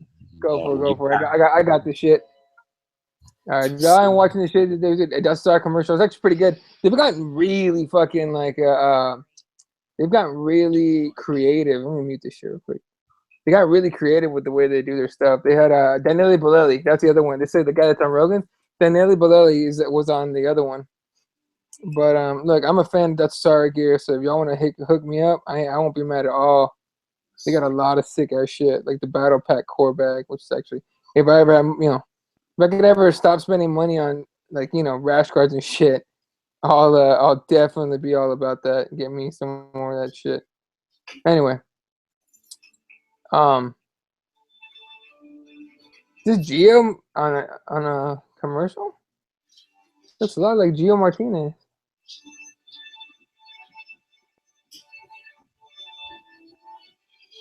Maybe not. This is a weird commercial for extracts. Absolute extracts. See the Milky Way. Anyway, ladies and gentlemen, if anyone doesn't know, I am Eddie Law from the Keyboard Warriors, aka crossroadsmma.com. Go to crossroadsmma.com and check out all our stuff. Find us on iTunes at Crossroads MMA Radio. We do a lot of shit. Yesterday, obviously, we did a post-fight UFC 214 show, which is legit. Myself, Fred Kirby, yeah, we do shows every week. So definitely come check us out. Subscribe here too, though, because I'm also here on the Heel Hook show with my boy Ash, who's getting his charger right now. Otherwise, it's just gonna fucking die. But for anyone that doesn't know, I've been doing podcasts for about almost 5 years, quite a while. Started off at on another site, and then that site kind of broke off. So I started my own Crossbones MMA, and I've been doing that ever since. So yeah, I've been doing this for a long time, and mostly because I enjoy it. Believe me, if I was making money off this shit, I'd be doing this. You'd be getting like 10 shows a day. I wouldn't give a fuck. But MMA podcasting don't make money for everybody. What can I say? All right, what up? Anyway, they're showing the Gordon Ryan, Gary Tonin.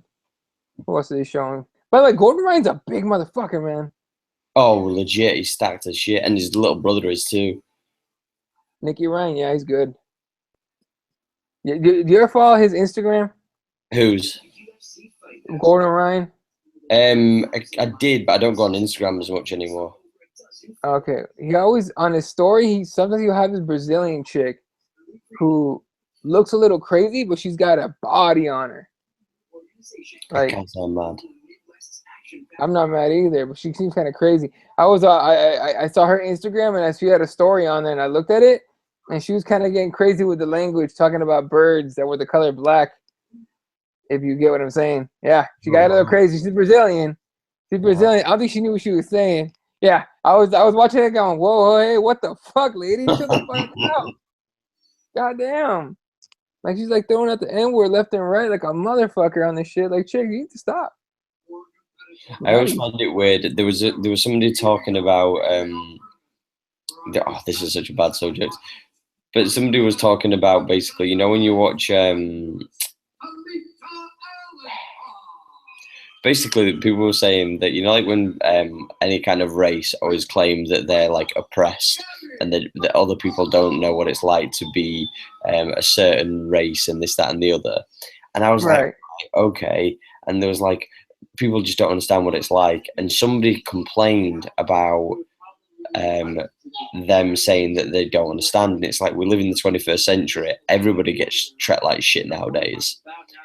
And this other person said, well, just imagine what it'd be like if you were like us, though.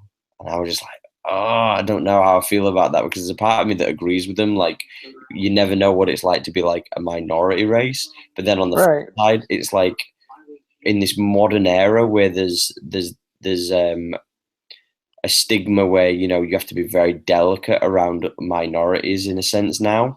So now the majorities get a little bit kind of more pushback. Yeah, it's a pushback from the majority. Now I know what you're saying. Like over here, like I remember when I was a kid, the observation that I had, and I came from a different country. I came from Mexico when I came over here, right? Like it was, you know, I had to go through the whole naturalization, the citizenship fucking process, which is a motherfucker here, by the way. But I finally got through and everything. And I remember we went. I was hanging out with some friends and shit. We were kind of celebrating the whole thing that I had my citizenship. It was cool. It's a big deal. Yeah. Here. And so we were having dinner and shit. And I remember one of my friends asked me, they're like, "What's the biggest thing you learned from that whole process? From the years? It took me years, like 10 years." And they're like, "What do you think was what's the like the takeaway?" And I go, and I was like, "Man, this is gonna sound bad for some of you people here, because there was a lot of, you know, I have a lot of white friends and shit. Obviously, I'm in the U.S., but they were like, I was like, this is gonna sound bad to you guys, but here's one of the biggest things I took away. I go, you guys, I go, me, I represent my entire race. You guys represent yourselves individually." Yeah. You know what I'm saying? Yeah. I go, that's the one thing I learned as far as being a minority. So I mean, like, I've never used the whole, well, you don't know what it's like to be Mexican, or you don't know what it's like to be a minority. I've always gone, hey man, shit happens. Fucking humanity's a motherfucker, and we're just all trying to do the best we can. That's literally the answer I give everybody. Because I mean, I'm with you, dude. It's like, you know, because then, you know, the people call it racism. People go reverse racism, and it's like, it all sucks. I don't know what we're talking about here. I don't know why we're going my shit. You know, you're basically saying my bullshit sucks worse than your bullshit. Yeah, exactly. I don't think so. I think it's. I mean, okay, maybe it sucks or not. It's all bullshit. It all smells, right? It's all garbage. Like it's equally awful. How about we work to get rid of all of it? You know what I mean? So it's kind of like, so that's why the takeaway I got. I mean, I've gotten the culture shock from coming from another country to this country. Okay, yeah. The culture shock alone humbled me like a motherfucker. So no, I totally understand it. Believe me. I get that shit. It's just insane though, because I look at it and I kind of go like, there's so many things now that, even with like sexual orientations and stuff like that, that there's this thing now that like people are overly nice to compensate for past idiotic tendencies that people have shown. And it's like, why do we have to compensate? Why don't we just treat everybody cool? No, exactly. And it's and you wish that would be that way, right? But it's like everybody wants this, like, everybody wants to be, everyone wants sympathy. You know what I mean? Everyone wants people to sympathy. Everyone wants people to empathize with their situation. You know what I mean? Like, and so you reach kind of for whatever's around. And it could be like, oh, well, your ancestors treated my ancestors like shit, and now, you know, my future is fucked. My life is fucked because of that. It's like, well, okay, but what was that going to do with that person? You know what I mean? Now, there's different points of view with it too. You know what I'm saying? So it's kind of weird. It's really, really weird. Like, for example, down here, you ever seen the Confederate flag? Yeah. Okay. The Confederate flag is taken two different ways here. The people that support the Confederate flag, they go, oh no, it's a symbol of my Southern heritage and my Southern pride. The people that are against it go, yeah, but the people that had your Southern pride were, you know, first of all, that Southern pride was built on the back of black slaves. Yeah. And those people were killing and murdering black slaves. All right. it means totally different. So it's like that's one of those arguments where you're just like, ah, shit, it's touchy. It's kind of weird. And then people will ask me like, what do you think about the Confederate flag? I'm like, I think it's horseshit. I really do though. Like, Yeah. So it's weird. It's very case by case, and just like you were saying right now, race is kind of a touchy subject to get into. It's kind of shitty to get into, but it's very case by case. I'll be honest with you. It's really weird. I just find it silly. I think with being in the United Kingdom, we have such a small community, but we have such a how can I put this? Because we have such a mixed culture in such a confined space. I think, in a sense, it's more shocking here when we see racism because everybody knows everybody. So it's like so enclosed, you kind of go, wow, there's still people like you around? Like, there's still racists around? Because there's so many people that you'll know that aren't. When you see, like, one of those old school guys who, like, drops an N-bomb and stuff, and you're like, whoa. Dude. But then when they'll do it, you'll go, how can you be racist against black folk, but your football team has 20 fucking black guys on it, like, and you're cheering them on every week? Donald Sterling used to be the owner of the Clippers. Didn't want his girlfriend hanging out with black guys. Yeah, I heard about that. I don't know what the crack was, but I heard that he didn't want her around black dudes. He did. Well, here's the thing. She said, "Oh shit, eye poke. We got eye poke." Oh, I found someone. Anyway, I wonder how they handle that. Like, if they like, they'll give her as much time as she needs, probably. Yeah, but it's not like you can take a point away or some shit. No, but I'm saying, like, at least they can let her rest and she can get back to it as soon as she wants. Oh, it's the left hand got in there. Anyway, but the weird thing is, so Donald Sterling said, he had his girlfriend, whatever. She almost didn't give a shit if she fucked, black dudes, if she hung out with them, whatever. He said, just don't put it on Instagram. That's literally what he said. Yeah, and so that caused a huge outrage because there's literally. I mean, you have like 15 players on an NBA roster. Yeah. And that roster, maybe 2 were white. You know what I mean? Oh, and the NBA got into a fucking thing about it. Every team got into it about it. There was teams taking off their warm-ups and leaving them in the middle of the court as protest. You know what I mean? And then and some of them were wearing shirts with a message on it. Some of them were wearing black shirts, whatever, just to like protest, right? Guys like LeBron James are speaking out, saying stuff like, he said something like, this doesn't belong in our league, right? Guys like him don't belong in our league. So they forced Donald Sterling to sell the team, which is hilarious. Like, Donald Sterling, you're such an awful person. You're an evil person. Sell your team. You're a racist. Sell your team. He got, what, $2 billion? Something like that? $2 billion out of that shit? I think Donald Sterling's okay. I think he's fine. I think he can afford to take his racist ass and probably live on the moon at this point. He'll be fine. I was going to say, he can just go to a little island and live wherever he wants.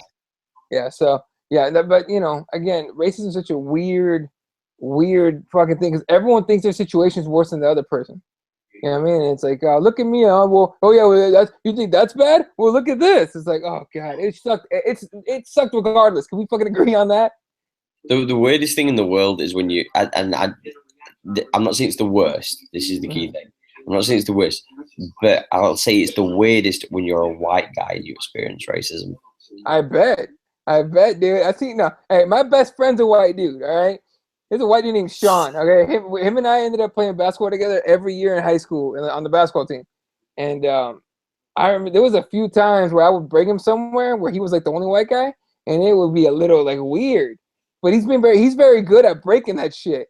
He'd be like, I'm a white boy. I'm a gringo. Cool. Or he'd step in and be like, the gringo's here. What's up? Where's the tequila? He'd like break the ice, and then people would just cut the shit out.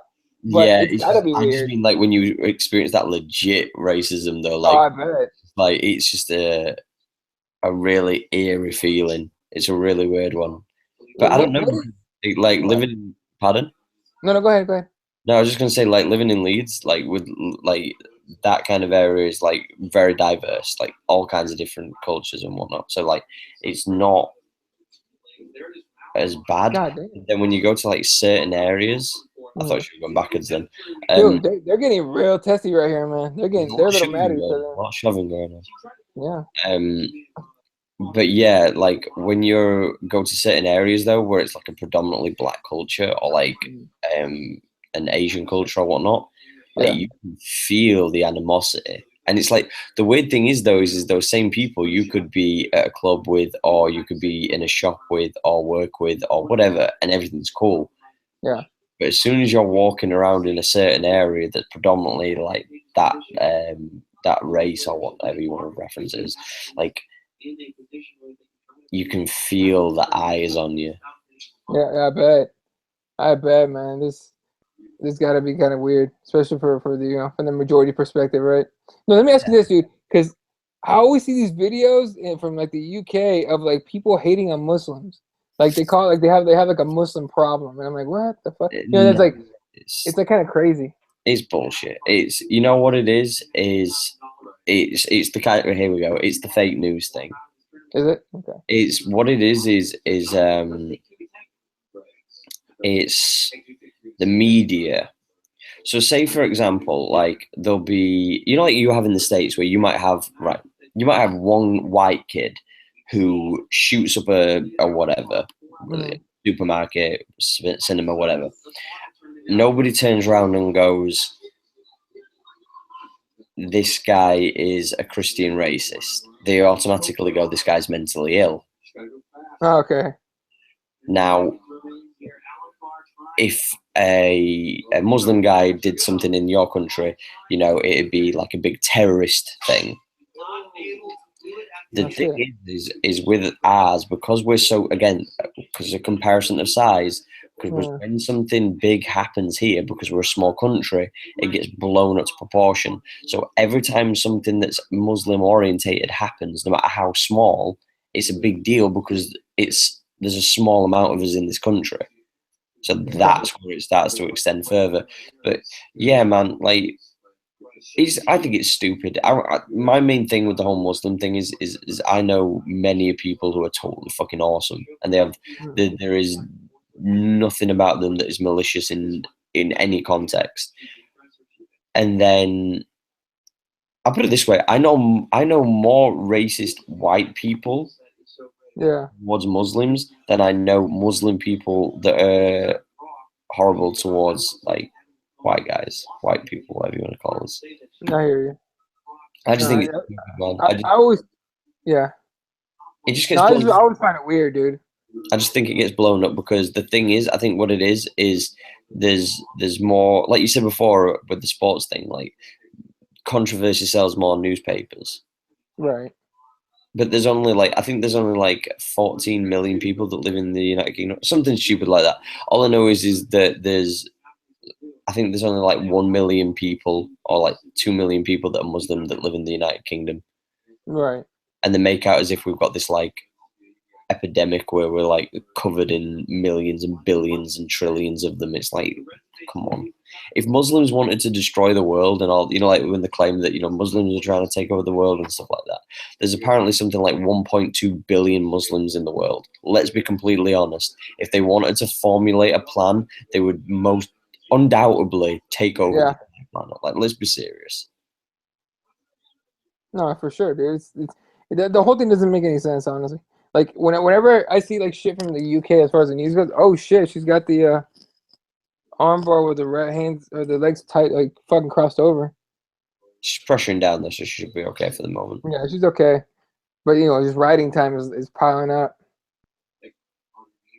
Yeah, but yeah. So every time I see the news, it's like, oh, Muslim this, Muslim that, and Sharia law is coming to the UK, and then there's like some nutty bastard going, we're gonna make sure Sharia law is the thing. And so in the States, people hear that shit and they think it's real, like here. And I remember I was talking to somebody about it at one of it's not even a friend, one of an acquaintance. Yeah. And they were like, oh, do you know they're trying to bring Sharia law here? And I'm like, no, they're not. They're like, why? And I'm like, do you really think they even can? Like, they can try. They're gonna get put in their place real fucking fast. I'm like, do you realize we have guns in this country? It's just not gonna happen, right? Why are you like buying into that fear mongering bullshit that the government gives you? You know what I mean? The thing is, though, is with this country is, and this is, in my opinion, the bigger problem. Yeah. Is not necessarily. I don't think the problem necessarily is the fact that we have, extremists and stuff in this country. What I think the problem is, though, is our government. Our government, we, as it currently stands, I don't know what the political views, obviously, with like Republicans and whatnot, and which one means which, and libertarians and whatnot. But all I know is like right now we have basically, in my opinion, this is just my political views, which many would disagree with, but many would agree with. It depends on how you look at it. But right now we have a political party that fights for the few and not for the many. And that's actually a slogan of the opposite, who I support, the Labour Party, who I support, not completely, but predominantly most of their political views, their policies. But their slogan is for the many, not for the few. And that's the thing. Right now, we have a party that is literally about lining the pockets of the rich. So everything being done for the rich. And the problem is they're trying to scaremonger the lower and middle class. They're trying to scaremonger them by claiming that there is loads of racism and we need stricter policies and we need to get rid of like Muslims. And do you know what I mean? They're using, in a sense, what the whole Donald Trump thing was with the Mexican rapist thing. It's the same context. Yeah, no, here it's kind of the same now. People are very slowly, they're like really slow to fucking realize it. The whole other shit that Trump is doing is just to line up the rich people. You know what I mean? For real, like the healthcare thing, his plan, that bullshit plan was going to give rich people a shitload of cuts and was going to leave millions of people without health insurance, like millions. Well, and what they're doing is feeding all their supporters this bullshit that it's like, oh, this the healthcare system is so fucked up because of Obama and this other shit. And it's like, dude, are you kidding me? Because of that dude, a lot of people that normally would never have health insurance have it. Yeah, I mean, what are we talking about here? Meanwhile, the people that are bitching about it are the ones that are like, for example, have you ever heard of Tommy Lauren? No. There's this one blonde chick, mind you, she's smoking hot, but that's the only reason people watch her. Smoking hot blonde. Pirate strikes again. Hey, Tommy Lauren, hit me up. I will change your views. But that's me. But Tommy Lauren's this chick is like super like conservative, but she's like super anti. She's like, we got to repeal Obamacare and get rid of it. But she's 24 years old and still on her parents' health insurance. Well, what is that about? We can't do this. We can't do this. What are you doing? The thing is, though, is with the whole healthcare thing, is like the Conservatives, which is the one that we currently have in. The irony is they want to kind of privatize the NHS. They want it like yours in the States, where it's like, I understand where. I understand where people from the States come from, where they're like, why do I have to pay for somebody to, get like sorted out and stuff like that? But then a part of me just thinks like, that's the problem. We don't care about each other. Of course we don't. And it's like a guy who's worked all of his life might have one illness or one accident. And because of that, he has to be tens or hundreds of thousands of dollars in debt because of something that is totally unpredictable, and yet this guy could have worked his entire life. He could have provided for his family and everything, and now financially his entire life and family could potentially be ruined. Yeah, no, I don't know. Yeah, but you said it, dude. People don't give a shit. Yeah, that's what you said it. People don't give a shit about each other. Please don't. That's why I think the NHS is so important over here. So important. And that's why I fight for the NHS every day. Like that's, for me, I think it's the most important thing in the entire planet. Because I know that over in the States, because I was talking to somebody about this the other day, because we was talking about with us with the NHS, if you broke your leg right now, You know, Right. if you called up an ambulance, like say there was nobody to take you to the hospital, you'd have to call an ambulance. You have to pay for the ambulance. You have to pay when you get there. You have to get paid to be seen. You have to go through all those things of paying for everything out, don't you? Right. With us, you call the ambulance, they pick you up, they take you to the doctors, you sign in, you go in. You don't pay for shit. No shit. You don't pay for anything. Okay. You pay. What happens is you pay an amount of tax out of your wage every month, and everybody pays it, and all of that goes into a pot, which gets distributed between multiple hospitals and whatnot around the country, and that's what happens. So Okay. everybody gets seen. Like sometimes some are busy, like busier than others, so like that does kind of suck. But then we have politicians that are having their porn paid for by our taxes. Shit. Fucking John McCain has brain cancer. He just had something removed from his. He just had brain surgery. All right, paid for by the taxpayers. Okay. And What are we wasn't he talking about? anti? Wasn't he like? Isn't he against the whole? Obamacare. Yeah, He is, but he also shocked a lot of Republicans by voting against it. What they call the skinny repeal. You know what I mean? Like they're just doing it. They voted this like a few days ago. Called it the skinny repeal, which basically was like repeal Obamacare and we'll figure it out later. That's literally what they were doing. Just get rid of it and we'll figure it out later. They were just kicking the can. And he surprised a lot of people. He went up there and he goes, no. And like they recorded it. I mean, this shit is public record. It's on television, right? You can tune in and watch every meeting or every vote. And everyone, it was like people going, oh shit. And there's, for the people that were shocked that he did that, and then the people that were happy he did that were clapping. It was really, it was big of him to do that. But the thought was that he would vote yes on the skinny repeal and fuck everybody. But maybe that having surgery that was paid for by the government yeah, or by the people, and not by the government, by the people, might yeah. have changed his mind a little bit, hopefully. So let's see, who won this, dude? I'm thinking Um, the Alan Carr. I don't think so because obviously the time run out. Oh Yeah, yeah, the left. Yeah, I yeah, think ragtime though. yeah, yeah. Let's find out. Well, if the buzzer went, then it must have. Here we go. Oh Oh, wow! I did not realize she skipped quicker. Okay. I thought that with them stopping that and she was in the dominant position that she'd run out of time for that. Oh. Yeah. But I yeah, don't think I don't even think she's eligible for any money anymore.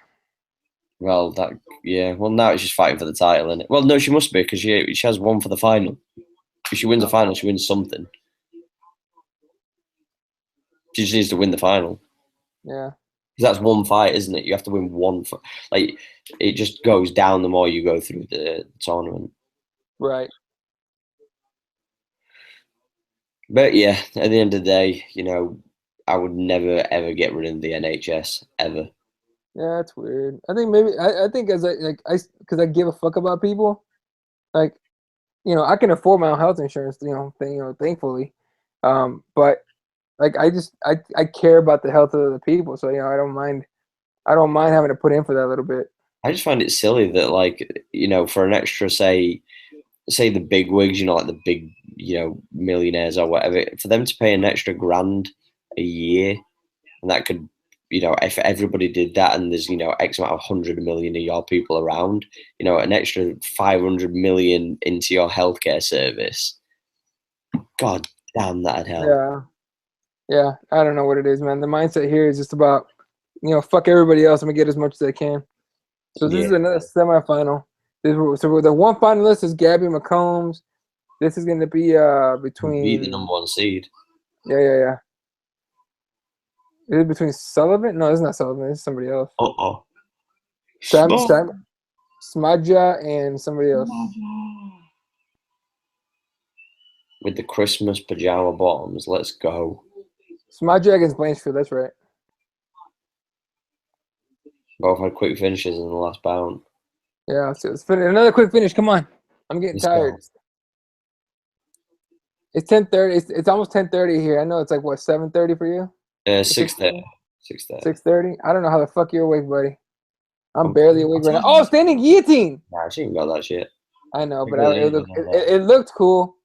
It looked really cool. It looks cool, bro. Oh, I thought she was going for the fucking judo throw then. A takedown, double leg. Pull guard, pull guard. I'll get the fuck out of here. She probably will. She's more likely to pull guard. She's a flyweight. Oh, fuck you, man. Just because you're a big. Oh, now you're offended because you can't do takedowns. No, I'm offended because you're saying that anybody who's like not 500,000 pounds can't do a takedown. Get the fuck out of here. Demetrius Johnson double legs people. He weighs like 5 pounds. Exactly. I rest my case. Right. Quick question: if you had to Right. pick your pound for pound based on the current list and people who are active, and that includes Connor, before you say that he's not active, but the people who are active, who's your top 5 pound for pound after this weekend now? John Jones, number 1. Really? Okay. Yeah. Demetrius Johnson, number 2. I'm iffy on number 3 for Conor McGregor. I think I put Conor McGregor number 4. Number 3 is JJ. Joanna champion for me. Number 4 is Conor McGregor. Number 5, Stipe. Number 6, Max Holloway, even though it's a little high for him. Not like that's a little. I think he should be the top 3. But number 6, Max Holloway. You had to do the top 5. Oh, okay, we're good then. Man, So Jones, Johnson, DJ, JJ, McGregor, and I think I put Stipe at 5. see, I would have gone Demetrius is still number 1. Okay. Because I think that you can't put somebody who regained the title above somebody who is the champion. Right. That's just my mindset. You know what I mean? Like, if this would have been an interim title versus that, then that'd have made sense. But it wasn't. So Right. the champion. Do you know what I mean? So I'm going DJ. I'm going John Jones. I'm gonna go Stipe. Okay. To go for my third.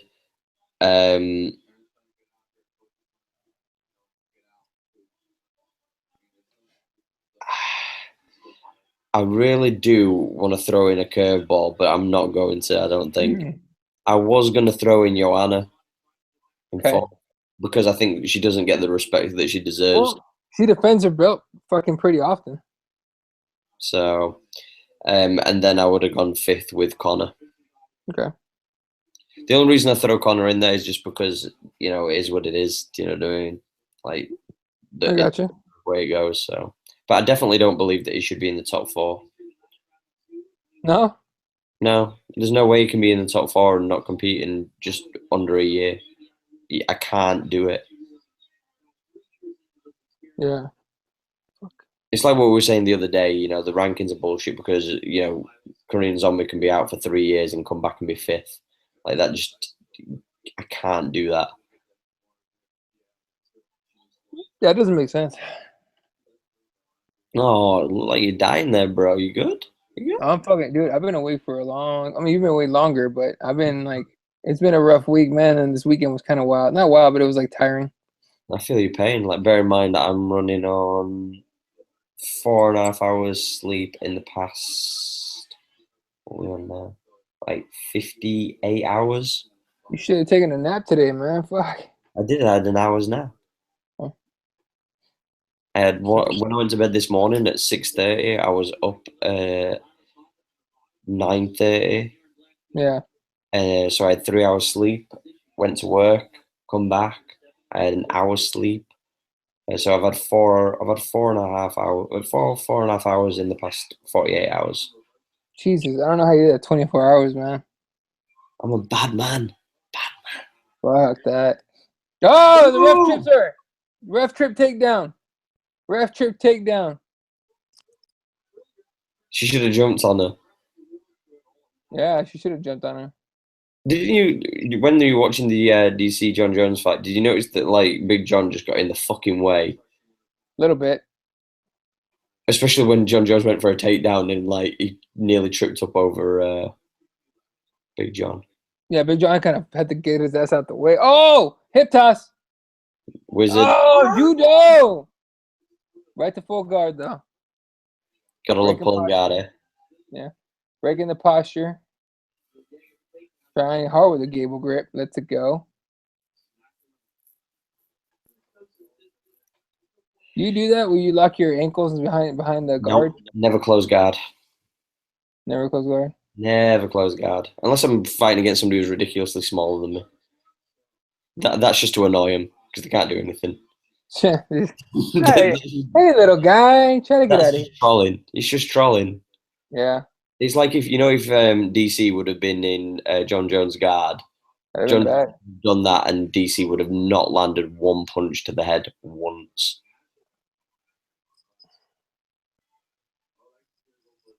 I don't believe in closing guard. You know, I never got the answer about what rank DC is in jiu-jitsu. I don't think is he even though. I don't know. That's what I'm saying. I don't think he is. I don't think No? DC ranks in jiu-jitsu. I don't think he is. It's that scary thing though that like you saw all the memes the other day when John Jones got his next belt. And it's like imagine going to imagine going to a jiu-jitsu competition. You see John Jones is in the same belt category as you. Yeah. You know what I'm saying? He competed against like a really high level guy in Naga here in Phoenix. And so just out of nowhere they kind of challenged him. He did it, he won. He is a monster though. Like we're talking about one of the baddest athletes on the planet as far as like in a specific sport. Right. Still in full guard here. Fucking This is what I'm saying about closing guard. There's nothing for you to do. yeah. All right, I gotta hit the bathroom for a second. Be right back. No worries, dude.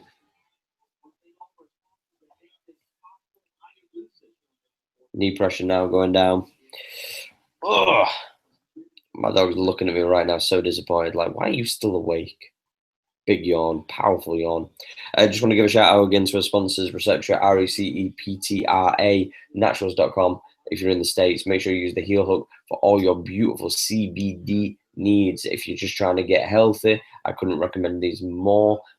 Also, as well, they help with various different amounts of illnesses, depending on certain studies that you look at. I personally recommend them by using for inflammation and also clarity of mind. You can also check them out at Receptra Global if you're in the United Kingdom or Europe. So that's RECEPTRA global.com. Also, shout out to Bain, our other sponsor. Bain is a jiu-jitsu athletic apparel. They do beautiful rash guards, spats, hoodies, t-shirts, all done with amazing artwork that's all jiu-jitsu inspired. Check out the Ezekiel gear and the After Dark gear as well, personal favorites of mine, and the mugs, the white belt tiers. But make sure to check them out at bainstore.com, BAIN store.com, and use the code with a heel hook for 10% off. Also, if you're watching this, make sure that you subscribe to the channel, give it a like, drop us a little comment on there. Don't be scared. We appreciate all the love and support. And make sure to check us out all on social media. You can find myself, Ashley Lamper, on Twitter. That's ASHLEYLAMPREY. You can find all of these links in the description. Make sure that you follow the Heel Hook on Twitter. That's the Heel Hook Show on Twitter. We're on iTunes. We're also on SoundCloud. You can find the links in the description, as I previously mentioned. Obviously, you can find Eddie at Elaw31 on Twitter, and find them at Crossbones MMA, where they do also breakdowns as well, and post-fight shows after UFC events.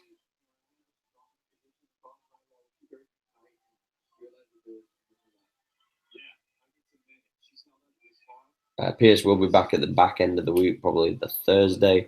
Like I said, make sure you subscribe, hit the notifications, so we can always make sure that you're in point, so you can hear about when the next episodes are out. Because we'll be doing a breakdown for UFC Mexico next week with Sergio Pettis versus Brandao Moreno. Ooh. Smargo rolling through, 25 seconds to go. Ooh. She tapped. Smolga tapped. God damn.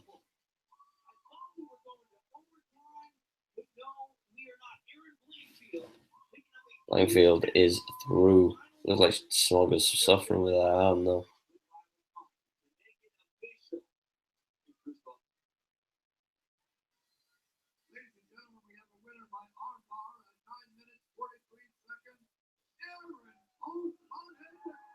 Blanchfield killed it, man. The arm bar. Arm bar.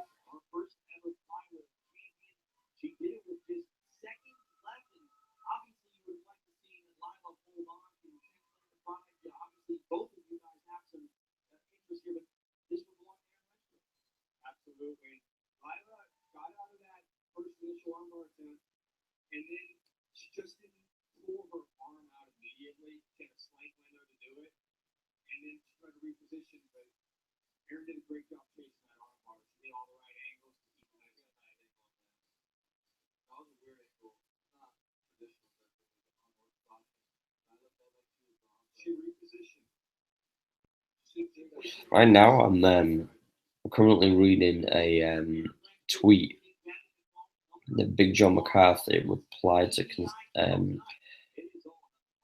in reference to the DC John Jones fight last night.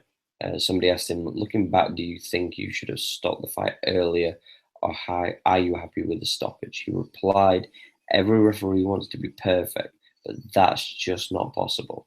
I know why I let it go, what I was looking for, and what I told DC. I have watched the fight too many times, and I believe I should have stopped the fight 2 punches earlier, but I don't get second chances. Transparency, man. I'm not mad at it.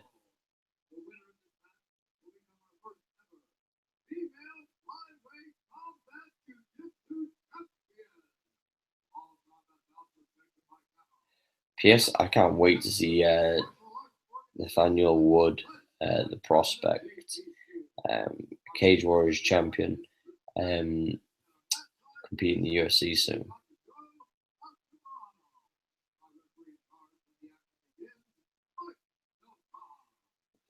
No, right, okay. That's a fake time with the account.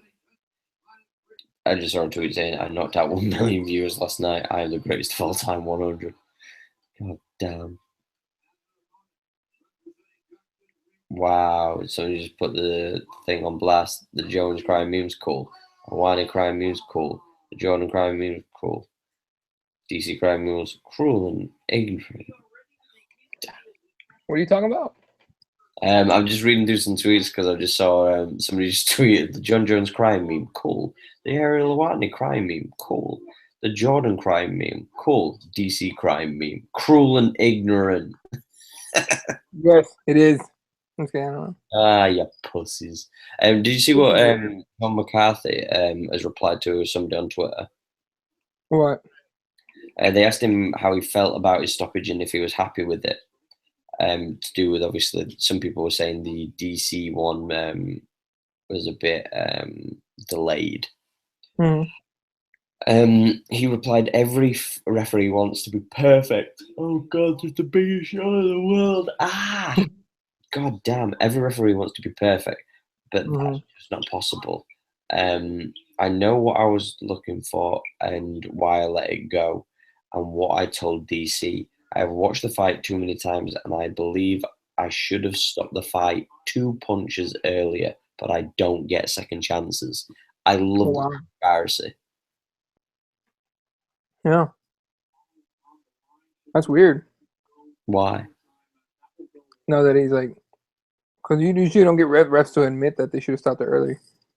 Yeah, but I think that he's saying that he doesn't regret the decision because he chose to let it go for a certain reason based on what he was seeing. But in hindsight, being able to see it from different angles and everything, failed trip, lands in full guard. But with that hindsight and different angles, you have the opportunity to go, yeah, I should have done something differently. You can't do that when it's first person. Very true. Fuck. Like how many times, it's all good. How many times have you played like put it to you like this? If you was to play, say, GTA in first person, the experience and how you perform would be vastly different compared to when you usually play it in third. Yeah, exactly. Yeah, So, different point of view. well, it's that, and it's just like it's easier to view from the outside. No, well, of course. He's talking. I mean, you're talking about the comparison between him in there and then being able to see it afterwards, right? Well, I'm just meaning like you can see it from all different kinds of angles. Like when you're stood in front of two people and arms and legs are flailing everywhere, and you're seeing it up close. There's a big difference than 30 different camera angles that are panning from one to the other. Yeah, for sure. But were people complaining about the stoppage? I didn't realize that. A lot of people said it was late. I personally thought I agree with Big John. I thought it was not necessarily two. I'm not going to be that pretentious and pretend that I literally think it was two as well. But I do think that there was a few unnecessary strikes that DC took. Yeah, I thought it was like a handful. Yeah, that's what I'm saying though. But like 2 or 3 shots is like 2 or 3 seconds. Yeah. Yeah, I mean, either way, I thought John did a good job stopping it, but you know, I will say Jesus this Christ, though. How scary is it going to be if we see John Jones become the monster that we always thought it could be? how scary will it be? I mean, look, he's got a chance to show it against Brock, right? I mean, if they make the fight, but Do you I think he mean, should be 3-1 odd favorite though? what he's what 3-1. for Jones? Yeah, favorite. Fuck no, it should be a 3-1. That's a huge odd. Yeah, exactly. No, hell no. I'll say 3-1 to not test positive Ooh. at this point. Can we just let them No, both juice to the fucking gills? no. I just want to see John Jones coming looking powerlifting ripped with a massive hard on against Brock Lesnar with 70,000 neck muscles. I think Brock Lesnar would tap before the fight even started if he saw John Jones with a massive hard on. Yeah, fuck that shit. I didn't sign up for this. That will always be one of my favorite quotes ever on the Joe Rogan podcast. No. How do you use dick pills? You're a young gentleman. I got Joe, a big dick, my Joe. dick is that big. I can't get it I out have, of a dick pill. I have a huge dick, Joe. Like, what the fuck? That was one of those moments where I didn't watch it live. I didn't watch it Mhm. live.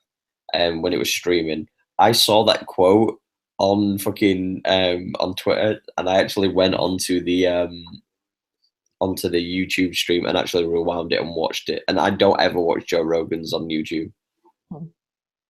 It's funny as shit. For Dude, sure, though, who can't you won get the, so real quick, who won the last one again? Smolga? Really? How'd you do it? Armbar. Armbar. In normal time with 21 seconds to go. 20 seconds to go. Oh, badass. Sorry. All right, so this one we got. This is the final. The Oh, final to sorry, the comment. Smolga got submitted. Sorry, Smolga got submitted. No kidding. Yeah, by Blanchfield. Sorry, my apologies. I knew it when I said that. Then Blanchfield won. I say, but yeah, Blanchfield got the armbar with like 21 seconds to go. So now we get Macomb and Blanchfield. Okay, and then right here, McFarlane is in half guard. Oh, here we go. Butterfly. Sweep that bitch. I mean, sweep that chick. Slap that bitch. I mean, Yeah, sweep her. Sweep. see, you're She's saying using the arm to. She's using the arm to post though. see, this is what I do. Rubber guard. Rubber guard with Rubber the guard with a butterfly hook. I love that shit.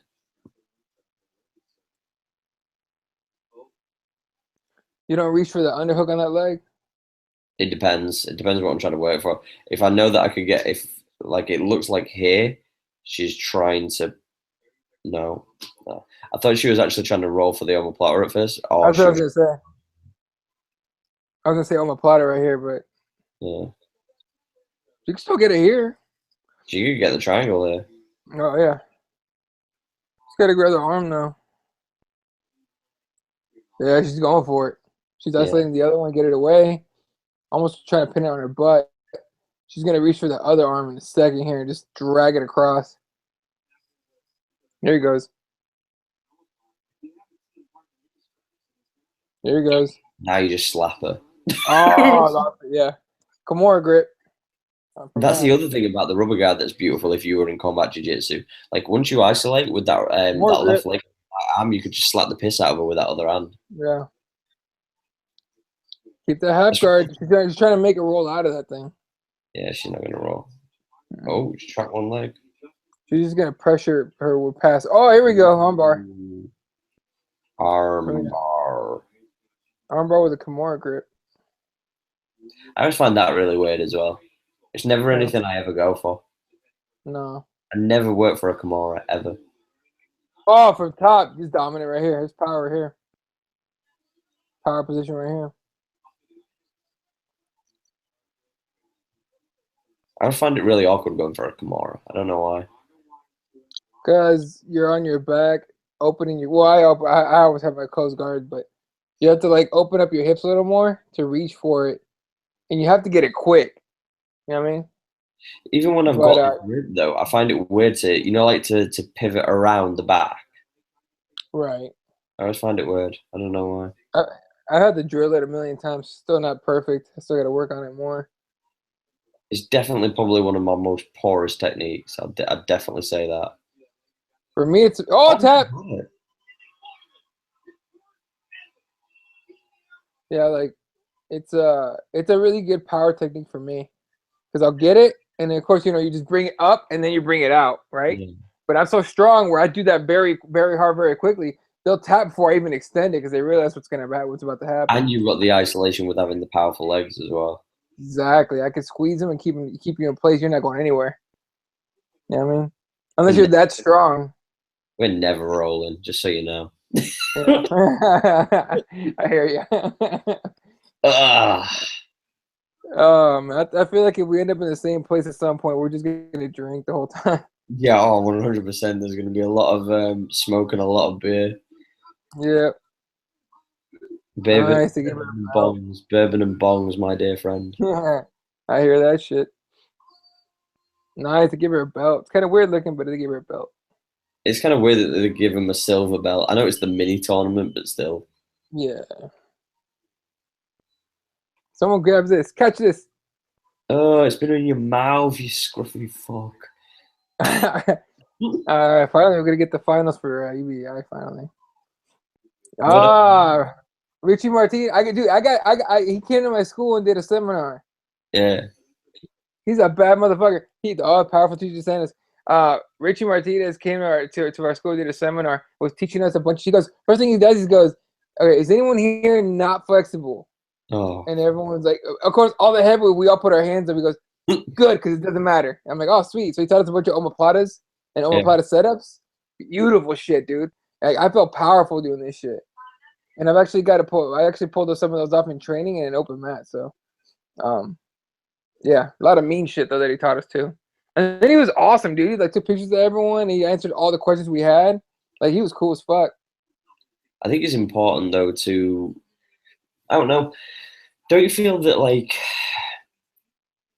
sometimes, and I know you're very much of a purist mindset when it comes to most traditional things, but how do you feel about like training with other other classes and stuff like that? What do you mean other classes, like other schools? Yeah. I'm cool with it, man. I think it's important. Only at one.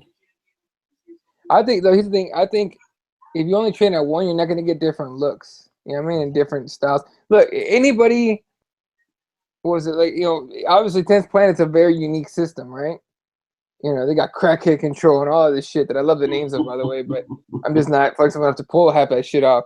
But like CTA's got, Kaite's association's got a certain way to do things, and Gracie Baja's got a certain way to do things. Henzo Gracie's, Dan our Death Squad. I'm a big fan of having a diverse game. Mine is not diverse whatsoever yet, to be honest with you. I like when you said that because you smiled. right. I have to clear that up. I'm not gonna bullshit. Like I've trained at like 3 different spots. You know what I mean? And this is the one that I'm at now is my favorite because the environment is so good. But like I'm, Richie Martinez is a 10th planet, so technically I've trained. I did a seminar with a 10th planet, black belt. I trained with a few Gracie guys before. I was on vacation. I went to a spot that was the Gracie school.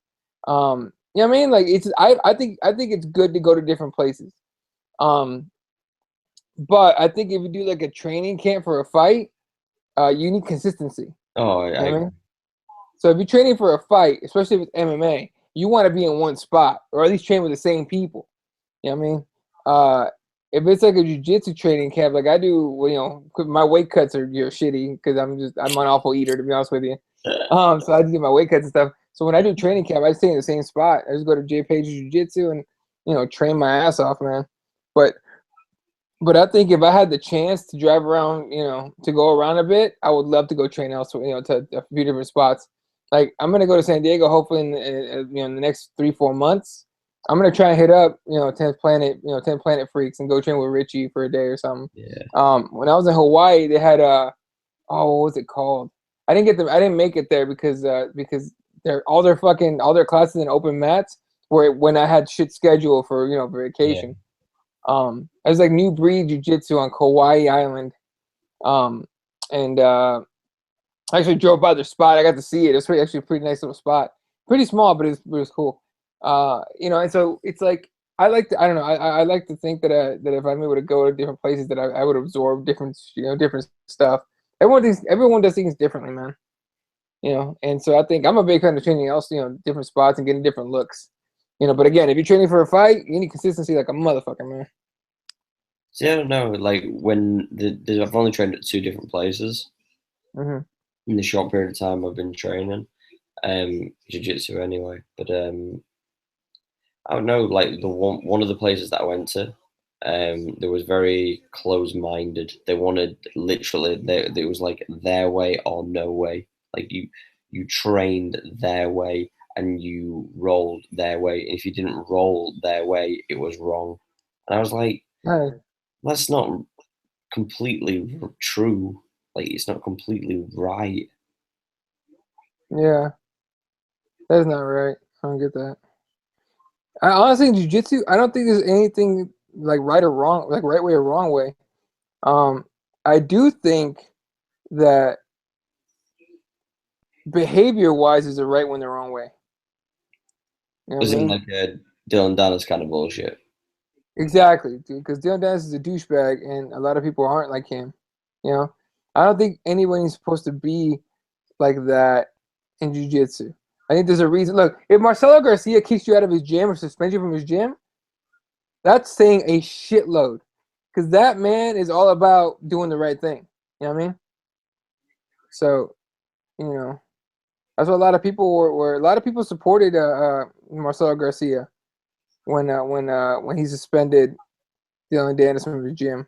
Do you think he gets a lot more heat? And I know obviously he does portray himself in that manner, but do you think as well that he gets a lot of heat because of his association with Conor, let alone how he carries himself? That's the reason he gets a heat, because people don't like Conor. People that don't like Conor McGregor are gonna hate on him. But it also doesn't help. Here's the thing: Conor McGregor, you can hate on him, but you gotta respect the guy. He wins, right? Dylan Dennis is riding like a 4-fight losing streak in jiu-jitsu. He lost the tournament fucking in pretty bad manner, and then he loses to Jake Shields at Submission Underground. But he continues to talk shit. At that point, you're just kind of an asshole. Conor McGregor is cocky and he believes in himself. You know what I mean? It's a different type of narrative and shit, and that matters to fans. It's just like That being said, being the same way though. Like he can win one fight and he can lose one fight, but people never give him the credit because he's an affiliate. he's an asshole. Yeah, no, for sure. And that just comes with the territory. I mean, you were talking about it like a couple hours ago. That he's gonna get paid a lot in fucking Bellator. He's already got a massive contract or a pretty big contract By the way, before he's even fought. Huh? Here's that advert. Yeah, it's not. Oh, is it a weird one? This is the absolute one. Yeah, I thought it was Gio Martinez. It's not. It's somebody else. Yeah, I don't get this shit. And how bad is that? Vape absolute extracts and watch the Milky Way. Well, it was the fact that it's like I'm clearly stood in front of a green screen. Oh, for sure. It's not the highest quality thing. But it's like I'm legitimately stood in front of a green screen. Like, let's go. You know what? I want to get a green screen, dude. Like I want to be able to use that shit, but It's I just don't something have I'm looking time. into for the Switches. Oh, really? Yeah, I'm thinking one for those for the top fives and all that shit that I'm doing. Yeah, yeah. I want it for that, but it's like it's a bit of a run. What do you think about this, dude? UFC 215 with the main event of Johnson Ray Borg. I'm telling you right now, it's gonna be a lot of people leaving during that main event. I don't think so because I think that main event. I think he fucking smashes him real quick. No, I think people will leave anyway. Nah, For real. nah. I don't agree with that. They did it in Toronto. Why won't they do it there? Mind Pardon? you, look at the top two fights. Okay, Amanda Nunes didn't even make it to the fucking fight. Okay, and then Ray Borg has missed weight before. Is it potential that both fights are fucked? If I'm the UFC, I have Joanna training and medically cleared for that fight in case they do a 125 division title. Or they just have or they just add her to the card. I mean, Dana White's doing all these three fucking title fight cards and shit. Here's the thing: there's also gonna be no events during August, just for that August 5th one. That's it. Yeah, but do you no? But that's smart though. I'm not being funny, but why would you even risk having some of your big champions competing with the biggest combat sports event ever? No, you're not gonna do it on August 26th. No, but what I'm Obviously, saying is why would you even do it the week before when you know nobody's they're saving their money for the week after? It just it's makes very no true. sense. It's very true. I just think, This is the final here, right? yeah, this is the final. But Okay. I just think it's crazy to try and compete with something like that. Like, don't because all you're gonna do is in hindsight. So, say if you put, I don't know, I'm trying to think of who you could even put on at this point. Say if you put GSP and Michael Bisping against each other, and you put fucking, I don't know, like Stipe versus I can't even think of anybody. Like Stipe versus Overeem. Like I'm just trying to think of people who could defend the titles and stuff like that. And Joanna on there as well. So you put those three title fights on there the week before Conor fights. It's not going to get more than 100, 200,000 buys. Right. Did you hear Dana White thinks that or says that 214 was trending for 1 million buys? Yeah, apparently. But usually Every, when he says that, it's about 200. It's about 200,000 shorter than whatever he says. So right. The estimates that came out were like 800,000, 900,000 at best. yeah. Which I agree with. I'm like it could do that. If it gets over 1 million, that says a lot about John Jones. No. I don't think necessarily about John Jones. I think it shows you how if you stack a card, a main card, people Yeah. will buy it. Yeah. Did you blame Woodley? I forgot. I think I might have asked you already. Did you blame Woodley for that fight being boring? No, we spoke about the fight, but we didn't talk about Woodley specifically being Yeah. boring. To say, Yeah. I think at the end of the day, I tweeted this out: winners win. Yeah. Who gives a fuck? Like, if I'm the champ, I win. I don't care how I win. Like, if I get the opportunity to finish, should I try and finish? Yes. I think there were moments where Woodley could have gone for the finish. Yes. But to the same extent, every guy who's gone too hard in on Damian Maia has been paid the consequences of. Right. Right. So fuck it. Winners win, losers lose, and champions win. So which one are you going to be? Are you going to be a champion who wins, Right. or are you But at going the same to? time, go ahead. Sorry. No, I was just going to say that's it. Really, like fucking losers lose, man. Champions don't, and that's it. You know, the paychecks still keep coming. The main events or co-main events still keep coming. Yeah, I mean, his thing about Tyron Woodley though is that he complains about not being a draw and not being respected and promoted, and then but he fights safe. It's just, and I get that whole W's a W. You're a champion. You're a fighter. Your job is to win and get paid.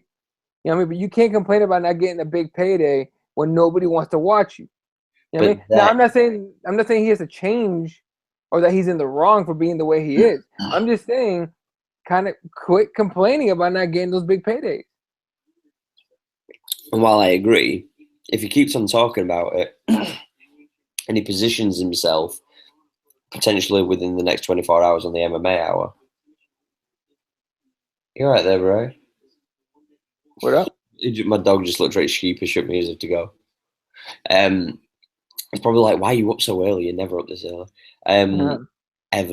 But what I was going to say is, depending on what he says in the next 24 hours on the MMA hour, it would be very, very interesting to see if he could start positioning himself to be the most hated but most viewed guy in the UFC. He could. I mean, at that point, just like we said, as long as people want to watch you, whether they want to see you win or lose, as long as they tune in, you're gonna get that recognition of being a draw. So, I So, mean, that'd be the smart move, right? That'd be the smart money for him. because you know what you do then, and this is the key point though. This is the Mhm. most instrumental aspect of this. If he's to do this, what Woodley needs to do is not call out people like GSP. Right. What he needs to do is he needs to call out the most dangerous people in the division who people believe he can be beaten by, but he knows and he can beat. So you call out Robbie Lawler. You call out Robbie Lawler, you call out Yeah. Masvidal, you call out people What do who you think? go, pardon? Yeah. No, I was gonna say, what do you think? Remember there was this talk, him and Bisping were trying to get a fight going. Yeah, but again, in a way, people want to see Woodley smash Bisbin. In a way, Yeah. they wouldn't be mad if either got knocked out. Let's put it that way. But for the predominancy, you're going to see the Americans be cheered on by the Americans. Right. Oh, single leg. Single leg. Nope, no good. Yeah, So no, I get what you're saying. for me, I call out Masvidal. That's what I do. Yeah, I think, Masvidal or Lawler. I prefer the Lawler fight because I like to see the rematch. You know what I mean? But I don't know if Lawler would want to do that yet because he's gonna get one shot at this shit. He's gonna get one shot at making the third fight. I just think Masvidal. His style is fine as fuck. He's a fan favorite as well, so Yeah. everybody rallies to watch that fight again. That's the key thing for me. I just think that if you're going to build yourself tall, man. Build yourself tall. Oh, shit, why not? Look at it. They did like the little bit of a handshake, and they're so tired they missed. Yeah. Dude, McCombs makes these matches like nasty. She like shoves in the face. Shit, I know you've never wrestled and shit, but I know I faced up against wrestlers in jiu-jitsu, and they do this thing where they push your head. Yeah. They like try to frustrate you and piss you off, and make you make mistakes. And McCombs is doing that a lot right here. I've had people occasionally try to do that to me, so I just dropped to my guard just to piss them off. Yeah. I can annoy people way more than they can annoy me because I'll talk shit whilst I'm doing it.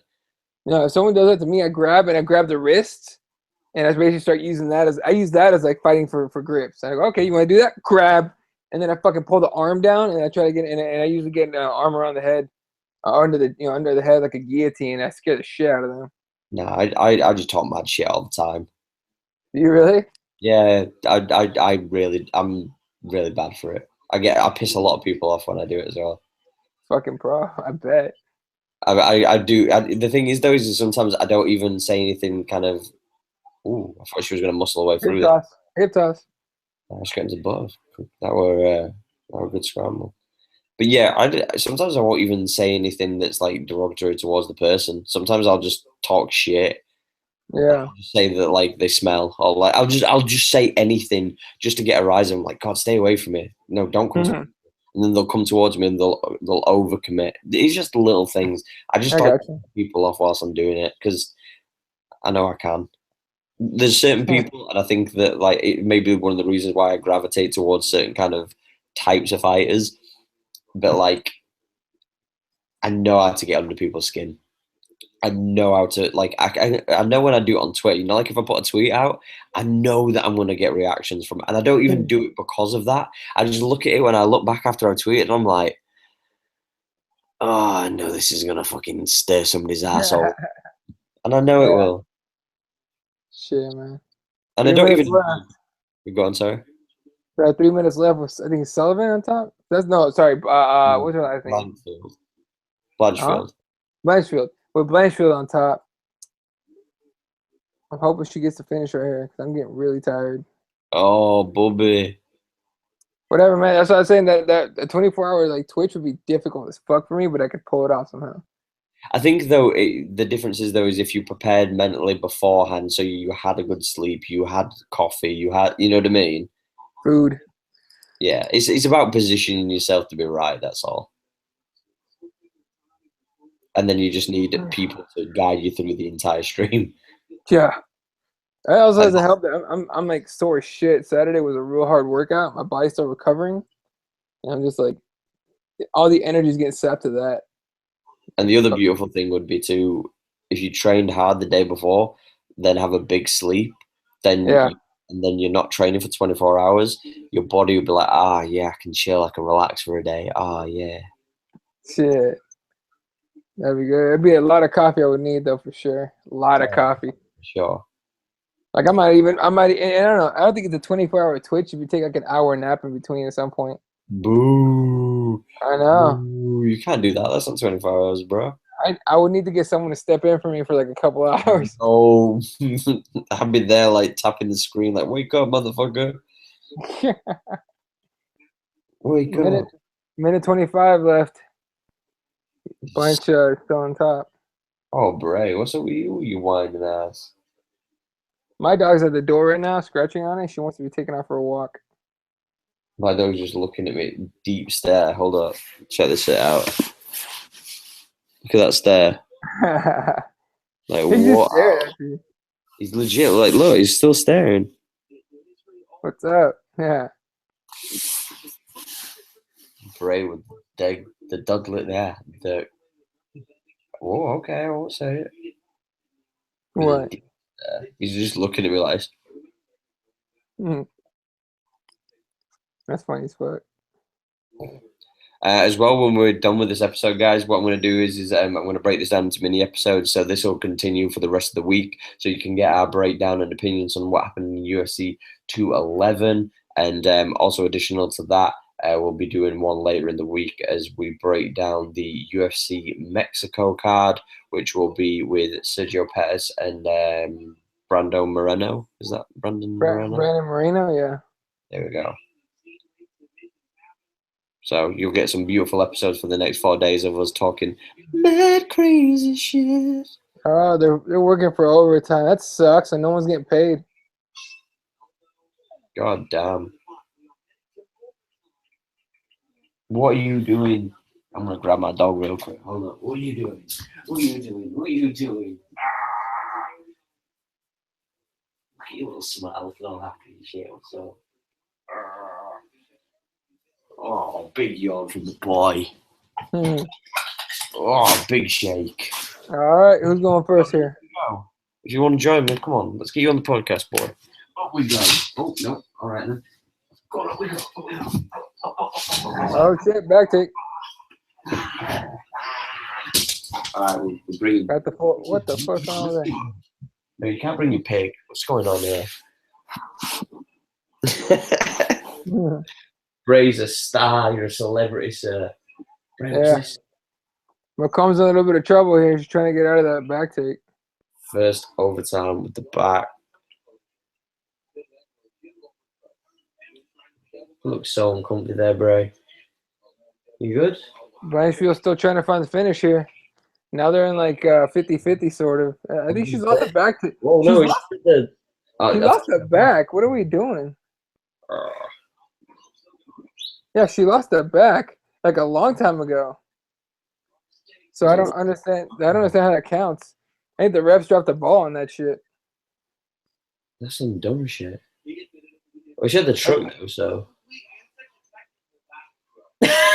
What the fuck is he doing? Bravo. What is he doing?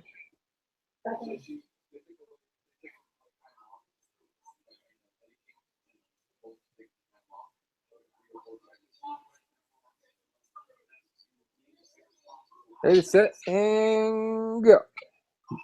Here we go. Attacking the back. Oh, she's fucking trying to spin hard. I thought she was trying to go for a fucking twister then. Yeah. For a second, I was like, head and arm check. Wait, no, she's in the wrong place. Although if she was able to get the head and arm and then twist around, which would be difficult. Yo, Jesus, she's fucking Ragdoll. savage in the back. She got There it. it is. That's it. There it is. There it is. She's gonna Right have the tap. down. She's gonna have the tap. She's gonna tap. Down That's a skip. neck crank like a motherfucker. But we've seen that she can't seem to get that. That's a neck. Oh my god, she got out. What This a is like the tough 7th chick. time in a row that she's got that fucking neck crank and she can't seem to finish it. That's a tough chick in Blanchfield though. Yeah, but what I'm saying is though is we've seen my days. It's like the 4 times she's had like a rear naked choke or like a face cranking and she's lost it. Her arms bent. Well, she fought Gabby Romero. She was gassing out. All right, armbar time. Holding onto the leg to keep her from moving, but she lost the leg.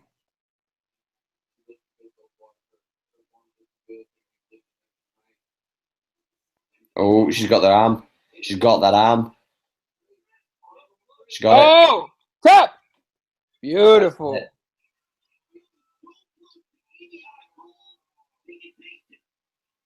So right here, all she has to do is get out. You have to get the spider. Or she has to do it quicker than. Okay. I don't think she can do it. You think she can get out? No, I'm saying she might not be able to compete because of her arm. It's uh-oh. Gosh, No, don't take the back. I think she was just buying the rest time. Oh man. No, you don't. You don't go for the back. And here we go. Break out, Blanchfield. She's out. Everything you got, Blanchfield. Not yet. Everything you got, Blanchfield. She ain't got it. She can't get. I don't understand. Oh Jesus, she's gonna tap. She ain't gonna tap. She might tap. She's not gonna tap. Done. Oh! Get off me. Hey, get the fuck off me. You know what it is. Blanchfield, the champion. The Beautiful work. First ever women's flyweight EBI. Salty Gabby McComb. I'm not surprised. I'd be salty if I got in like 7 rear naked chokes and didn't get one finish. Me too. I'd be pissed off. She feels like Maya right now. Yeah. God damn. Anyway, shout out to our sponsors, guys. Thanks to Receptra. Thank you to Bain. You can check out them in the description. Make sure you follow us on iTunes. Make sure you follow us on SoundCloud as well. We'll be posting all those episodes. You'll also make sure you subscribe to this channel. Make sure that you like the video. I will be dropping mini episodes of this all week leading up to our breakdown of UFC Mexico on Thursday for next week's pay-per-view. Where can they find you, Eddie? Find me on Twitter at Elaw31, of course at Crossroads MMA and crossroadsmma.com for all the shows and everything. There's gonna be new content every week, original content and shows. So make sure you guys subscribe and get all that stuff automatically. And yeah, shout out to Erin Blanchfield. Takes the belt for the female flyweights and 10K. Takes $10,000 home. Good for her. So yeah, and go train jiu-jitsu, motherfuckers. BJJ all day, every day. Yeah, make sure you follow me on Twitter, guys. Ashlamprey. That's ASHLEYLAMPREY. And again, thank you for taking the time to join us. If you came through at any point during this just shy of 5 hours, from myself and Eddie, this has been the Heel Hook. Peace up. A-Town down. Good night, motherfuckers.